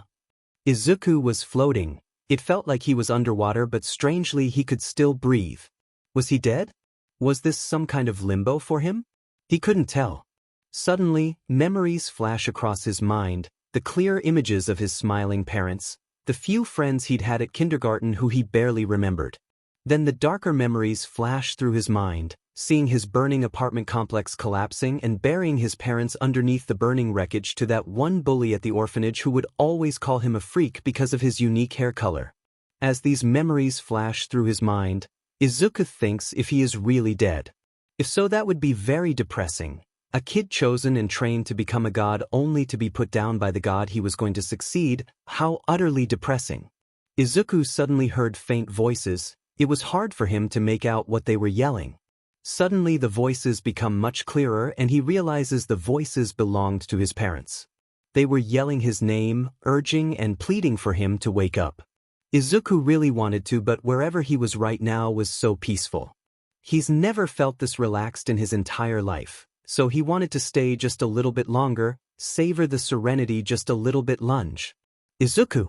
Izuku opens his eyes with a gasp, eyes quickly scanning through the void as a soft voice he hasn't heard in so long sounded out from the void. The voice sounded so familiar. Where has he heard it before? And why can't he remember who the voice belonged to? Izuku, are you going to run away soon? Wait, now he is starting to remember. During the short few months he spent at the orphanage, he didn't have any friends. He was usually left alone and no one would bother to approach him, leaving him alone with his grief. There was one person though, it was his roommate, a girl 2 years older than him. He tried so hard to remember her name but he couldn't, so he continued trying to piece his blurry memories together, trying to remember who she was. In the short time they knew each other, they developed a very close bond with each other. She was always there to comfort him whenever he would have nightmares about his parents' death. She almost took on a motherly role for him, making sure he was taken care of and offering her comfort to him whenever he needed it, even shielding and protecting him from the bully who was also living at the orphanage. Yes, he was starting to remember more. She had incredibly soft, long snow-white curly hair. She also had a meta ability that gave her angel-like wings on her back that matched her hair. She would always wrap her wings around him when she gave him hugs, and it would always make Izuku feel so warm and fuzzy. Heck, he would feel warm and fuzzy anytime he was around her. Because of her wings and very pretty appearance, she was given the fitting nickname of Sky Angel, since she was always like the sky, beautiful and a comforting presence to everyone around her. Wait a minute, sky. The Japanese word for sky was Sora. Her name was Sora. He remembered her now. He felt so bad for forgetting her, for forgetting their promise to each other. It was the day before he planned to run away. He had talked to Sora about his plan to see his parents' graves and how while she didn't want him to leave out of fear that he would be hurt, she eventually caved in after profusely promising her that he would be careful. Before they went to sleep, she made him make a promise to her. "Izuku?" she asked from below him on the bunk bed they shared. A young Izuku peeked over the bed, looking down at Sora. "Yeah," he sleepily answered. "Can you promise me something?" she asked him, to which he nodded. She gave him one of her soft smiles, making his tiny heart do things it wasn't supposed to. "I have a feeling when you run away you won't come back, so can you promise me that we'll meet each other again one day, that we'll reunite with each other?" she asked. Izuku reciprocated the smile with one of his own. "Of course I promise." Izuku knew why he had forgotten her promise, focusing on seeing his parents' graves as well as everything that had happened to him up until today, along with the fact that he tried to desperately bury the traumatic memories of seeing his parents' deaths, making him forget her promise and forget her altogether. Tears filled his eyes as the numbing feeling of guilt overcame him. He hated himself so much right now for being so callous, for never being able to fulfill the promise they made to each other. He forced himself to wake up, vowing to fulfill the promise he made to his closest childhood friend. He remembered Whis' words, he felt all of his bubbling emotions and slowly forced himself to calm down. He focused, embracing the serenity of whatever realm he was in. He cleared his mind of any stray thoughts, focusing on one simple task, defeating Beerus.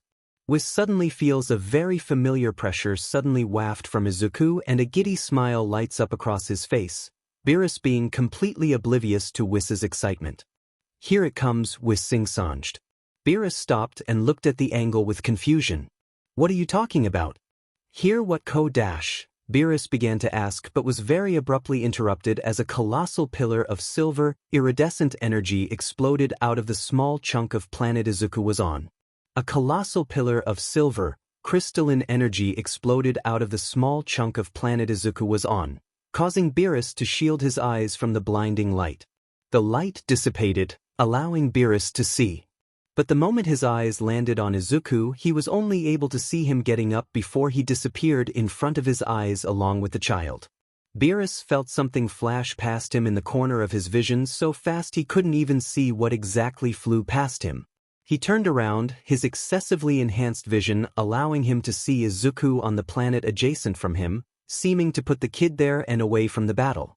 Izuku flew towards the planet, the child in his arms as he gently landed on the surface, slowly placing him down on his feet. The child looked up at him in awe, making Izuku give him a small smile in return. He stood up, looking at his hands, which were cloaked in a hot, silver aura with hints of blue. And grimacing. He tried to clench his fist but found it really hard to do so, his fingers twitching and shaking as he struggled to curl them into his palm. "It's just like Whis told me," he surmised internally, feeling the serene calm and nearly overwhelming heat that was now coursing through his body. "My muscles are getting conflicting signals. It's hard for me to move like this." His mind and body felt detached, but he could still consciously move, but he also noticed how it seemed like his body had a mind of its own, like it didn't want to listen to him. So he didn't force it, taking a deep breath as he shoved all of his emotions into a box and locked it tightly, leaving only cold, calculating focus. He knew trying to wrestle his body into trying to fight Beerus would be nearly impossible, so he didn't. And since Beerus wanted him to fight him like he's trying to kill him, he'll happily oblige, so he allows his mind to sort of take the back seat, leaving his body alone to take the wheel, so to speak. He slowly turns around to look up at Beerus, muttering out a single sentence that he knew Beerus would hear due to his long ears. Behold the power of Ultra Instinct. One instant he was standing on the planet several light years away, the next instant his face was centimeters away from Beerus's own, allowing Beerus to see his now glowing silver eyes for a moment before he flashed away so fast Beerus couldn't see him. Beerus scoffed, beginning to turn around to look at Izuku, who was now peacefully floating behind him. "Teach, I hope you're not that little power-up go to your he said, but was cut off as he suddenly doubled over in pain, the air being forced out of his lungs as 3 powerful, invisible blows slammed into his chest, sending him flying past Izuku, who had his eyes closed with a peaceful look on his face. He continued to fly before Izuku suddenly appeared behind him, sending a devastating dropkick to Beerus's back, sending him flying in the opposite direction. He crashed onto the planet where the child was left on, thankfully landing far away from the child. Izuku landed on a very tall rock pillar, waiting for Beerus to reappear from the massive crater he was buried under. As if on cue, the rubble exploded out, a figure flashing out of it and landing on an identically tall rock. The figure turned out to be Beerus, bruised and battered with an enraged look on his face. "As I was saying," he growled, "I hope you're not letting that power-up go to your head." He rushes towards Izuku, the force of his leap destroying the tall pillar of rock. He sends a few punches and kicks that Izuku effortlessly dodges before he sends a punch towards Beerus, eyes still closed. Beerus dodges the punch, but wasn't expecting the colossal blast of air pressure that the punch would cause. He is sent flying back a few meters, the air pressure destroying a large area of the planet's landscape behind him. He landed on another rock pillar, which seemed to be very common, as many other identical rock pillars peppered the landscape like trees. He glares at Izuku, seeing Izuku set himself in a wide stance as steam seems to waft off of his body. Suddenly Izuku lets out a roar, his voice layered and strangely deep.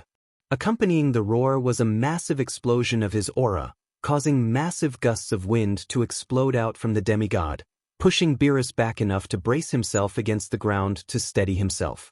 Izuku finally opens his eyes, revealing their now bigger size and silver coloration. He looks at Beerus as his body is cloaked in a pillar of silvery energy that stretches towards the sky. Beerus glared back at Izuku, a vein pulsing on his forehead as his irritation skyrocketed, finally realizing what his successor had accomplished. "You have to face the facts, Beerus. You can't stop me now," Izuku said as he looked down at Beerus, his hair billowing from his powerful aura. Beerus growls, his left eye twitching. "I'll be the judge of that," he yelled before he let out an enraged roar, his own aura exploding out and stretching high into the sky as the god of destruction finally drew on his full power for the first time in millions of years. The 2 pillars of divine energy clash against each other, causing a tempest across the planet that makes the kind of weather shown in end-of-the-world movies look like a light breeze. The colossal gales of wind were so powerful that the small alien child had to run into a nearby cave to shield himself from the storm. Izuku stares at Beerus as he powers up. The overwhelming amount of power he could feel growing from Beerus was so intense it was giving him a headache. Nevertheless, he focuses on breathing and slowly drawing on more of his unlocked power. The sudden access to Ultra Instinct had shattered his limits, giving him access to a new reservoir of power.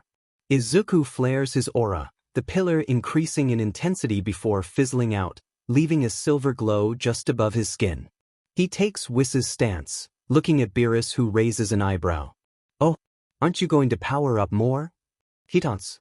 Izuku looks at Beerus with a firm expression. "I don't need to, this is all the power I need," he said. Izuku's parents watched as their son suddenly manifested this strange power, worried and confused by what they were seeing and by what Hisashi was sensing. "This is strange," he said, making his wife look at him questioningly. "I can sense his energy again, but this time it feels very different," he said, focusing on his son's energy signature. "What can you sense?" Inko asked. Hisashi looked visibly confused as he spoke. I'm sensing an incredible amount of power emanating from him, and yet his energy is so calm it's sending chills down my spine. They watch Izuku disappear from where he was standing, reappearing on a nearby planet and setting down the kid he was carrying before disappearing and reappearing behind Beerus, the god suddenly bending over in pain as he is sent flying past Izuku, who disappears once more before reappearing and kicking Beerus, sending him crash landing on the planet. They were so focused on their son's new development that they didn't notice was trying his best to contain his immense glee at his student's achievement. Little did even he know, the other gods and angels across the other 11 were watching this battle with rapt attention. Beerus laughs. "Don't overestimate yourself, boy. It might spell your defeat," he yelled, holding his hand out to the side and charging a ball of destruction energy before charging at Izuku, shattering the pillar he was standing on. He reaches Izuku and holds his hand out, fully intending to bury the ball of pure destruction into his protégé's face. Izuku suddenly dodges the blast, flashing to the side and causing Beerus to fly past him and make the blast harmlessly fly into the distance, detonating and causing a massive explosion. Beerus himself, not expecting Izuku to dodge in such a way, stumbles onto the pillar Izuku was standing on. Beerus growled, snapping around and throwing a roundhouse kick at Izuku's head, only to miss once more as Izuku crouches to avoid the powerful kick that causes a massive gale of wind pressure. They continue to circle around the top of the pillar, Beerus throwing faster and more powerful punches and kicks which Izuku continues to dodge with minimal effort, his eyes closed with a peaceful expression. Beerus lets out a roar, his aura flaring as he throws one last, actually managing to hit Izuku, who blocked the punch by crossing his arms, sending him flying back, landing on the ground. Beerus charged towards Izuku, flipping forward to deliver a devastating axe kick. Izuku jumps back, avoiding Beerus's incoming heel, which slams into the ground, causing a massive crater to be dug into the ground, the cracks spreading all the way to where Izuku landed. Beerus looked at Izuku with an amused smile, noticing how the young man was looking at his hand in frustration. "What's the matter? Don't disappoint me now. You can do better than that, can't you?" he taunted. "Actually, yeah," Izuku said, looking back up at Beerus. "I'm starting to get a better handle on this. I can do much better." He flared his silvery aura, the iridescent glow cloaking his body. "Behold the power of Ultra Instinct," he said. Beerus's eyes twitched in annoyance. "You already said the dash," he said, but was cut off as Izuku disappeared from sight once more. He felt something behind him, making him turn his head. He is only able to see Izuku at the edge of his vision before he is suddenly bombarded with a flurry of fast, powerful and painful punches towards his abdomen and chest, dimly noticing how the punches were getting more powerful and precise with each thrown. One last punch sends Beerus flying with a pained cry. He crashes through multiple rock pillars before crashing into the side of a mountain, quickly being buried under it as it collapses. Izuku landed nearby, waiting for Beerus to emerge from the rubble. Just as the thought crossed his mind, the rubble exploded, revealing Beerus, though now he actually looked properly affected by Izuku's attacks. The top of his outfit was gone, and his baggy pants had holes and small tears in them. Beerus himself was bruised and had a few bleeding cuts across his body. He wiped the trail of blood on his chin, looking at the smear on his hand. He glares at Izuku, a vicious smile appearing on his face. "That actually hurt," he growled at Izuku, a deep giggle escaping him. "That actually hurt," he roared as he launched towards Izuku with far more ferocity than before, slamming into the young man and sending him flying away from the planet. Izuku stopped himself and braced for impact as a mad purple comet slammed into him. What followed was a brutal exchange of blows that made most battle anime look boring and uncreative in comparison. The two gods were blurs as they exchanged blows while flying through deep space, Izuku noticing with not a small amount of concern and unease that Beerus was madly cackling as he threw punch after kick at Izuku, who dodged and blocked the blows with ease as he also threw his own blows, Beerus doing the same. As they clashed, Beerus spoke, taunting Izuku. "I didn't expect you to suddenly access autonomous Ultra Instinct. That was truly a shock to me. But it won't be enough. The form you're in is unrefined, unstable. If you think you can finally defeat me, you're sorely mistaken.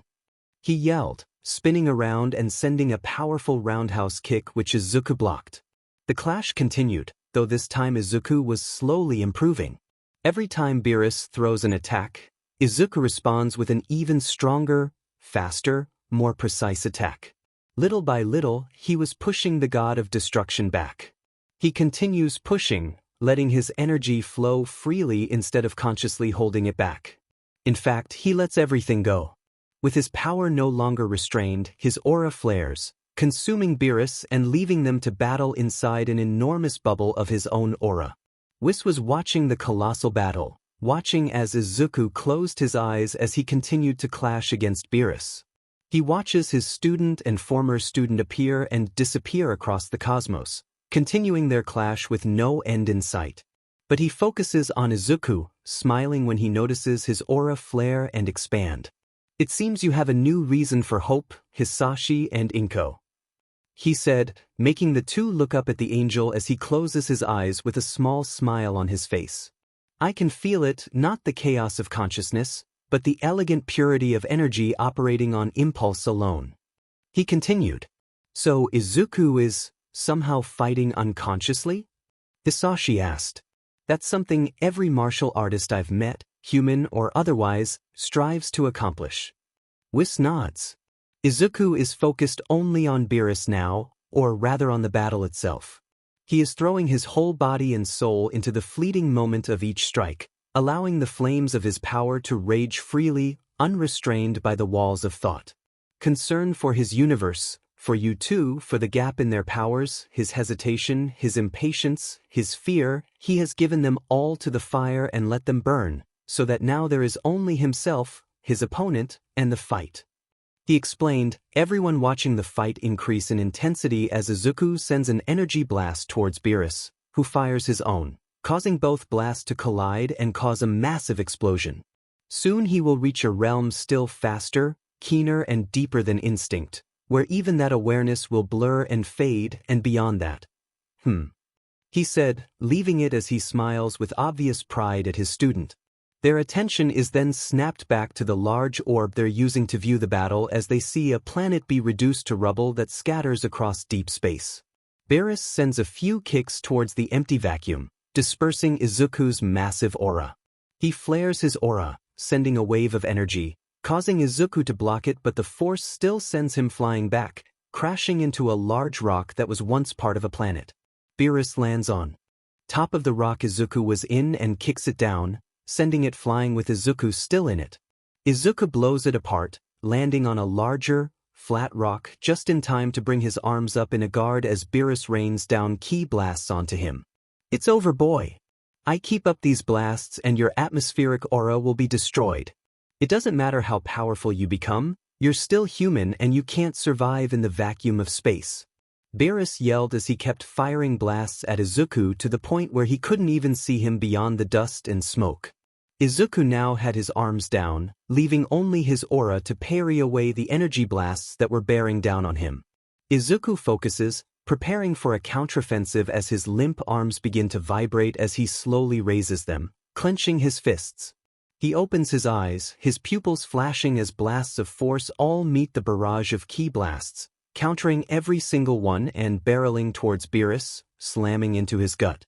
Beerus growled in pain. "How dare you!" Izuku let out a ferocious roar, the force of which causes the universe to shake once more. Suddenly a colossal explosion of energy bursts out of him, resembling a galaxy with Izuku at its center. The heat and glow of the energy was so intense that Beerus had to back away from it. Beerus looked at the galaxy of energy in front of him with fascinated eyes. He could feel Izuku's power continue to grow at a steadily increasing rate, and yet somehow his energy continued to grow calmer and calmer until it was almost as if the boy was asleep. He couldn't help the laugh that escaped his throat. In fact, he continued to laugh until his chest started to ache. He looked at the galaxy of energy as it slowly started to shrink, focusing his vision on Izuku, who had his eyes closed as he took deep breaths, thick wisps of energy flowing into his body. Beerus cackled as he flared his aura, a vicious grin on his face as he glared at Izuku. "Unbelievable! You are one astonishing mortal. Never has anyone pushed me to use so much of my power. He yelled. Unfortunately, your luck has run out. Beerus holds a hand, a ball of destruction energy in his palm. He then charges towards Izuku, the speed of light becoming an overused joke as he soars towards Izuku. It's over, warrior. Hakai! Beerus roared as he slammed the Hakai into Izuku, not noticing Izuku open his blindingly bright eyes as his hair glows a silvery blue. The galaxy of energy suddenly fizzles out, leaving nothing but the perpetual silence of the universe. Beerus opens his eyes, looking down at his empty hand in shock. He didn't hear the scream of pain of someone being consumed by a ball of Hakai. All he heard was the quiet hum of an aura. He slowly turned his head, seeing a bright angelic glow emanating from a figure standing behind him. He looks at the figure at the edge of his vision in shock as it holds his ball of destruction energy in its hand. It flicked its hand, dissipating the ball of pure destruction powerful enough to annihilate dozens of galaxies into sparkly particles.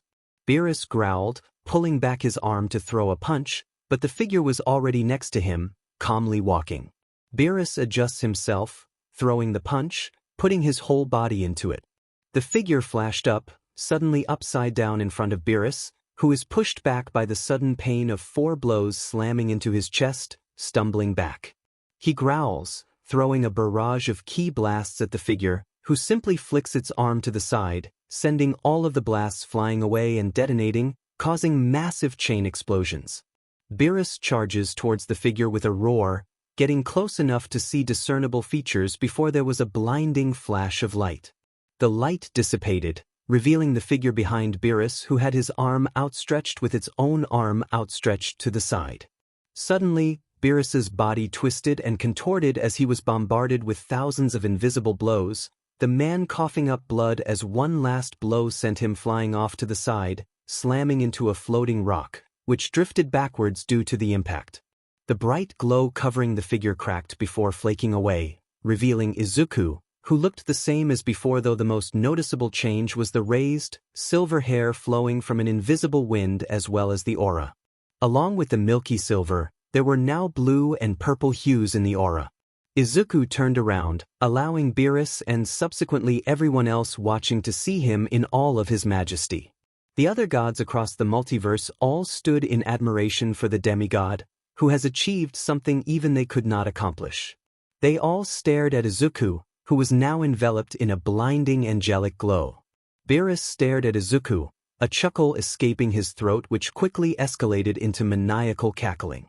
He grinned madly at Izuku. "You've done it, I don't believe my eyes," he said, laughing once more. "Autonomous Ultra Instinct in its truest form." He yelled in amazement. Izuku felt different. His mind felt truly disconnected from his own body, feeling as if it was connected by a thin thread. He couldn't move his body himself, but he knew it would take a considerable amount of mental strength to be able to do so, so he didn't. Focusing on Beerus, he takes one more look at him before he silently commands his body to do just one simple task. Immediately as the order was thought of, his body was already blurring towards Beerus so fast he zipped right past him, his sheer speed managing to cause a cut to form Beerus's bony left cheek, the large rock that had floated up behind him shattering into dust as Izuku collided with it. He turned around, wiping away the trail of blood from the cut on his cheek as he looked at Izuku, who was standing on a very large rock behind him. Beerus scoffed in annoyance before launching towards the boy, throwing a few furious punches and kicks which Izuku dodged effortlessly. They then clash, both gods throwing blow after blow at each other, their clash causing rapid-fire shockwaves to explode from them. Izuku's movements were so fast and precise that Beerus was actually struggling to keep up with him, growling at an increasing intensity as he parried and blocked Izuku's attacks before responding with his own. Beerus throws a left hook with a roar only for the arm to be instantly stopped in its tracks by Izuku's hand, who then spins around and throws a backwards kick, sending Beerus flying back. Beerus digs his feet into another large rock to stop himself before jumping back. He holds out a hand, charging a ki blast in his hand. With a growl, he holds both of his hands up, the palm-sized blast quickly growing to twice his height before he threw the blast with all his might, the massive ball of energy soaring towards Izuku, who simply holds a hand out, charging his own blue-colored ki blast in his palm, canceling out Beerus's blast and causing a massive explosion. Beerus growls as he stares at Izuku, who still had his arm held out. "You cancelled out that blast?" He yelled in shock and frustration before launching at Izuku once more, Izuku doing the same, shattering the rock under him. They slam into each other, causing the both of them to be pushed back as the force of their collision is sent right back to them, the shockwave literally warping the space around them. They launch back at each other, triggering another furious exchange of blows at each other that increase in ferocity until Izuku knees Beerus in the gut, making him double over in pain before his head snapped up from an uppercut thrown by Izuku before being kicked in the head. Izuku draws his arm back before throwing a punch with all of his weight behind it. Beerus managed to block it but was still pushed back. Beerus let out a roar as he rapid-fires ki blasts at Izuku, who flips and spins as he dodges the continuous rapid blasts of energy that scatter across the universe, some of the blasts impacting a collection of moons and shattering them into tiny pieces. Izuku rushes towards Beerus, avoiding the relentless barrage of ki blasts as he sprints towards him, throwing a powerful punch that Beerus blocks with his forearm, only for the force of the absurdly powerful punch to push him back and fracture his forearm.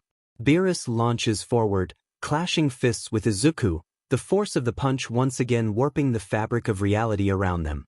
They clash fists once more before they clash in another flurry of planet-shattering blows before Izuku once again lands a powerful punch, pushing Beerus back several feet. Beerus furiously launches back in, flying up before launching down with a drawn fist. Clashing fists with Izuku once more, causing another reality-warping shockwave that spreads across the near-infinite expanse of the seventh universe, even reaching all the way to Earth, the reality waves calmly passing through the planet, disorienting every person on it, who were still recovering from the freak weather events caused by the two gods beating the ever-living crap out of each other. Beerus glares at Izuku as his arm is still held out, his fist pressed against Izuku's forearm, who looks at him with a determined scowl. Izuku suddenly swings his arm around, throwing Beerus above and several feet behind him.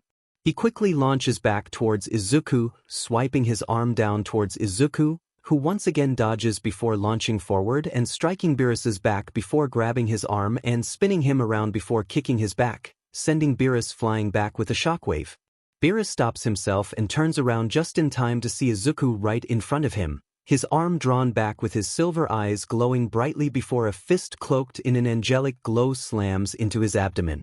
The force of the punch forces all the air out of Beerus's lungs with a ragged cough, folding his body in half. The punch sends the god of destruction flying back at several hundred times the speed of light, carving straight through an asteroid field before crashing into a large moon, crumpling the spherical planetoid into an oval planet, the cracks from the continent-sized crater reaching all the way around the moon. Izuku quickly made his way towards him, using instant transmission to instantly cross the several hundred light-year distance. He looks around, noticing the familiar-looking gas giant Jupiter to his right. He quickly realizes that he had punched Beerus all the way to his home solar system, looking back at the squished, cracked form of one of Jupiter's moons, Io, with a mentally spoken oops. He slowly begins to approach the moon only to freeze in place as a wave of the purest malice he had ever felt slammed into him. It felt like death itself was breathing down his neck. He slowly turned around, seeing a sinister black and purple aura floating several meters away from him. He senses Beerus within the purple aura, and he senses the god's power skyrocket at an alarming rate. A barrier suddenly forms around Izuku without his prompting, making him look at the barrier in shock and horror. Whis told him about this possibility. Ultra Instinct won't be able to help him avoid the terrifying force of nature in front of him. Suddenly the purple aura explodes out and dissipates, allowing Izuku to see Beerus, though now he looked very different. The skinny god was now more muscular than even him, his yellow scara was now glowing a venomous amethyst, and there were familiar symbols on his torso and forehead that were glowing with the same venomous color. They were the symbols that designated his universe. "You truly are one astonishing mortal," Beerus suddenly said, his voice layered and deeper. Unfortunately, Despite your achievements, you are still a mortal being, bound by their limitations. That will be your downfall. He exclaimed as his aura surged, raw, indiscriminate destructive force exploding out of him, the sheer force causing small cracks to form on his barrier. Izuku quickly and consciously takes control of his energy, dropping the barrier and drawing on everything he has. His aura flares and explodes out, the blinding angelic glow cloaking his body and cascading out. Their brightly glowing auras become visible across the universe, and especially where they are in Izuku's home solar system. Their blinding auras outshining the glow of the sun on Earth. Combined with the absurd levels of energy being detected by government as well as space agencies all over the world causes mass confusion and panic. Beerus launches towards Izuku with a yell. Die! He roared as he surges towards Izuku, who did the same, rushing towards Beerus, commanding his body to go as fast as it possibly can. Time seemed to slow to an agonizing crawl as two gods raged towards each other at several tens of thousands of times the speed of light, their fists drawn back, both fully prepared to clash against each other. But just before they would collide, Whis appeared between them, catching both of their fists and not only completely canceling out the force of their punches but also knocking both gods back into their base forms. The sudden, complete reattachment of his consciousness to his body caused a wave of dizziness Izuku never experienced before. If Whis hadn't held onto his fist, he probably would have drifted away from them. While Izuku was basically going through a psychedelic trip, Beerus was glaring at Whis in annoyance. Hey, why did you stop our fight? It was just about to get really fun, he complained. Whis simply stared back with a deadpan expression. If I hadn't intervened, your fists clashing would have caused ripples that would turn this galaxy into space dust, and since you haven't realized it yet, this is Izuku's home star system and I know he wouldn't appreciate having his home planet destroyed. Whis said, pointing at Earth, which was a tiny speck off in the distance. Beerus's eyes widened, reluctantly relaxing with an annoyed groan, once again suppressing his power down to his usual levels, his muscular body shrinking back down to his skinny form. He looked at Izuku, who was holding his head with a grimace, still trying to get rid of his dizziness. Whis quickly healed them with the staff, purposely bonking Beerus's head when he healed him. Izuku sighed in relief as his injuries were healed and his energy was restored, his reservoir now larger. He sent Whis a grateful smile as the angel grabbed onto both of their shoulders, quickly teleporting back to Beerus's planet. Izuku sighed at the feeling of solid ground under his feet. Flying in deep space was always disorienting for him since he never really knew which way was up. He only managed to walk a few feet forward before he was tackled to the ground by his hysterically crying mother, rambling about how worried she was and how cool he looked battling Beerus, his father also walking up and angrily yelling about how much Izuku held back in their fight, though the crocodile tears rolling down his face made it hard for Izuku to take his father seriously. Beerus and Whis walked up to Izuku, seeing the amusing sight of his mother fussing over him. Izuku looked up, smiling at Beerus and Whis. Whis, did you see?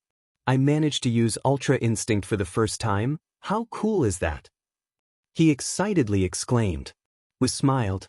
Words cannot describe how immensely proud I am of you. Time and time again you exceed my expectations and continue to surprise me.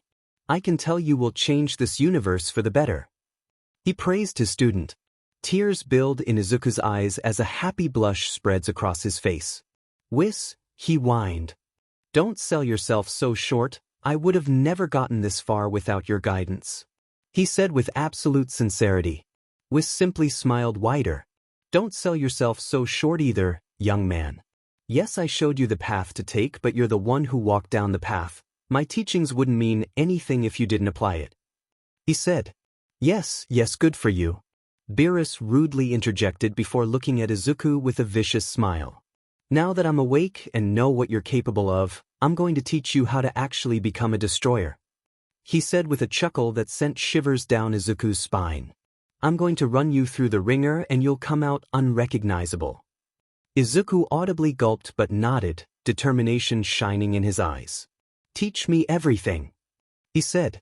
Hold it, Inko suddenly exclaimed, pointing at Izuku with a stern face. You mister are going to take a break. she said. Izuku pouted like a child. But Mom, I'm fine, Whis healed me so I feel better than ever. He tried to reason but his mom wasn't having it. That huge scar on your back says otherwise, young man, she said, her face still stern. Izuku's eyes widened. Wait, I have another scar? He exclaimed. Whis wordlessly summoned a large mirror, allowing him to get up and see the massive scar on his back, the pale white skin contrasting with the lightly tanned skin on the rest of his body, which were peppered with a plethora of scars thanks to his training. Whoa, so cool, he muttered, his mother staring in horror at the scars on her son before her head snapped towards Beerus, a positively arctic glare boring into the humanoid purple cat god. What are you glaring at me like that for? He growled. Inko's glare somehow got even colder as she growled. You hurt my baby boy.